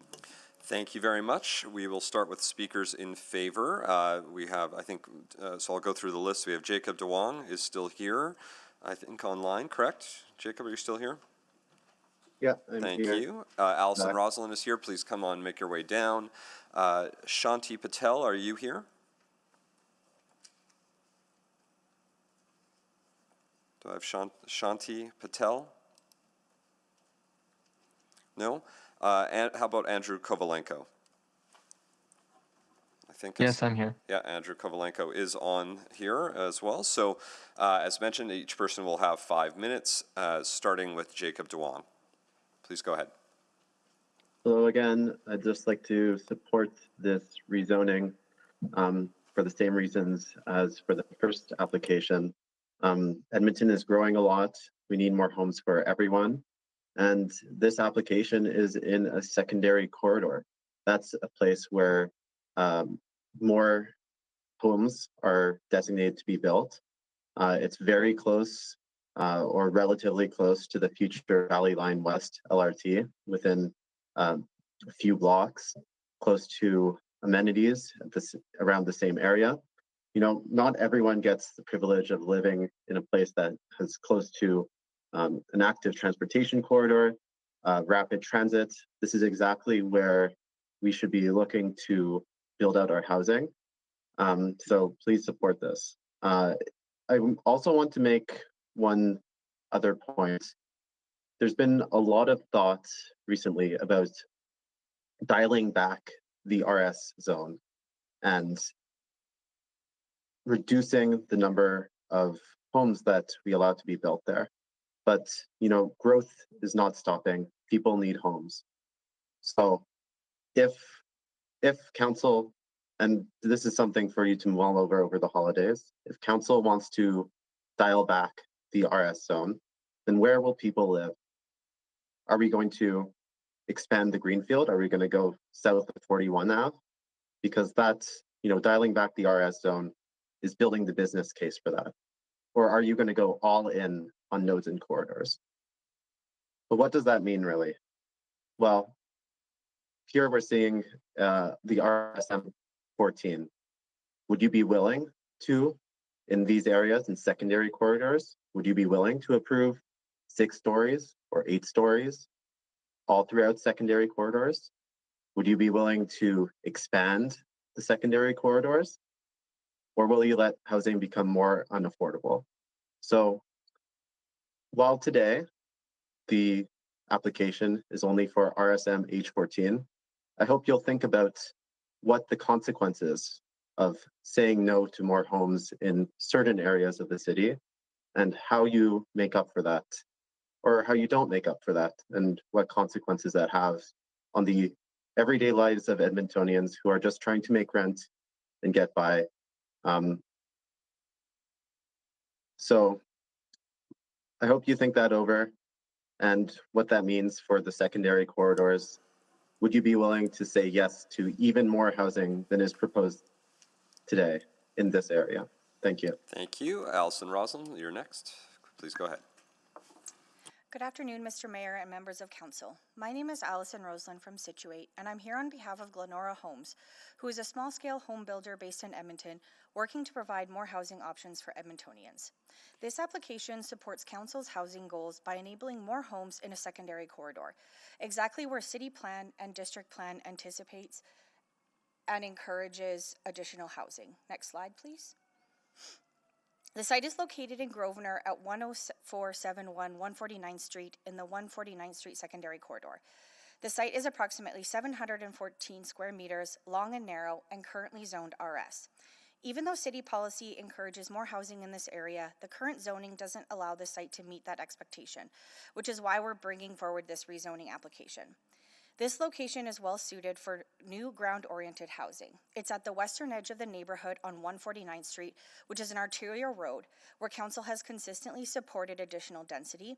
It's directly on the secondary corridor, and it's a corner site adjacent to a property to the north zoned for larger scale development and abuts a property to the south that was recently redeveloped by our clients, making it a logical and gentle transition into the surrounding small-scale residential area. The area is also close to schools, parks in the ravine, and the Stony Plain Road commercial area. The site is well served by transit. The future 149th Street LRT stop is about 780 meters away, and an existing bus service operates on both 149th Street and 107th Avenue, with stops only a couple hundred meters away. As Edmonton approaches 1.25 million in population, 107th Ave is anticipated to be a frequent mass transit route. This level of connectivity and proximity to services and amenities makes the location ideal for additional housing. Next slide, please. We created a custom project webpage, posted signage, and mailed postcards to nearby residents, and coordinated a community session with the Community League in November. The most common concerns we heard were infrastructure capacity, emergency access, density, parking, traffic, and discomfort with multi-unit housing and rental units in the neighborhood. During their review, city administration did not identify any concerns regarding infrastructure capacity or emergency access, though if upgrades are required, they will be addressed and paid for by the landowner at the development permit stage. The increase in homes is modest, just 3 to 5 more units, bringing the approximate total from 9 to about 12 to 14. Next slide, please. We've tested this site, and a simple surface layout could fit about 4 on-site stalls depending on the waste servicing requirements. Those requirements and on-site parking will be confirmed at the development permit stage. There is also street parking available nearby with approximately 90 spaces within 100 meters of the site. Open option parking allowed for more efficient use of underutilized parking areas like this one. Broader parking and intersection visibility concerns can be addressed by administration through parking management programs and intersection and street design. Our clients' current tenants in the 2 properties to the south have indicated that close access to bus stops is an asset for them. Future residents of this site will choose transportation options that fit their needs. These homes may not appeal to 2-car households, and that's okay for a corridor site served by transit. Next slide, please. Because this site sits directly on the 149th Street secondary corridor, district policy supports mid-rise development up to 8 stories here. Instead, we've proposed the RSM H14 zone, a more modest zone, but one that will still boost the number of homes in alignment with policy. Because this is just one lot and not an assembly of lots, and because it's long and narrow, when we tested it, we found that the RM zone results in a building footprint that is too small to be functional, and that the RSM zone works much better on a site of this size. The RSM zone also integrates well into the existing streetscape, and it requires street-facing entrances that support an active public realm and setbacks that create a transition to nearby homes. Next slide, please. Approval from Council today supports incremental redevelopment to provide homes at a time when Edmonton needs them. It strengthens the 149th Street corridor, supports Edmonton's investment in transit, and utilizes existing infrastructure. Leaving the zoning unchanged would continue to underutilize a well-located site on an arterial road at the edge of the neighborhood. Next slide, please. For these reasons, we respectfully ask for your support of administration's recommendation and approve this rezoning. Thank you. Thank you very much. I'll do another check for Shanti Patel. No. Andrew Kovalenko, please go ahead. Hello, I'm in support of this project. I'm supporting this project because I live in the building next door, built by the same builder.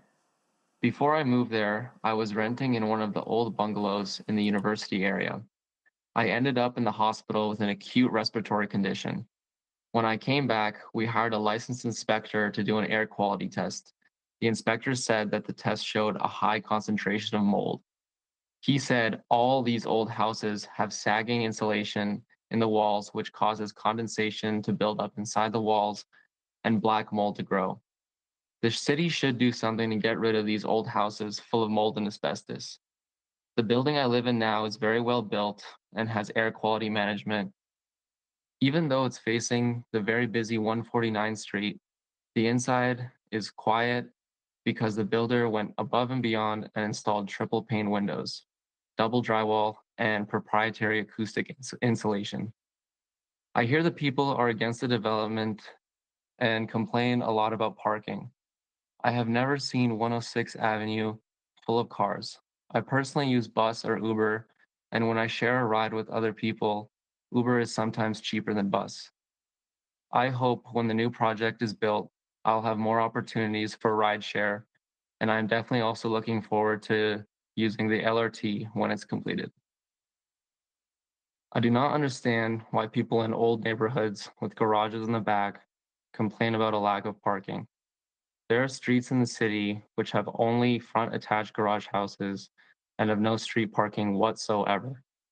I also know many people in neighborhoods who are quite angry about the city council classifying them as Class B citizens who can live and raise children on a 28-foot wide lot with zero lot line, while there are people in old neighborhoods who already live on 50-foot wide lots but cannot survive if their neighbor builds a house closer than 6 feet to their property line.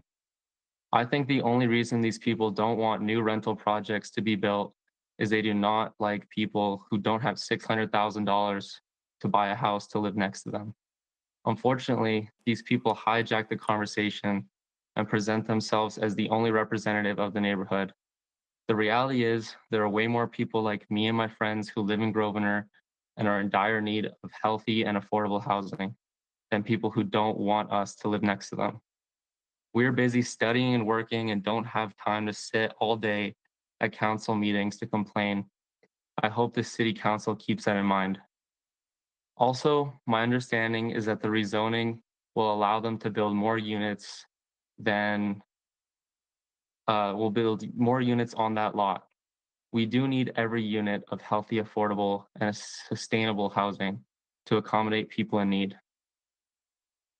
Sorry, I took a bathroom break to talk to you. I need to go. Thank you. Thank you very much. Any questions for our speakers in favor? Councillor Clark had selected it. Do you have any questions for speakers in favor? All right, please go ahead. Thank you, Mr. Mayor. First question is for Jacob.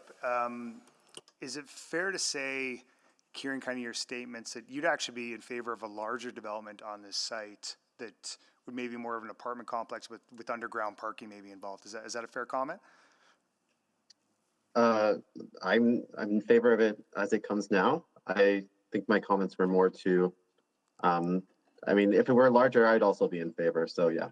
Okay, just checking. Thanks for that. And then to Allison with Situate, thank you for being here.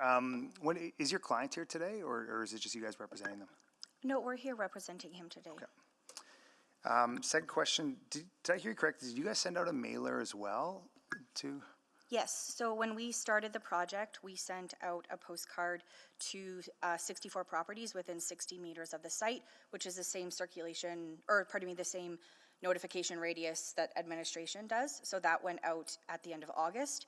And then when the community information session was scheduled, we sent a postcard out again to those same 64 properties.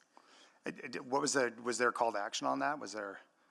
To the second one? Yeah, it notified them of the information session. Okay, but not any kind of feedback or anything, just it said to come and share your thoughts with us, share your input, and provided a link to our project webpage, contact information for them to reach out if they weren't able to attend the information session. Okay.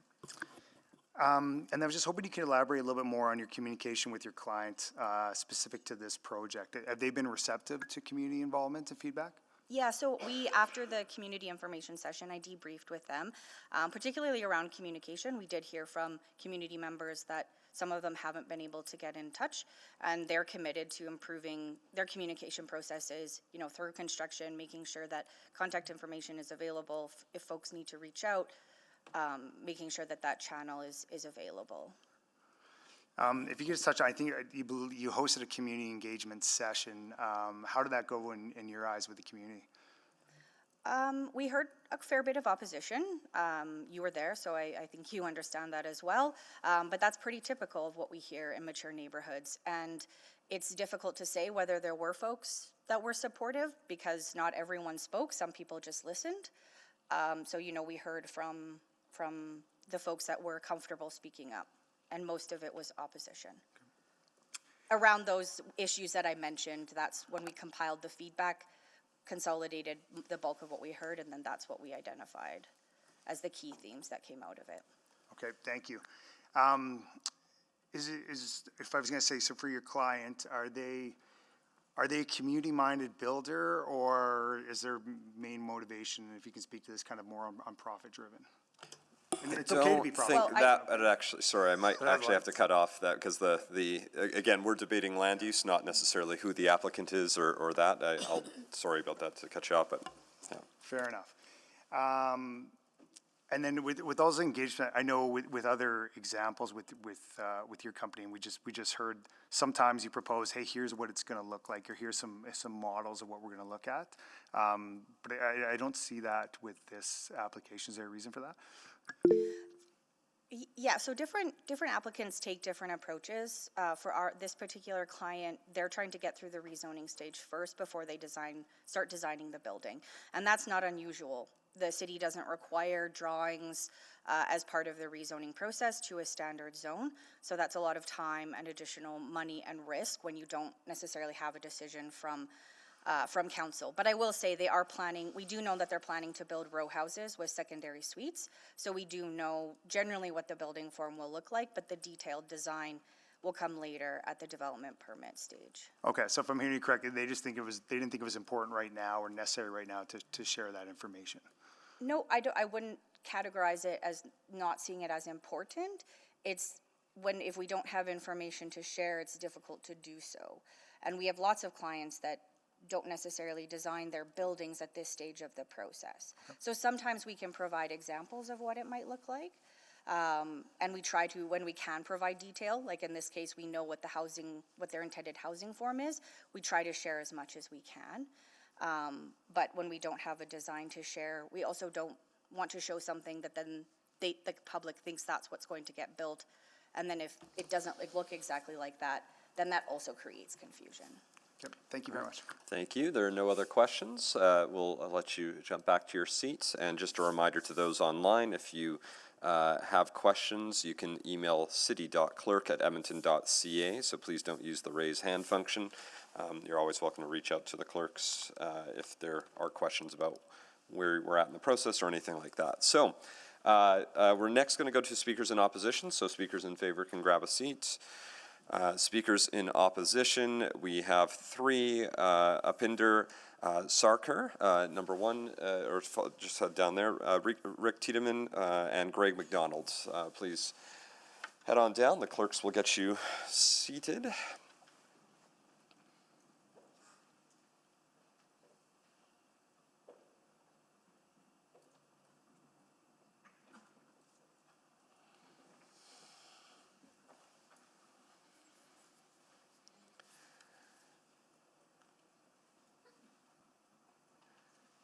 Okay, and I believe there is a joint presentation for all three of you, is that right? Yes, Perfect. that's correct. Okay, so please, and this is the order we're going to go in, the 1, 2, 3, fantastic. So please go ahead. You have 5 minutes. And just to be clear, each person has 5 minutes. You don't get to share, so if you only use 2, somebody doesn't get 8. So just be aware of that as we're going. So thank you. Please go ahead. Thank you so much. Good afternoon. My name is Upinder, and I am here with my neighbors, Rick and Greg, to oppose the rezoning application for 10471 149th Street from RS to RSM H14. We are here representing several Grosvenor residents who care deeply about responsible development in our community. Both Mayor Knack and Councillor Clark are aware that Grosvenor has long been a home for and welcoming to multi-family developments. We are not strangers to or unsupportive of infill and density. Infill and density done with care, planning, and consideration. We recognize Edmonton's growth and the need for infill and increased density inside the Henday. However, we believe development must include thoughtful planning and clear and open engagement with the affected community. Infill in Grosvenor is welcome when it is achieved through a collaborative process that both considers and addresses community concerns. In the current infill state, these developments limit sun, decrease privacy, devastate the tree canopy, and add a plethora of waste bins. On December 10th, via social media, Mayor Knack acknowledged that many of these issues are reality and require further review. This rezoning application raises several concerns. The planning has not been thoughtful, and community engagement has been pro forma at best. We are recommending that the application be denied. With all of us present today, and in addition to those opposing in the planner report, 97 Grosvenor residents have also expressed opposition based on their experiences and observations with the larger multiplex developments. Next slide. Today, we will highlight several concerns with this rezoning application. We are here to advocate that while this rezoning application may check the technical boxes, this does not mean that it should be approved. Administration and members of council are surely thinking, it's on 149th Street, it's a no-brainer. This check-the-boxes approach has been one of the serious flaws of the development approval process, leading to numerous unintended consequences in communities across the city. Just because we can does not mean we should. Moreover, we request that council consider, do we need to? Next slide. The applicant is seeking to rezone from RS to RSM 14. As a community, we ask, is this rezoning necessary? Does it benefit Grosvenor? City guidelines encourage early engagement between builders and residents and appropriate notification. The planner's report states that 57 recipients were notified, which included 22 owners and 33 tenants. However, clarification is needed on which properties actually received notice. The numerous properties shown west of 149th Street do not exist. They are green space, and several others in the 60-meter radius are vacant. Next, the applicant did not initiate any outreach or collaboration beyond the bare minimum. Our community had to initiate contact with the applicant's consultant to request an information session. The first offer was a virtual-only meeting, which excluded residents with limited digital literacy and access. The in-person session was not attended by the applicant, and the consultant provided only generic, publicly available information. The consultant was unable to share any development-specific details regarding the type and style of building, parking, tree impacts, heights, setbacks, and more. Following this meeting, on December 11th, the consultant identified that the main concern gathered from residents was related to communication and the need for a better on-site sign and accurate contact information. This responds to virtually none of the other many questions and concerns presented at the information session. It emphasizes the absence of any genuine effort to consult with residents. We ask City Council, how can a community provide meaningful feedback when no project information is offered? Why does the engagement process place all responsibility on unpaid and volunteer residents rather than the applicant and the paid consultant? Why is the applicant not required to attend community engagement sessions so that questions may be accurately answered? Why is there no accountability for providing clear, accurate information to affected residents? And how is this level of engagement acceptable as a city standard? We would like clarity on how this specific rezoning will meaningfully improve affordability. What metric will be used to measure affordability outcomes? The missing middle also includes aspiring homeowners. Why not support triplexes or fourplexes for individual sale? Diversifying housing should include ownership options such as row homes, not exclusively rentals. Many families want attainable homes they can buy and remain in long term. Next slide, and thank you. Thank you. Please go ahead. Good afternoon. My name is Rick Tiedemann, and both myself and my wife are homegrown Edmontonians and currently live 6 doors to the north of this proposed development. We currently have 8 existing multiplexes within roughly half a block of our place, with obviously more to come. So we are living the practical aspects of this densification bylaw daily. As a matter of context, we got that slide, that's good. As a matter of context, Grosvenor is bordered by 2 secondary corridors and 1 primary corridor, and the current bylaws already allow multiplexes along all three of these neighborhood edges and anywhere within the community. The current densification dynamics are already negatively impacting on the safe access in and out of the community, and any rezoning that augments the current reality will simply make things worse. Let's talk about our current realities. Next slide. This map shows that Grosvenor is already heavily influenced by major upzoning along the primary corridor, and RS zoning already, once again, permits up to 8 units per lot. Our understanding is that one intent of zoning bylaw 20001 was to reduce the constant parade of rezoning applications, and yet here we are. One has to question why we are spending time and public resources on additional rezoning requests when existing zoning already accommodates the desired growth. Next slide. Let's look at some population trends. Aspects of the city's densification strategy were based on forecasts of population growth that are no longer current due to federal immigration caps. That's Chart A.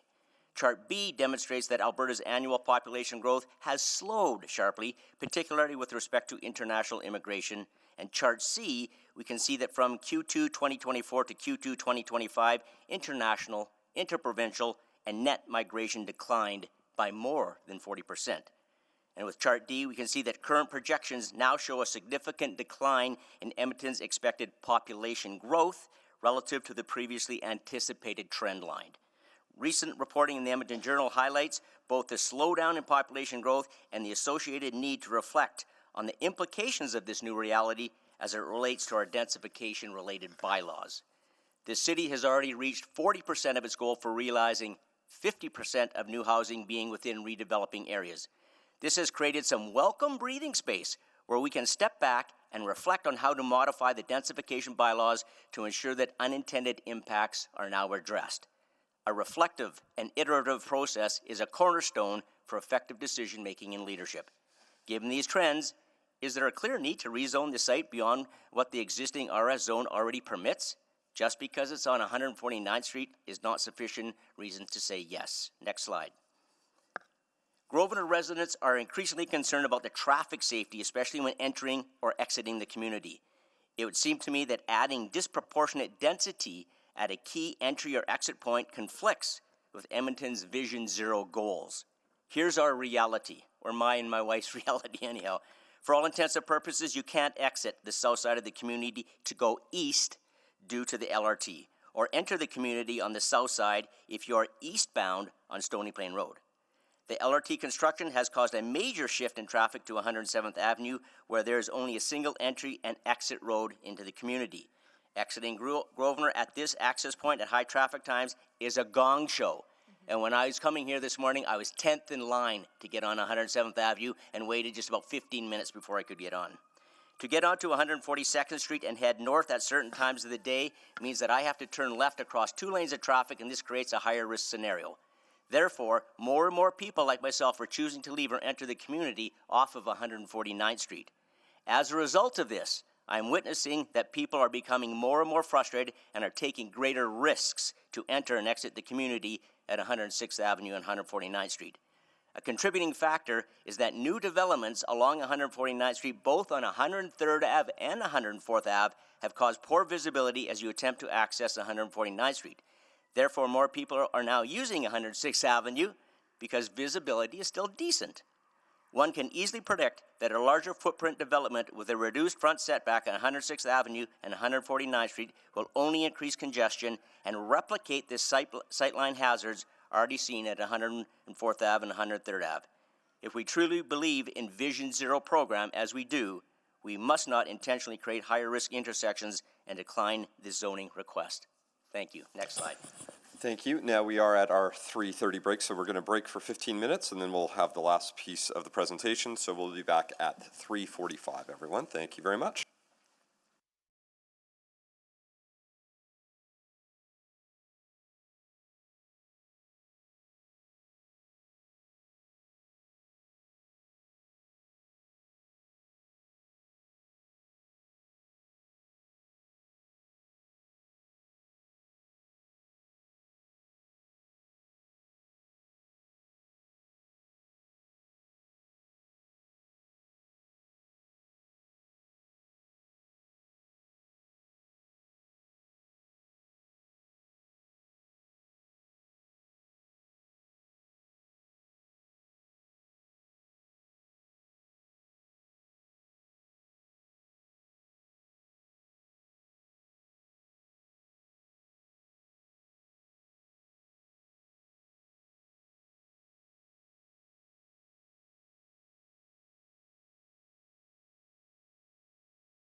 Bay. Hello. Hello, Councillor Morgan. Hello. Hello, Councillor Jans. Hello. Councillor Rutherford. Hello. Hello, Councillor Clark. Good afternoon. Good afternoon, Councillor Tang. Good afternoon. Good afternoon, Councillor Parmar. Good afternoon. Good afternoon, Councillor Paquette. Good afternoon. Good afternoon, Councillor Salvador. Good afternoon. Good afternoon, Councillor Stevenson. Good afternoon. Good afternoon, Councillor Elliott is there just a moment away, and Councillor Wright. Good afternoon. Good afternoon. All right, we have one speaker left in this panel, and Greg McDonald, please go ahead. Thank you. My name is Greg McDonald. I'm a resident of Grosvenor. I'm also the new vice president of the Grosvenor Community League. I'm going to talk about some parking and traffic impact assessments. So the applicant has already built 2 RS-zoned multiplexes directly south of the proposed site. Many residents in this building own vehicles but lack on-site parking, leading to cars lining 106 Avenue between 147 and 149. I actually spoke to one of those residents, and in argument of their presenter, he was not very pleased about the lack of parking that he is going to lose with this rezoning application. The 106 Avenue is also used for school buses. Increased traffic and on-street parking could compromise safe drop-offs and pickups. At the community information session, the consultant also claimed that a traffic impact assessment had been completed. However, the city planner later confirmed that no formal TIA was done, only a basic transportation review. This also reduces 106 Avenue to a single narrow lane, causing queues for vehicles exiting and entering the neighborhood. With open option parking, it is unclear whether residents of multiple multiplexes will park or how emergency vehicles will access will be maintained with this rezoning. We request that council should at very least require a formal traffic impact assessment to evaluate the true impacts of this development. Next slide, please. With our research into other past projects by this applicant, we've found that many other neighbors of these other developments had issues related to noise, unsafe practice, garbage, damage to sidewalks and neighboring properties, or lack of permits.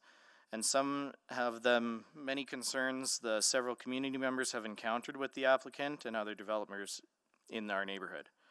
There appears to be a general disregard for the community and its residents and engagement, and not a priority nor a desire from some developers, this one being included in that. Specifically to this applicant, when a community member requested an early engagement on a past project, the applicant suggested that community engagement was neither welcome or necessary and characterized community interest as an opposition. In other words, they did not want any engagement with the community. Residents in our other neighborhoods also have had issues with the applicant on previous builds. These communications have been shared with our councillor. Council has recently discussed improving the enforcement of relevant bylaws during the construction period. Given the recurring resident concerns, we ask Council to consider how accountability and the applicant conduct should factor into rezoning decisions. Developers with strong public engagement records, respect for bylaws, and demonstrate care for the community should be given greater consideration than those who do not. Next slide. In closing, we share this quote: "Just because we can doesn't mean we should. Just because we have before doesn't mean we have to now. And once we know better, we should choose better." This message reminds us of simply having the ability to act does not mean that we should. Ethical, practical, and community impacts must help guide our choices. The blanket zoning bylaw has been in place for 2 years, and many communities continue to raise concerns. Permissive zoning does not obligate us to use it to its fullest extent just because we can. An Edmonton report showed that homes within 50 meters of the multiplex experienced a 7.4% drop in property value. This has implications for both financial situations of the homeowner and city tax revenues. We must ask, is this rezoning action necessary? How will it affect the community? Have all perspectives been considered? Population growth is slowing, and the assumption behind the city plan has shifted. Throughout the past year, residents across Edmonton have voiced their concerns about the scale and pace of infill. Some bylaw outcomes have led to serious harm to streets, alleys, trees, wildlife, and neighborhood character. Thank you for your time. Thank you very much. Next questions of our speakers. Councillor Clark had selected it. Please go ahead if you have questions for speakers. Thank you, Mayor Knack. Thanks everyone for being here, really appreciate it. Question for, I guess, kind of anybody on the panel there. How did this community presentation happen? Did they reach out to you to have it, or did you have to reach out? Just curious on that. We actually reached out to them through our civics director. Okay. And then they agreed to hold a town hall kind of presentation style? They were reluctant at first. They first wanted to do a virtual online, and then after we gave them pushback, they finally agreed to an in-person meeting. Okay, and then you kind of mentioned that either yourself, Greg, or somebody else was in contact with the developer, not the consultant Situate, but the actual builder, on just some questions on this project. Can you share some of that information, like some of the messages that were shared regarding to this one specifically when you reached out for some comments? Are you speaking, it was actually a past project that was also in the neighborhood. It was like one of the projects that was south of this rezoning. Essentially, the resident of the neighborhood reached out many times. They had a lot of back and forth, but essentially the applicant doesn't really have much interest in engaging the community. Probably the reason why he's not here today. It's fair to say you'd see that as a miss. You guys would like to engage, talk to them about potential of the project, share your concerns? Absolutely. We want to keep having those conversations with these builders. Some of them are very engaging and others are not. And I think that with the city's initiatives to put forth some programs, that this is an opportunity to see changes being made. And if a person doesn't have that effort, then I believe that you shouldn't be granting him this rezoning. If I can just add to that as well, we have had experience with developers who bring presentations that are incredibly detailed. They take notes, they're listening to what we're saying, and they care about, their reputation in the community. And I would argue that this developer does not have that same reputation. Is it fair to say as well, Grosvenor knows that it's an area that's getting redeveloped, it's central, it's gonna have LRT, it's gonna have, arterial roads on it. It's fair to say that you know that, but you welcome infill and density projects. Absolutely. Grosvenor has had infill well before the zoning bylaw came into effect. One of the primary concerns, as I mentioned, was that 97 Grosvenor residents did submit opposition to this rezoning, and that's primarily related to the traffic concerns.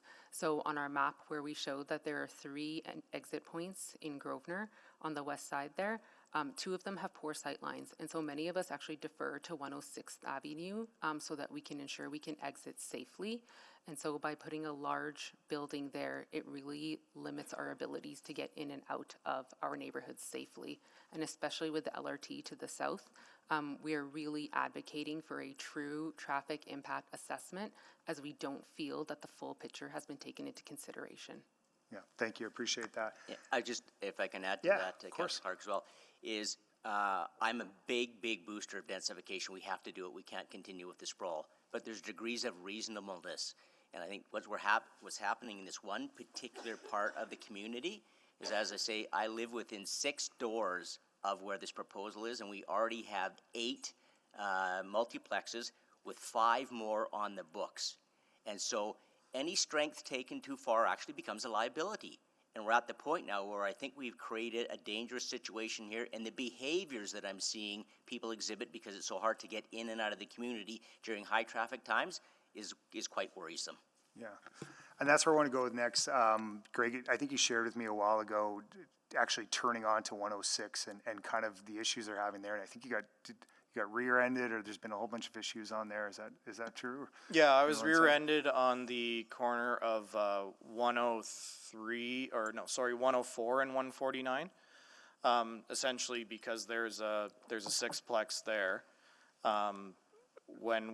Even though parking does have certain stipulations of how far a car can be parked from the curb or from the corner, that doesn't mean that these residents are following that, because they literally have nowhere else to park. So as I was trying to pull into the neighborhood, I was rear-ended because I had to essentially stop on 149 to wait for cars to exit so I could go in. And if there's a long line of cars, you're waiting indefinitely. Thank you. Councillor Rutherford. Yeah, just a couple questions. I'm going to go to Mr. Tiedman. You mentioned about the city plan and we've hit the 40% of the 50% goal. But I wonder if there's a misinterpretation, so I just wanted to clarify with you, because it wasn't just reaching 50% writ large, it's 50% of all applications for development permits year over year over year.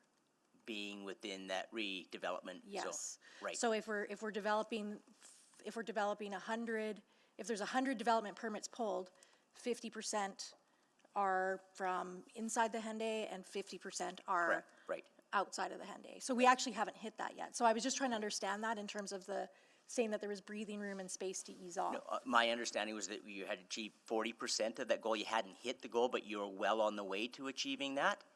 And from a leadership perspective, we make decisions, and then partway into that, a few months after that, we reflect on, was the intent and the impact one and the same? And so what I'm suggesting is that the intention is great in terms of densification. The impact might be a little bit problematic. So now that we've made some really nice progress, is this an opportunity for us to step back, catch our breath, reassess whether the intent and impact are aligned, and then maybe make some adjustments so that we make sure that they are aligned on a go-forward basis?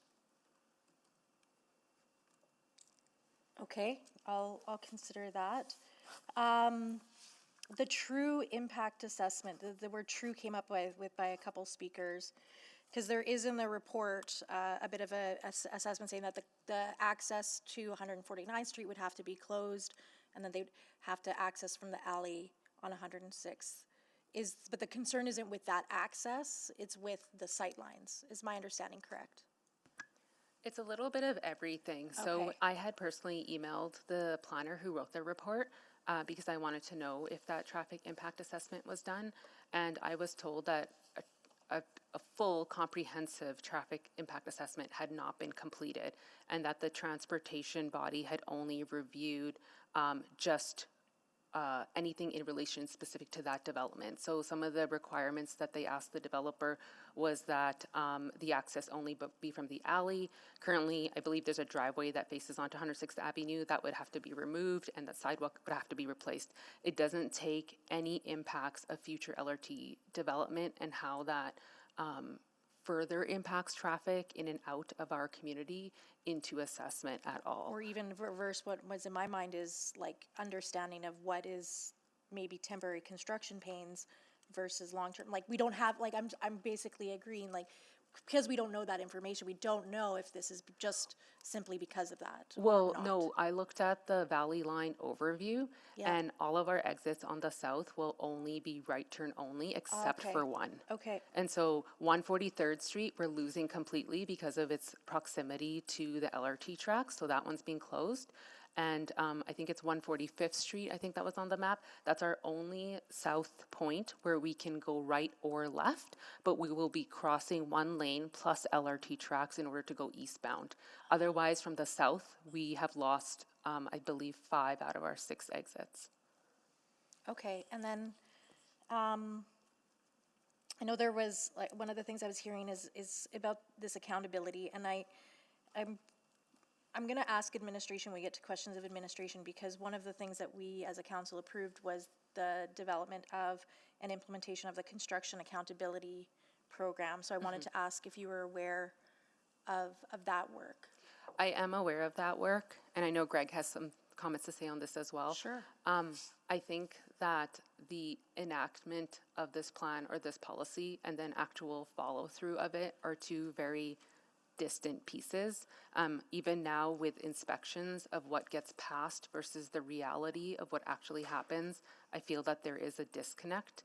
And so when we talk about enforcement of rules and rewarding developers that follow the rules versus those that do not, the reality of actually enforcing it, I personally do not feel like it truly exists at this point. Yeah, fair. And I understand that it is a program in development, and I speaking as a developer myself, I think that that would be great to have something like that. I think that builders who want to, you know, play nice with neighbors and be respectful and go through the processes in a proper way should be more recognized and rewarded than those who don't. Sounds good. Thank you so much. Thank you. Councillor Wright. Thank you.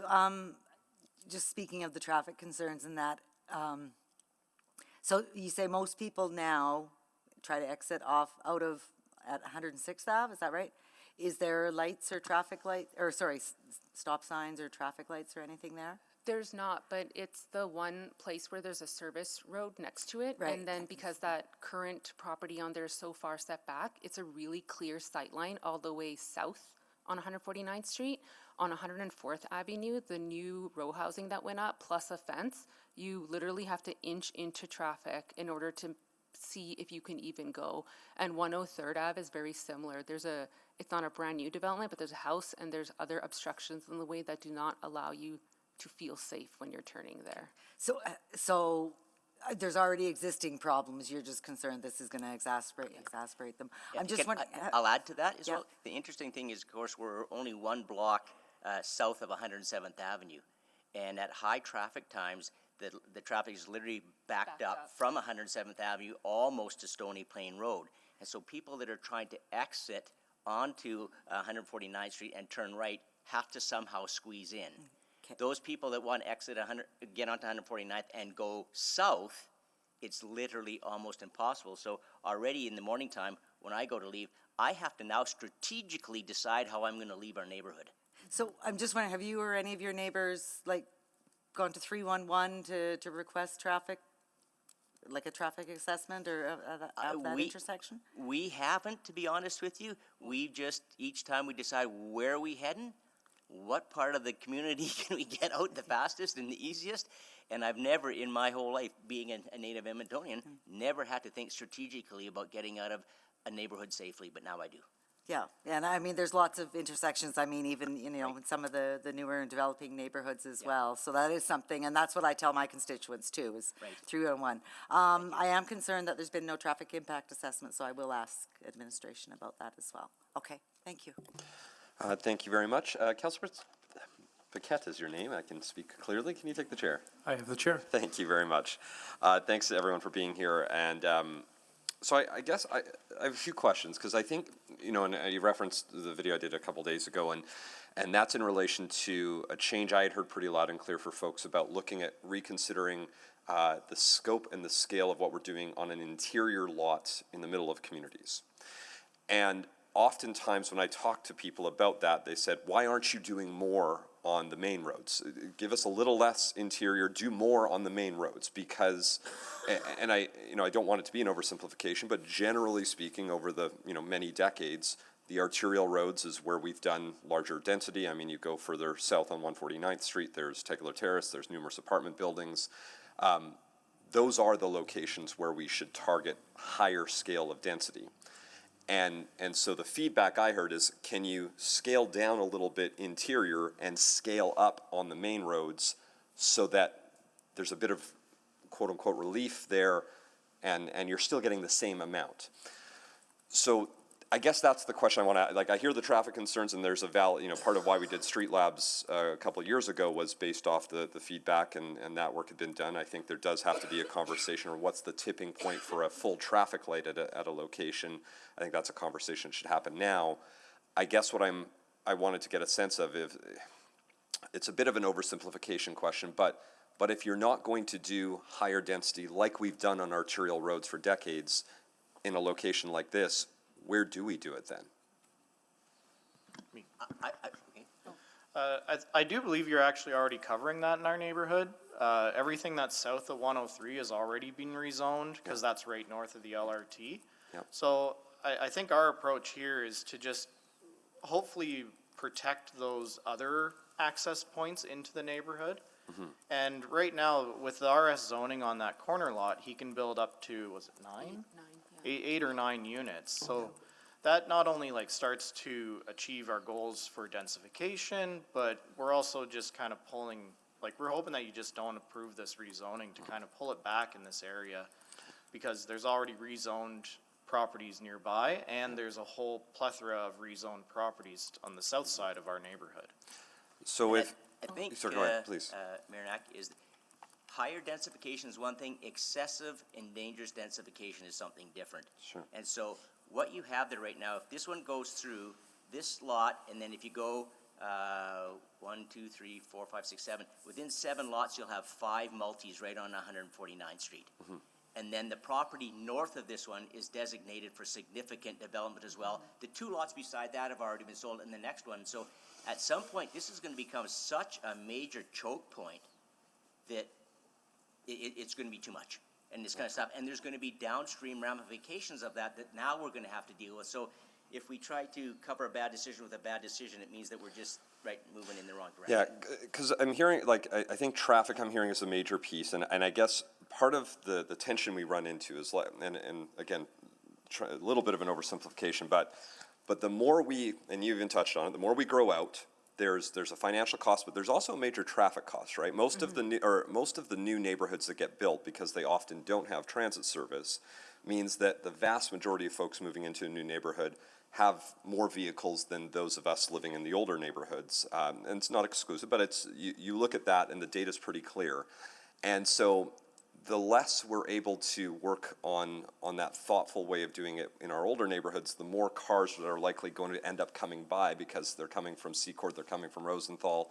You know, in my place at 156th Street, I'm seeing that traffic impact of that 200,000 people growth. Mm-hmm. And so I guess maybe the question is the concern we're trying to solve, if the concern is safety, I think there's a better mechanism to address that, which is maybe a full traffic light at that or multiple locations on 149th Street. But I wanted to get your take on this, because, like, I hear this as the safety concern, but I'm wondering if we're using the wrong tool to address your problem. I think it's a combination of various factors related to traffic. So not only the safety is the absolute number one concern, and that's definitely been the concern that's been brought forward by several of our neighbors. The other piece is in relation to parking. And so because of those 2 multiplexes that are south of this lot, like Greg mentioned, we did talk to somebody who lived in those buildings, and he did say, you know, I find it challenging already to find parking, and to know that there's more multiplexes going up, it's going to make parking even harder for me. Mm-hmm. And sometimes, I'm not saying all the time, but sometimes we have cars lined up right from 149th Street, and they trickle all the way down to 147th Street on both sides. And so I know the issue of EMS or emergency vehicle access has been brought up. So even if we get a traffic light there, how are we resolving that issue if it's 2-way traffic but only room for 1 lane? And if we are going to have multiple multiplexes, what is the potential scenario if there are people with many vehicles that are parking on the road? What impact is that going to have? And we would like to see that the city has considered that prior to saying yes. I'm long out of time. The chair, can I have the chair back now? If you promise not to go over time again. I had 30 seconds left for our speaker. So there we go. I'll take the chair back. Thank you. Those are all the questions for the 3 of you. You're welcome to grab your seats back in the main audience there. And then we're going to move to questions of administration, starting with Councillor Clark. Please go ahead. Great, thank you. Hold on, let me find my place here. Now I'm wasting time. Okay, on for admin. So I guess one thing I just want to be clear of. So this is 149th and this 106, right? And 106 is not a collector road. It is a local road by definition, even though it goes from 149th to 142nd. Is that correct? That's correct. Okay. Are we aware of any other RSM buildings any other upzones and RSM buildings that are on local roads in this neighborhood or any other neighborhoods? Like, is that a common thing, or is this unique? Not off the top of my head, Councillor Clark. But maybe fair to say there's not many that would be on local roads? Not many. It wouldn't follow policy. Thank you. and I think kind of our speakers spoke to this, but with the LRT and the construction and the permanent changes, is it fair to say we've lost at least 3 entrances to the community in Grosvenor now? Like you might be able to get there on a right-hand turn, but not turning left or something, that they've been impacted? That's correct. There will be a signalized intersection as mentioned by one of the speakers at 145 Street. Okay. So we've limited some of the ways to get into this community, so it's natural to say that they're gonna find other ways, 149th, 142nd, 107th to get in. Correct? Okay, thank you.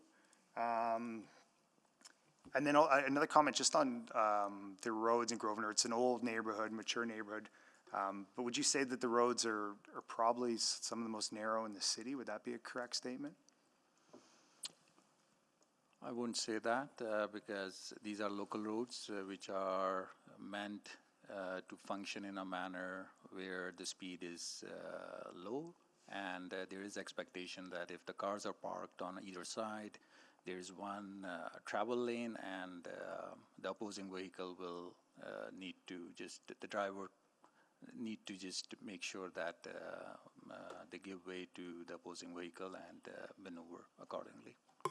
But they would be more narrow than a neighborhood that was built in the 70s or something, right? There might be a little more room to get by. I cannot make that comparison off my head at this time, but I can tell you that these are local roads, and typically older neighborhoods, even local roads, are wider than our current standards. Okay. I just want to go to community engagement. I mean, the fact we only got 3 responses to this, but as some of the communities said, you know, they've got numerous people. I mean, one, it was community hall where it was packed, and they got a bunch of emails. I received over 100 emails in opposition to this, just myself on that. So I guess just a little clarity on when those mailouts went out. I know we've kind of talked about this a little bit, but it was 60 meters. Do we make sure that those are actual households though, or can they just go to wherever? They have to be addresses? It's the registered owner. So I know when we saw the linear park, there was a bunch of parcels there.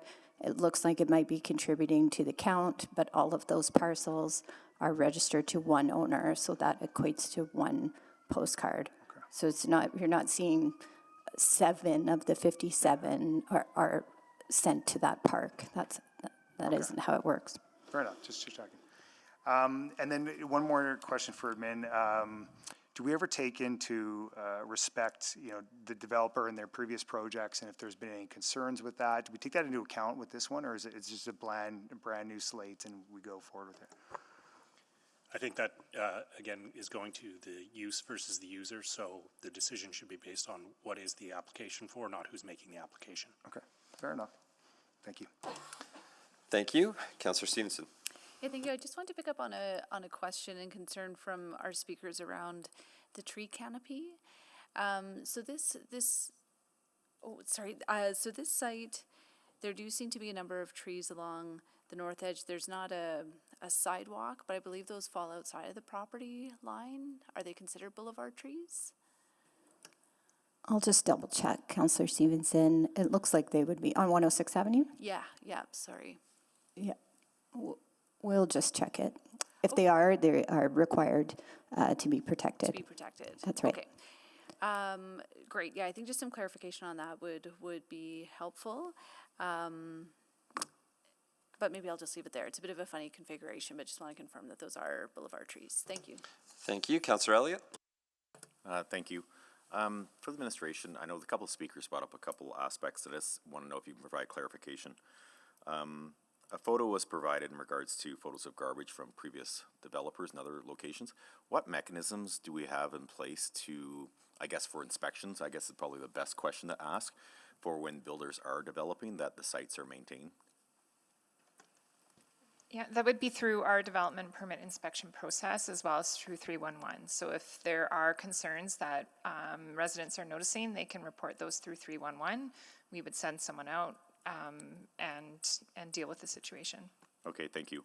And probably stealing my colleague's question here, but has there been a traffic assessment completed, or is it required and is it dependent on what the request is? Councillor, we did not request a traffic assessment in this case because the scale of development, the change that is happening from current to the proposed zone is going to increase a few number of units, which will not have any substantial impact to the adjacent network.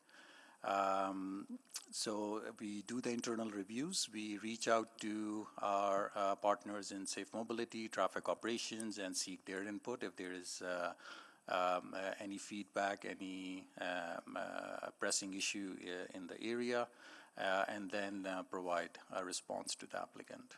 So if I understand you correctly, sir, it's dependent on what the development is that will potentially commence an assessment. Is that correct? Yeah, the scale of development, because in order to scope a study, we need to identify what questions we are trying to answer. Okay. And I guess a follow-up, I don't know if you can ask this or not, or answer this or not. The best of your knowledge, has there been an increase in any traffic complaints and or accidents in the past few years? And because where I'm going with this, if there is, would that potentially kick in a traffic assessment and in turn maybe look at the requirement of a traffic light to be put up, like in this case in 106 Ave or something like that? Are you able to elaborate on that, if Sure. that's true? So three things you asked: traffic disruptions, yes, because of LRT construction. Second, collision data. We did look at the last 5-year data, which did not demonstrate anything substantial. And third, sorry, what was the third one? The third one is, I guess, in conjunction with the a potential assessment, or if there's been an increase in traffic collisions or issues or complaints, would that automatically have an assessment done? Do we need a traffic light here, or do we need other traffic mechanisms in place?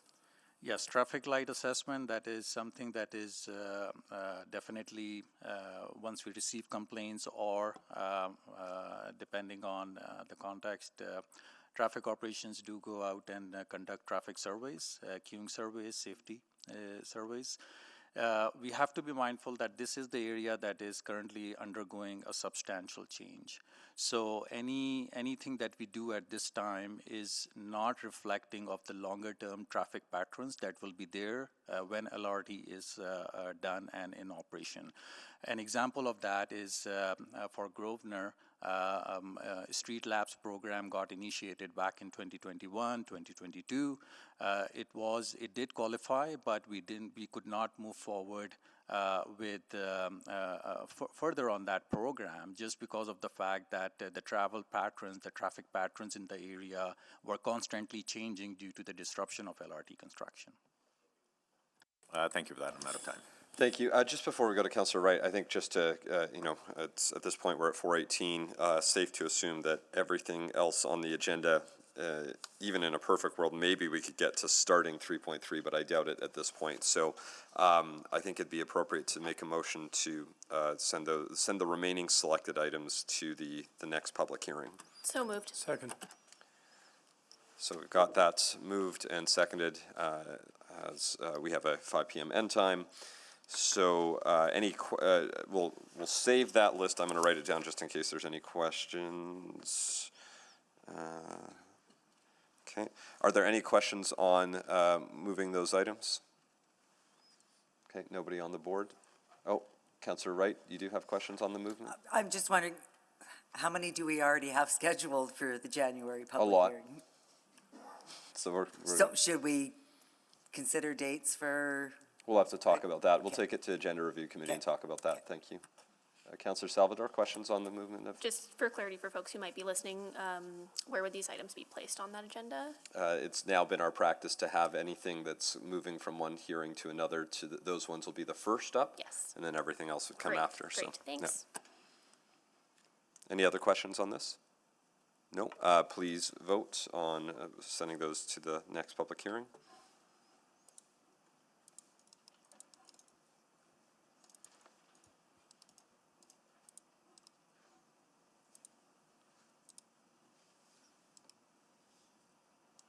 We have all the votes. Thank you. Please display the vote.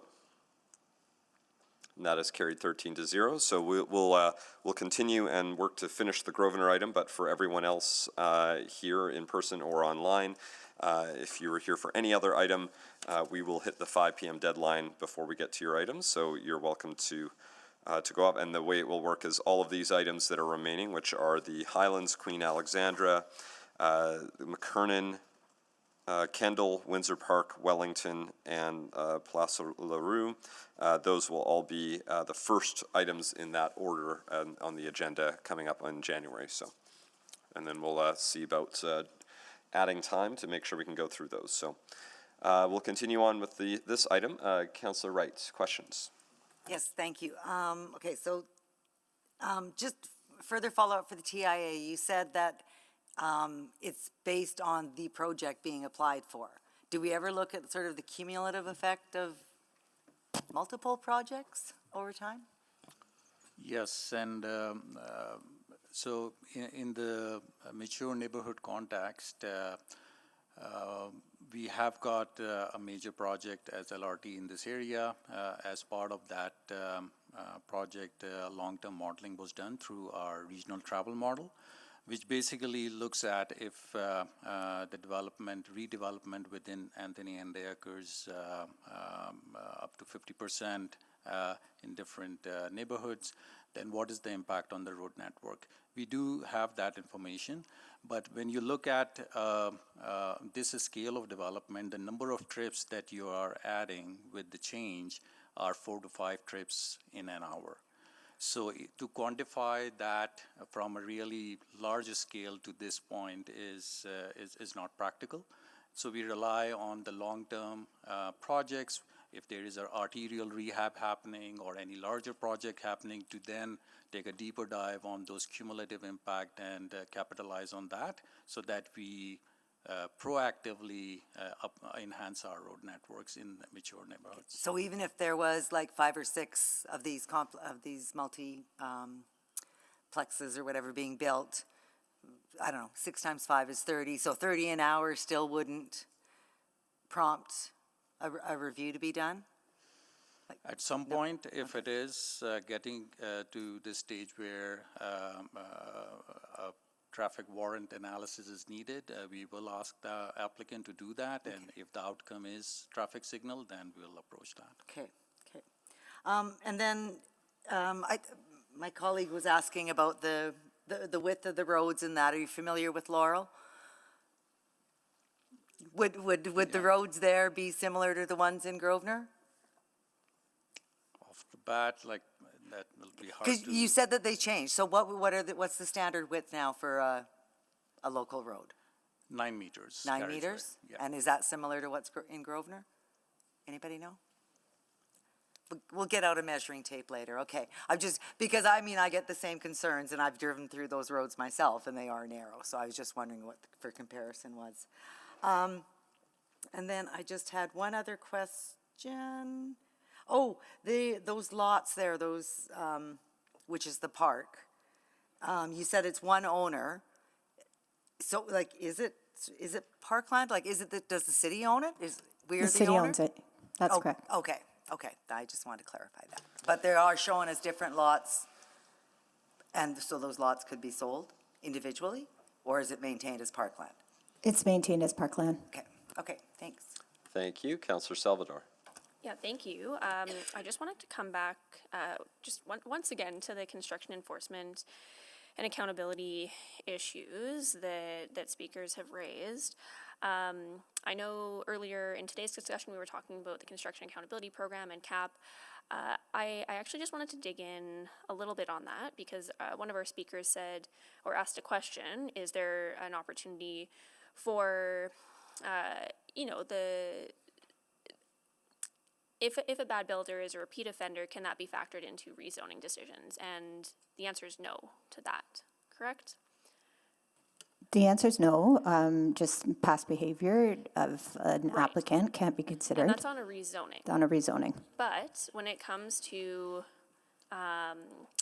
using past performance as a basis when issuing permits, that can be considered, correct? Councillor, it is the same as zoning. Past performance can't be used when issuing either a development permit or a building permit. That is outlined both through the Safety Codes Act. So in terms of the CAP program, we were building a program along that nature, and we ran into some hurdles. And so we're rejigging that program and looking to implement it fully next year. That doesn't mean that things aren't going on currently. We've just recently built a new dashboard that tracks, for this context, the behavior of past builders, and we can use that as an educational tool for when they do apply for a permit. We can then sit down and have a discussion with them in terms of outlining expectations. Further to that, we've increased our enforcement activity and have been working with provincial OH&S officers with certain blitzes throughout the year to ensure that we follow through on the enforcement that we're looking to do. Okay, I guess I'm struggling with that a little bit because my understanding is that that was being able to factor in past performance. That was sort of the basis of CAP. Correct, which is where there's some new information came to light earlier this year. So we've had to tackle a different course with the program. We can use other tools within our toolbox, whether that's through not putting them through any sort of expedited approvals process, having them go through education programs to help further those compliance goals that we look to achieve. Okay, and the last time this was in front of us would have been June of 2024, correct? Correct. Is there an opportunity for a discussion? Is there anything planned to come back in front of council? Just given the new information that has come to light? There is not at this time. Okay, I'd be interested in having that conversation. I think that's a really important one, just given the change in direction and new information that's come about. So I'd look for wording just to support that opportunity. Would you be looking for a memo or a report? Probably a report, yeah. If I could get some assistance with that, I'd really appreciate it. Yeah, I think that's it for now. Thanks. Thank you. Councillor Morgan. Yeah, thanks. I noticed in the last one, 3.1, we had some online engagement opportunities there, and I've heard from those opposed that there's some concerns around engagement. Although I did also hear from the developer that they did some pre-application engagement, so I appreciate that. But just to remind me again why we don't do the same kind of engagement for each one of these, like the online. Why didn't we do an online this time? Sure. Could I ask clerks to bring up slide 4, just so we can look at... Maybe you went through this already. And I just no. It just gives us a bit more time on the slide to run through the steps. Yeah, so we send an advance notice when we first receive the application. So that's the first time the community hears that about this proposed change. At the same time, that information is also posted on the city's webpage. That is generally to a 60-meter radius. That's our baseline, that's where we start. So that we do in our public engagement charter that we have published online, give ourselves the flexibility and the transparency to the community to be able to increase that radius and enhance our engagement based on what we're hearing from the community. So when we first mail out that notice, if we get a resounding response, then we know we need to start triggering some additional engagement. That can include the Engaged Edmonton page. So that's why you see it sort of kind of waxing and waning or changing per application, because we do try to be able to be responsive and flexible that way. Okay. So I guess like my frustration, I guess more than anything, is just I'm hearing from Councillor Clark that he's gotten a ton of emails on this. We only got a few. Whereas why is there discrepancy there? I'm wondering, and maybe have some insight. Yeah, it can be uneven. There's multiple channels for communication, which is a good thing, but maybe not as easy to count. The applicant is also available and hearing from the public at the same time as we are, at the same time as councillors' offices are, and it varies by application. Okay. Is there a channel that we can filter this to? Like we can, as councillors, we can send it to you. Say, hey, send it over here. But Yeah, absolutely. Like official channels, though. Always on the postcard, it's always the planner on the file. Yeah. That contact information is always there. Yeah. Okay. All right. Thanks. Councillor, I'll just add, one difference with this application from 3.1 is that this is in a corridor. And so this type of development is clearly expected in this context. Whereas with 3.1, it's a little more vague just in terms of the criteria that apply. Like it has to be a corner site as well as meet different criteria. This is in a secondary corridor. And so that also factors into how we engage and whether or not we use the basic or the broadened approach. And so this application, falling within a corridor, the zoning meets that policy and that expectation of redevelopment. And so that also factored into why we chose the basic engagement process. Makes sense. Thanks. Thank you very much, Councillor Paquette. Oh, thank you, Mr. Mayor. And just to legal, the thrust of my questions will be land use and context of its impact on city growth and providing services. Does that still fit? I think it should. Yes, if I understand the question. Yep. Okay. So, to administration, I'm thinking a little bit here about the provision, like our land use decisions and the provision and cost of services, and how essentially a kilometer of road is a kilometer of road, and our maintenance, our repair, our snow clearing, the costs are the costs. Sound about right? Like wherever you are in the city, generally? Yes? Yeah. And so the more dense that kilometer is, the more they are sort of paying for that service, whereas the less dense, the less those individuals may be paying for that service, depending on assessment value, but generally speaking. Becomes more efficient, yes. Yeah. And so I'm just thinking about this a little bit, because I'm thinking about the parking question that people have, and there's a hidden cost to parking that we don't often talk about. We probably should, in that it is a city road, and it's not free for anyone. Like it's just, it exists, but people have developed an expectation that they should be able to park in front of their house, even though that parking in a lower density area is essentially being subsidized by people who live in apartments or people who don't drive. Does that sound about right? Councillor Paquette, we have a curbside management strategy that's been developed in very recent years. And the language that's introduced there is personal vehicle storage on public roadways. Yeah, so basically So it kind of fits the description. We're providing a space for people to put their stuff. Exactly. And in this case, it's a vehicle. If it was a storage container that you put your car into, we probably wouldn't allow that, which is weird. But it's an expectation, as you've noted. Yeah. Okay. So the thing is, I'm just thinking about this idea of the push versus pull.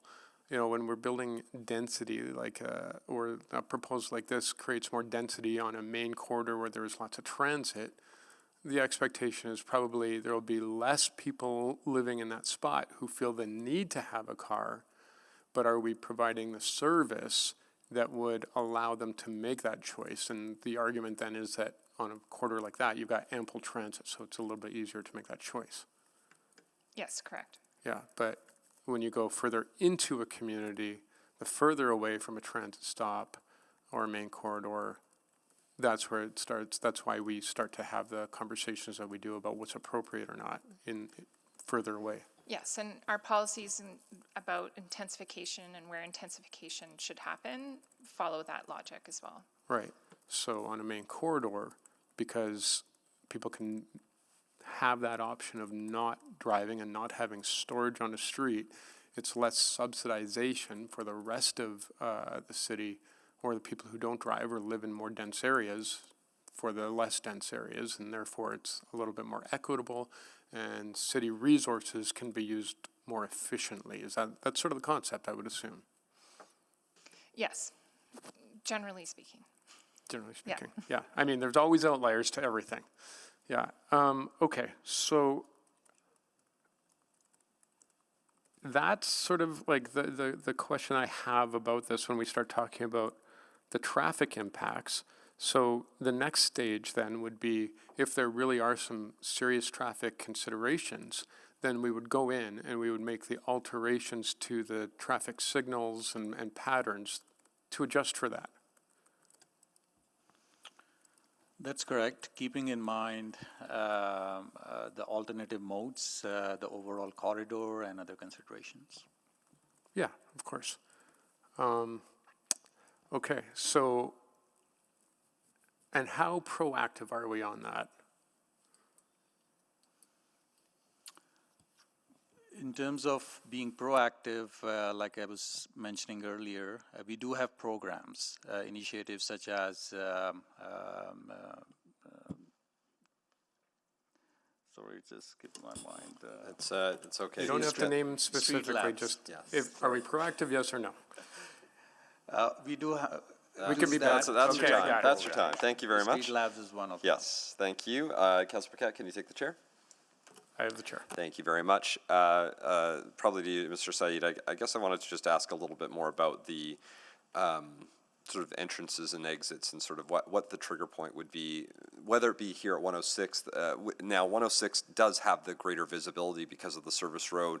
Even with the setbacks of a new development, you're typically still going to have greater visibility at that location than you might right now at, say, 104th, which has a pedestrian-activated traffic light, but not a full traffic light. So, like, when does that conversation happen on some of those pieces? Because I do get the visibility issue in some of those locations, 106 being a little better than others.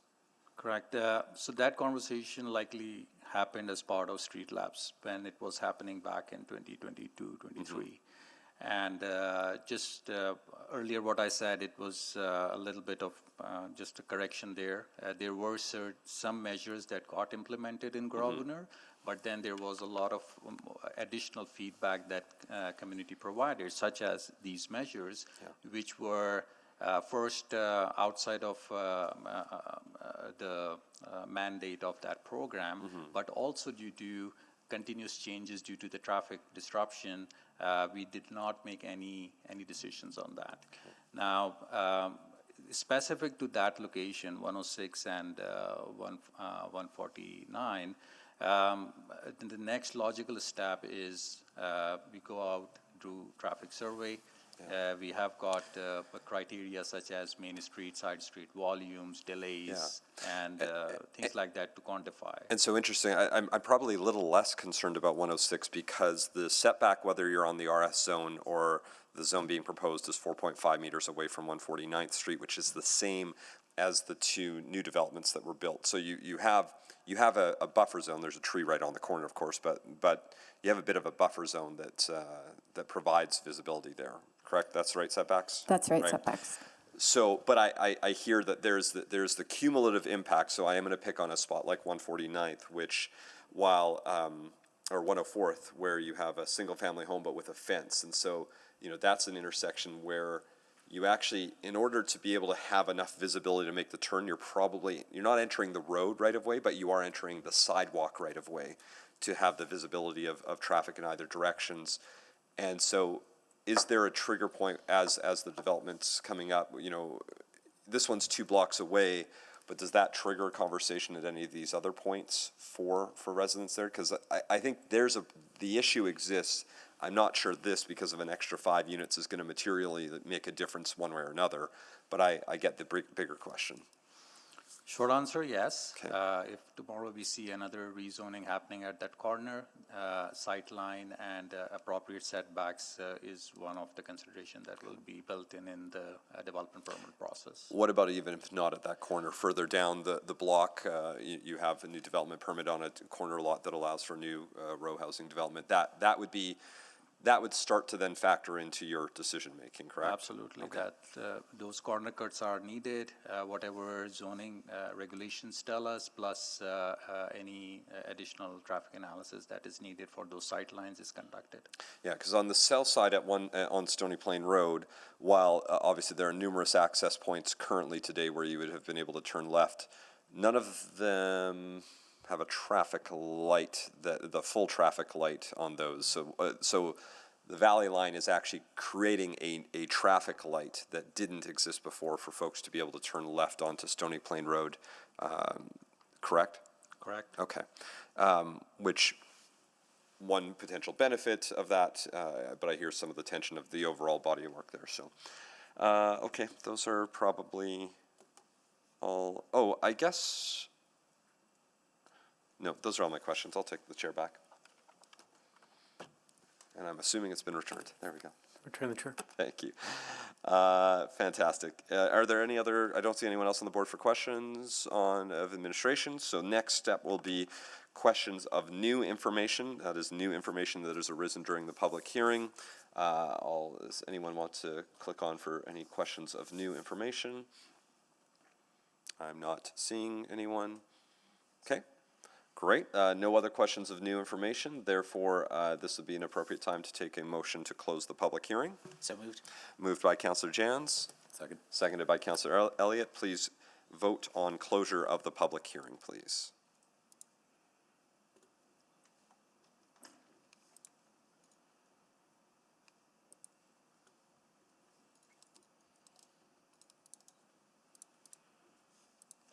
We have all the votes. Thank you. Please display the vote. And that is carried 13-0. I'll take a motion for first reading from anyone, if they're interested. Councillor Jans, are you second? Second. Seconded by Councillor Elliott. Thank you. That has been moved and seconded. This would be a great point. If you wish to speak, please click on the board if you wish to speak. I think someone's clicking on soon. That's true. You got to kick us off. Councillor Clark, please go ahead. Okay, thank you for everyone to be here. I appreciate the interest and development in our city, and I appreciate the community for all their responses. Where I'm leaning towards in this one is to not support this rezoning, and I want to do that for the following reasons. And I'll say that normally when it's on nodes and corridors, high density is something I support, but I think we have to be specific in context matters, as some of our speakers spoke to on that. So I think the current zoning for this site, the RS zone, fits fine. It's there. They're allowed to build, a multi-unit complex. It fits so much that across the street to the north side, they're building a development that is fits within the current zoning. So I think the zone we have fits what needs to be there. And what we're hearing from the community is they're simply saying to us, we think the zoning works. We want them to kind of build with this one. We want density, we want infill, but build in the zoning that they purchased the land for and stay within their lane with that. And to me, that sounds like a fairly reasonable request on my end, and I support that. I think going to the traffic concerns, I think really matter, and context matters. And who better to hear from than the residents who live 6 doors down, live a couple streets down, to talk about the issues that we're going to have on 106 Ave if we add a larger development like this and we approve it. They might not have cars, they might take transit. We don't know that for sure. And even if they don't have cars, they might have people who come by who have cars. And those streets, I know from experience, are very narrow, and adding that in as a choke point to really get into the community is going to cause a lot of issues, because if you put 2 cars on both sides, getting one through is max. And how people turn in and do that is going to cause some real issues down the line. So I think we have to have that context very specific when we're looking at these upzonings. Another point, I think when we look at transparency, from the development plans, we didn't see anything they want to build, and that's in their rights, and I get that. I think having some sort of idea on, we want to build this, and it's going to be row houses, it's great, but we don't know if that's actually going to happen, and kind of what those designs might really look like, and if that includes parking, which even if they might not have, is really going to be is ease off on some of the street parking that we'll have here. Considering this is right on an intersection, and you won't be able to park within 5 meters of it as well, right? I think the other point is the reputational issue that some of the community members brought up with this developer, and the communication and the fact they weren't here to support this plan. If they really want this to go through and they're coming to city council and saying trust us to get this upzoning, we're going to build this for what the community wants, I'd love for them to be here and to share that personally. I think that goes a long way to me, and I think kind of sharing the community feedback where they don't have to reach out, where they can actually be engaged with them early in the process is a big thing for me. So I don't see that. Also, in terms of community opposition, I've got, like I mentioned, over 100 emails and messages against this for people in Grosvenor. So second to the one we were in Crestwood, but still a large number, and more than I've seen in any other public hearing or zoning that I've been a part of, the one before, and including this one. So I think that has to tie into it. And I think just, motivations, we want to see builders who are building to grow the city, to make it better, and to have that mindset in frame. And I'm not sure if I've been convinced that that is what this developer wants to do, and that gives me some hesitation as well. So, I think it's really just our job as city council to not only look at the future, but also protect our communities, and allowing potentially a developer or somebody who wants to do it who doesn't have maybe the best interests at heart, gives me an issue with that. So thank you very much for your time. Thank you. Just a minor caution of making sure we're attributing any feelings towards any developers or their potential feelings there. Thank you. Councillor Paquette? Thank you, Mr. Mayor. Yeah, and I get it. I live in a community that it's a newer one, and it has incredible density. We've got enormous amounts of people living in my community.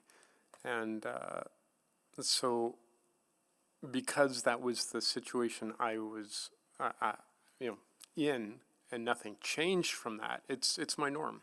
I'm used to it. But if I had lived in a lower density community and that was changing, I would feel very concerned probably. And so I'm not immune to that. I'm very aware of it. The challenge we have is that we have certain areas of the city with more density, essentially subsidizing areas with less density, and that costs money. It's not efficient. And ultimately, I don't know, I think of like knocking on doors in my areas where you have seniors who are worried that they will get to a point where they have to choose between food and medication. And, and I think, okay, this is like tough realities all over the place, not just in one area of the city. But when you have a higher concentration in one area than another, it really drives the point home in a really stark way. Are we doing what we can to sort of spread that out and make it a little more fair overall for everyone? And are we being more efficient with resident tax dollars in the way that they're asking us to be more efficient, where we utilize things to the utmost capacity for the least amount of cost overall? And when we are not, we are actually abdicating that promise and that responsibility that we make to all residents of the city of Edmonton. And that is the consideration that drives me on questions like this. Is this land use the best way to achieve a greater amount of density so that no area is overly subsidizing another? And you can never get to that perfect balancing point. It just won't happen, because you'll have the downtown, or you'll have the university area, and these areas are far more dense, pay far more into the system than other areas.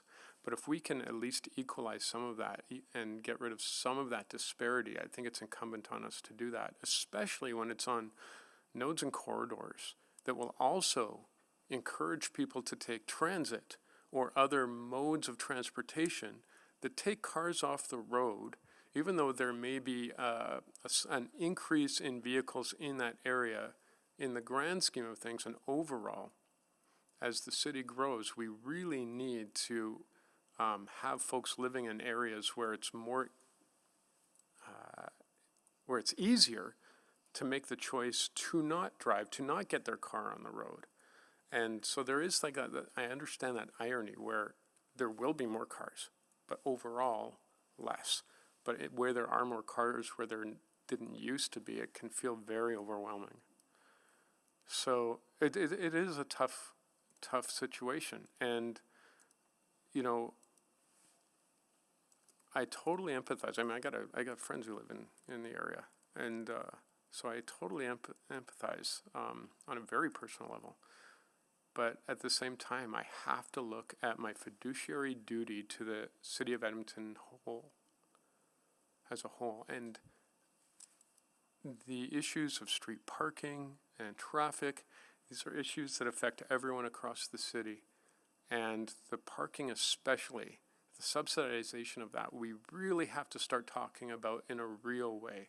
Because if people were actually paying the real cost of parking, instead of getting it for free, they would be paying at a minimum $500 a year. But we're not asking that. But what we are asking is just to equalize that a little bit. Thank you, Mr. Mayor. Thank you, Councillor Pickett. And can you take the chair, please? I have the chair. Thank you. So I'll cover a few areas. So again, I know we already briefly touched on it, but just as an important reminder, and I know it's hard because, from the community perspective, they want us to consider the builder's reputation. We can't. Legally, that's not a relevant land use consideration. If you're using that as your decision point, it's actually not valid.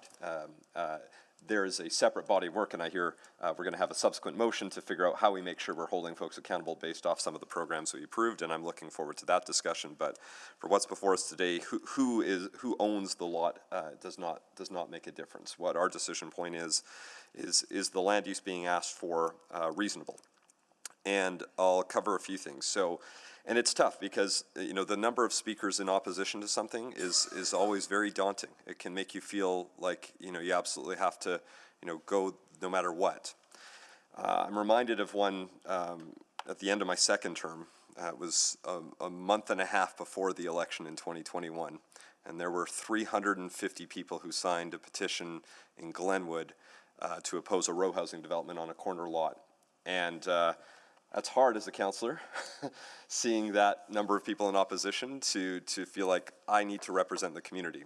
And at the same time, this is a lot that was within 400 meters of the LRT station. And all of our good land use policies that we had created would suggest that is an area appropriate for that. And so I ultimately made a decision, even as the ward councillor, trying to balance those 300 voices, 350 I heard on a petition, to the broader city piece, and I made a decision to support it. I can tell you knocking on doors in those two blocks wasn't very fun during 2021, but I still believe it was the right decision to make because it fell in line with our land use policies, the guiding principles of what we strive for as a city. So I share that story because, I look at something like this, which is on an arterial road, which, let's be clear, it's not just the land use policies in the last 5 or 10 years where we've strived for this type of density. This is land use policies we've had in place for literally decades, where this is where we strive for. If you go 6 blocks to the north and you start traveling along the entire and look at the entire west side of 149th Street, there's apartment building after apartment building after apartment building running from 100th Avenue all the way to 87th Avenue. Why? Because that is a major arterial road. We run major transit service, and take the number 7 bus, which runs every 15 minutes at a minimum on that road. That is an area where we strive to have density. Quite honestly, this is an area that if they had consolidated multiple lots into a much larger apartment building, I think we would be absolutely justified in approving something like this because of both the proximity to the arterial road, the transit service that runs in front of it, and the future proximity to the LRT station. So I think from a land use principle and policies, we have had clear policies in place about why we do this. And this goes to some of the conversation we heard about engagement. It's tough. You want everyone to feel engaged and you want 0 people opposed every time. But at the same time, we've worked with community over the years and the decades to say, where do you strive to have higher forms of density? And this is a location where communities over and over and over and over again have been clear that's where we should do it. Now, that doesn't mean there aren't real issues. The traffic issue, I would argue, is a real issue. And I think there's separate tools to address that issue, right? I think we need to have a conversation about that intersection at 104th Ave and 149th Street about turning that traffic light into a full series of traffic lights. It's very valid. 106 is a narrow road, but to be clear, it's actually, whether it's Grosvenor, West Jasper Place, High Park, any of these West End communities, they're actually wider roads than almost every other new community that has a 9-meter width wide road. Most of these are 11 meters in a lot of cases.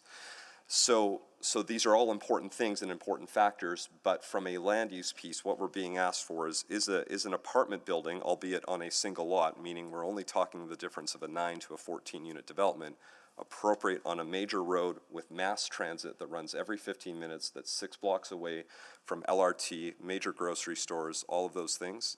I would say the answer is yes. And let's not ignore the concerns that we heard.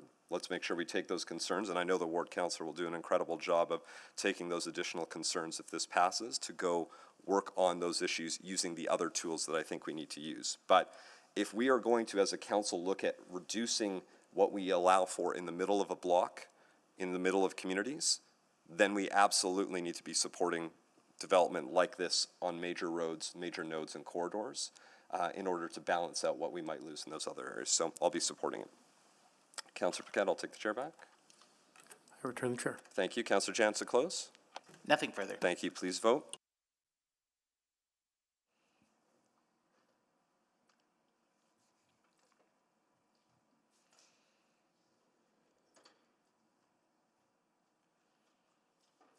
We have all the votes. Thank you. Please display the vote.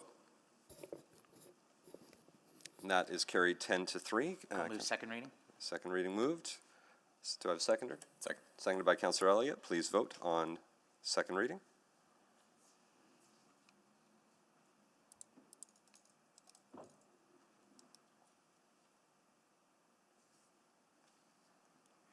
We have all the votes. Thank you. Please display the vote. That is carried 10-3. I'll move consideration. Consideration of third reading, moved by Councillor Jans. Second. Seconded by Councillor Elliott. Please vote on consideration.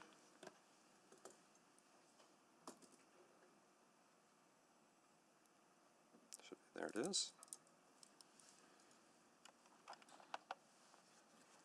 We have all the votes. Thank you. Please display the vote. That is carried 13-0. Councillor Jans. Thank you. I will move third and final reading of bylaw 21-340 to allow for a range of small to medium scale housing, Grosvenor. Thank you. Second. Seconded by Councillor Elliott. Please vote on third reading.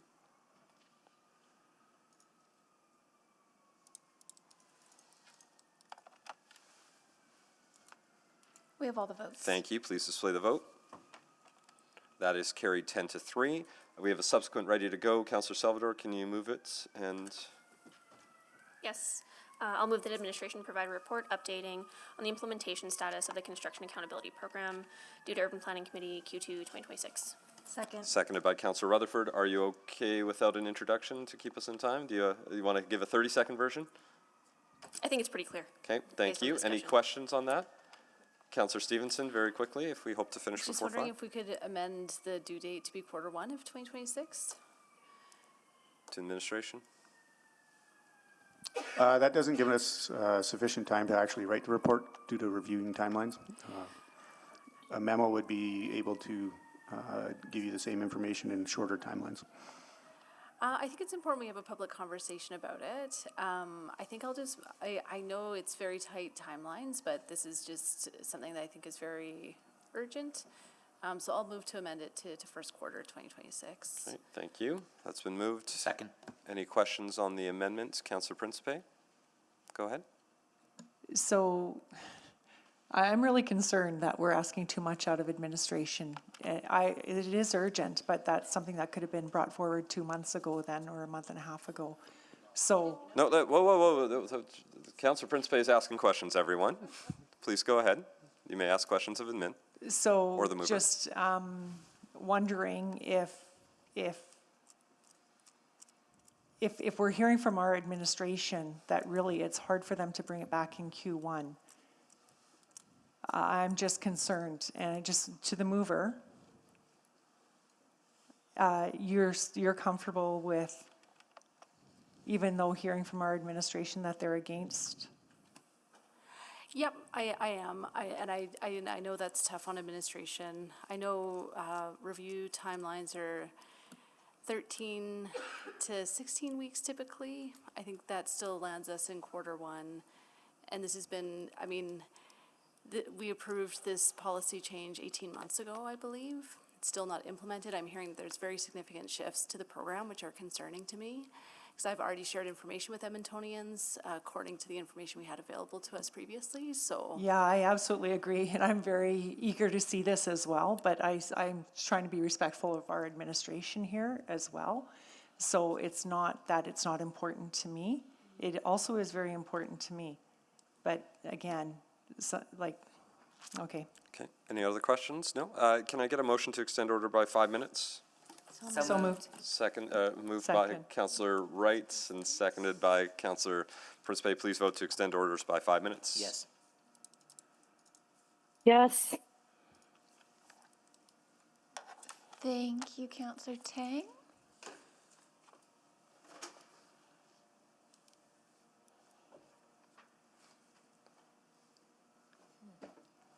Still. Just waiting on one vote. Okay.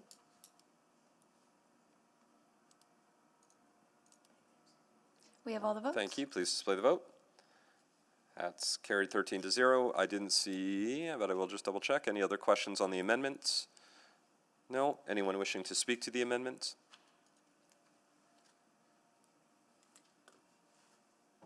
Are you to speak, Councillor Principe? Is that from before? Thank you. No problem. Please vote on the amendment, which would have the due date in Q1 instead of Q2. Yes, for me. Thank you, Councillor Tang.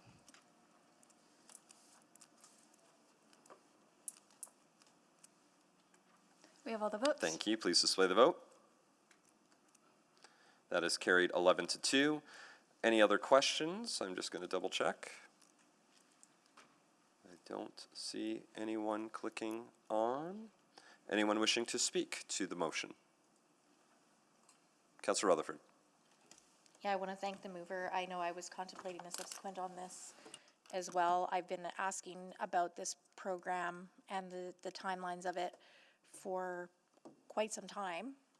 And I am actually quite concerned with the lack of a feedback loop, that this is how it emerged, that some of these significant changes have been brought to our attention. So I look forward to the discussion, but I hope that this is, if there's other things that there's a significant shift from what is in a report, my expectation should be that there's at least a memo being proactively provided to council. So I do want to highlight that. Thank you. Thank you. Councillor Paquette.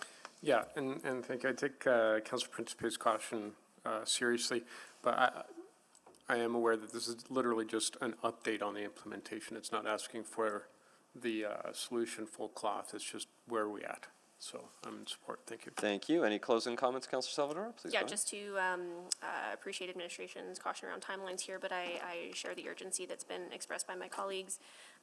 You know, I'm really excited about this body of work and have been eagerly awaiting its implementation, especially as we start to see more and different types of development in our communities. Communities expect that development to be done responsibly, to be done right, and we need to be looking at a stronger approach when it comes to compliance and enforcement. So looking forward to this coming back and would appreciate the support on it. Thanks. Thank you. Please vote. Yes. Yes for me. Thank you, Councillor Tang, Councillor Jans. We have all the votes. Thank you. Please display the vote. That is carried 13-0. Any notices of motion? No? Oh, okay. I'm just double checking. No notices of motion. We are adjourned. Thank you very much, everyone. Mr. Mayor, councillors, just want to provide the official version of the charge previously improvised on the open public hearing. So just a reminder of the importance of maintaining procedural fairness. And there is still an open public hearing on all those items which have been adjourned. So we invite council to be very careful about engaging on these issues, taking a position in the media or seeking further information. And to remind council that the decision needs to be made based on information received in public hearing. Thank you very much for that caution. So again, really what that means is that, you know, if you're invited out to a meeting, you shouldn't be attending that meeting. If somebody wants to email you something, you thank them for that email and you say, great, that'll be discussed at the public hearing. But that just ensures procedural fairness.